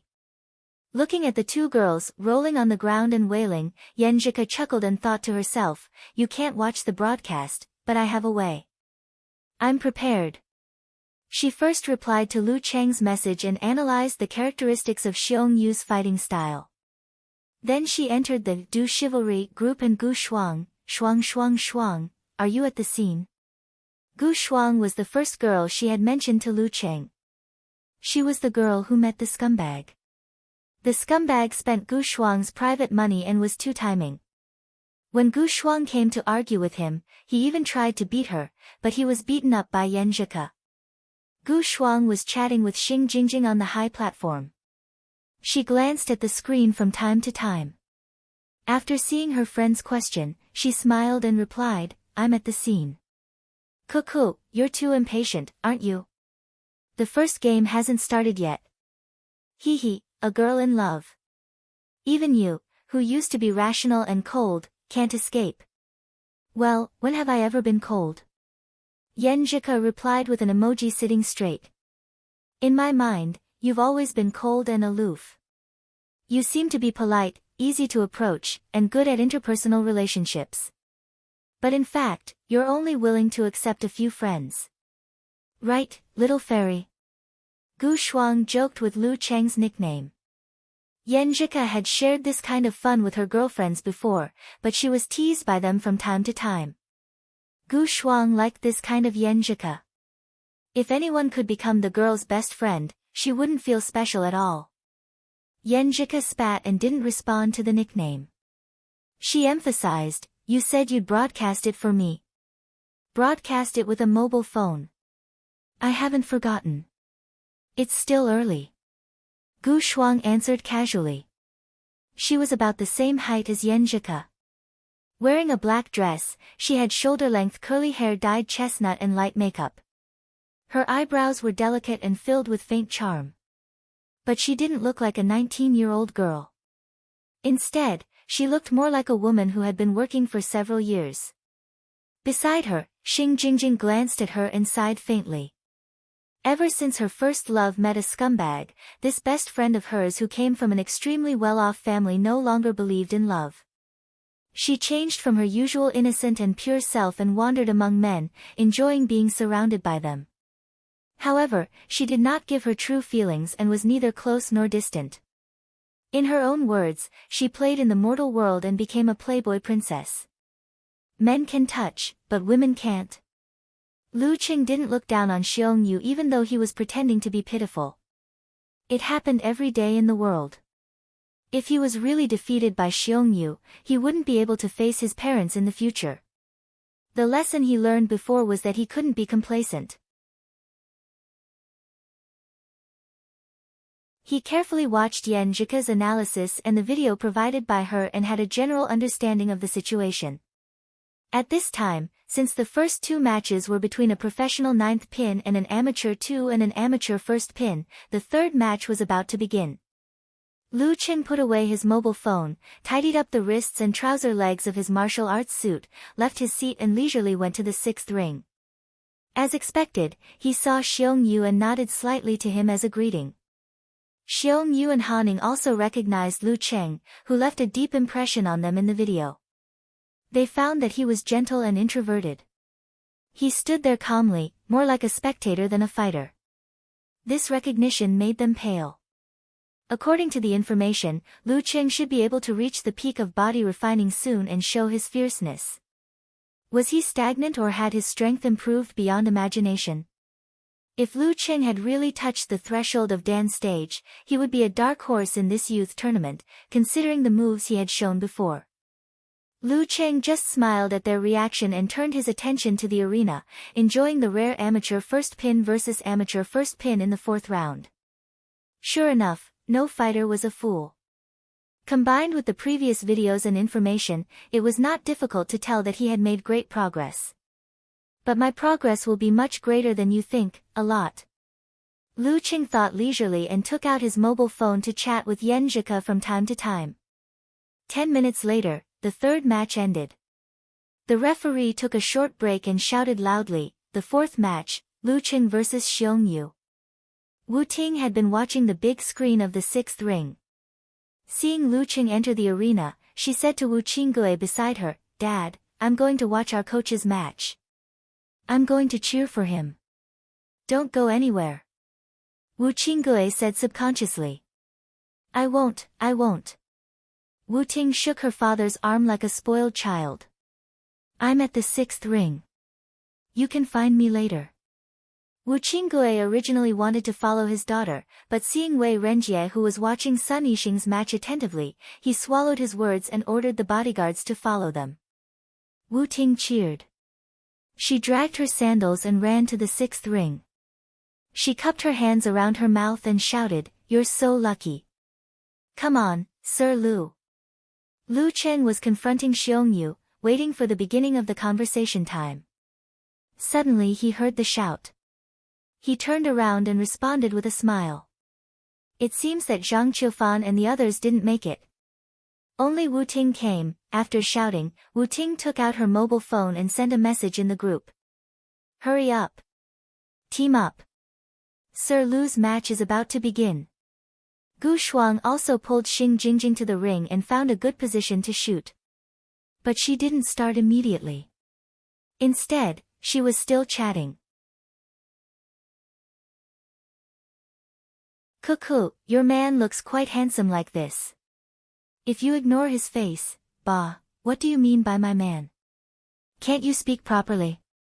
Yenjika scolded in her heart and urged, how can you chat at such a critical moment? Hurry up.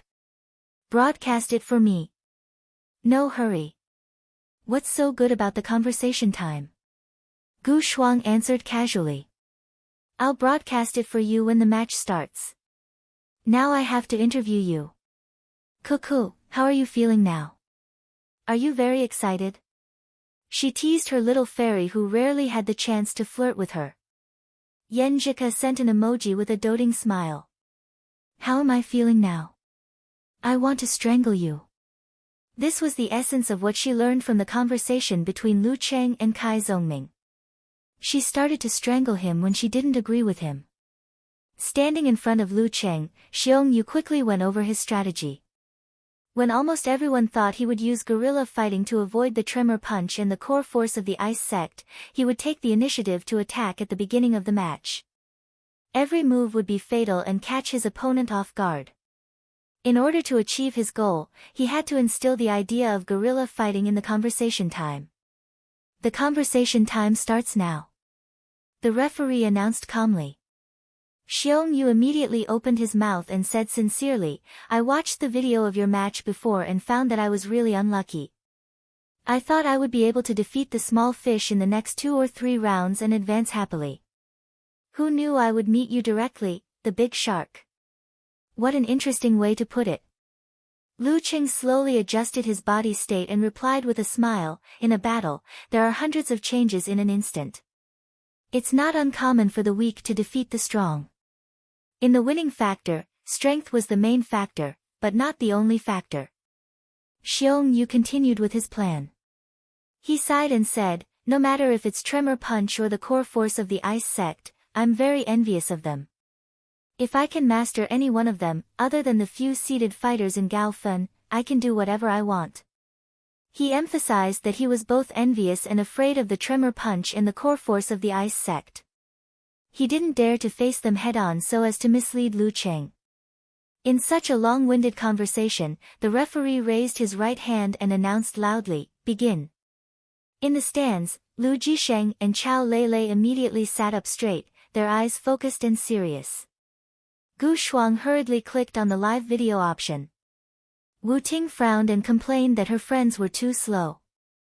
None of them had arrived yet. As soon as the referee's voice fell, Xiong Yu's fearful expression was replaced by a burst of momentum. He stomped on the ground and pounced at Lu Cheng in a seemingly straight and curved manner. At the same time, a low, muffled sound came from within his body, connecting into a mountain-shaking sound, driving his right arm to punch out. Wuji Divine Shattering Punch. In the blink of an eye, Xiong Yu was already in front of Lu Cheng. He didn't panic. His abdominal muscles bulged, and his fascias on both sides pulled. His right hand popped out and his 5 fingers opened, piercing the wind and grabbing Xiong Yu's wrist. At this moment, Xiong Yu's back sprung. His right arm tightened, and his left foot kicked out without warning. It went straight for Lu Cheng's ankle. It was deep, fast, accurate, and ruthless. The punch above was a trick to attract attention. The kick below was the essence. The killer move of Wuji Divine Shattering Punch, Earth Dragon Flip. However, as soon as he kicked, Lu Cheng felt a tingling sensation in his ankle. He shifted his center of gravity first, stopped his move, and stepped aside like a ghost. Pseudo-Dan state, absolute reaction. Lu Cheng took a step forward. Before Xiong Yu could withdraw his foot, Lu Cheng tightened his muscles and swung his left arm. With the roar of the thundercloud in his mind, he hammered his opponent. Bam! Xiong Yu hurriedly blocked and was hit by the bomb. His body jumped, his chi and blood tumbled, and his muscles and fascias trembled. Just as he was about to use the internal training method to neutralize the shock, Lu Qing quickly adjusted and followed up with his right fist. In the visualization picture, a surging river suddenly froze over. Bam! The two fists collided and the cold current surged. Xiong Yu froze as if he had fallen into an ice cave. Lu Cheng's arm shook and cut across his neck. He pulled back and listened to the referee's announcement with a smile. Round 4, Lu Cheng wins.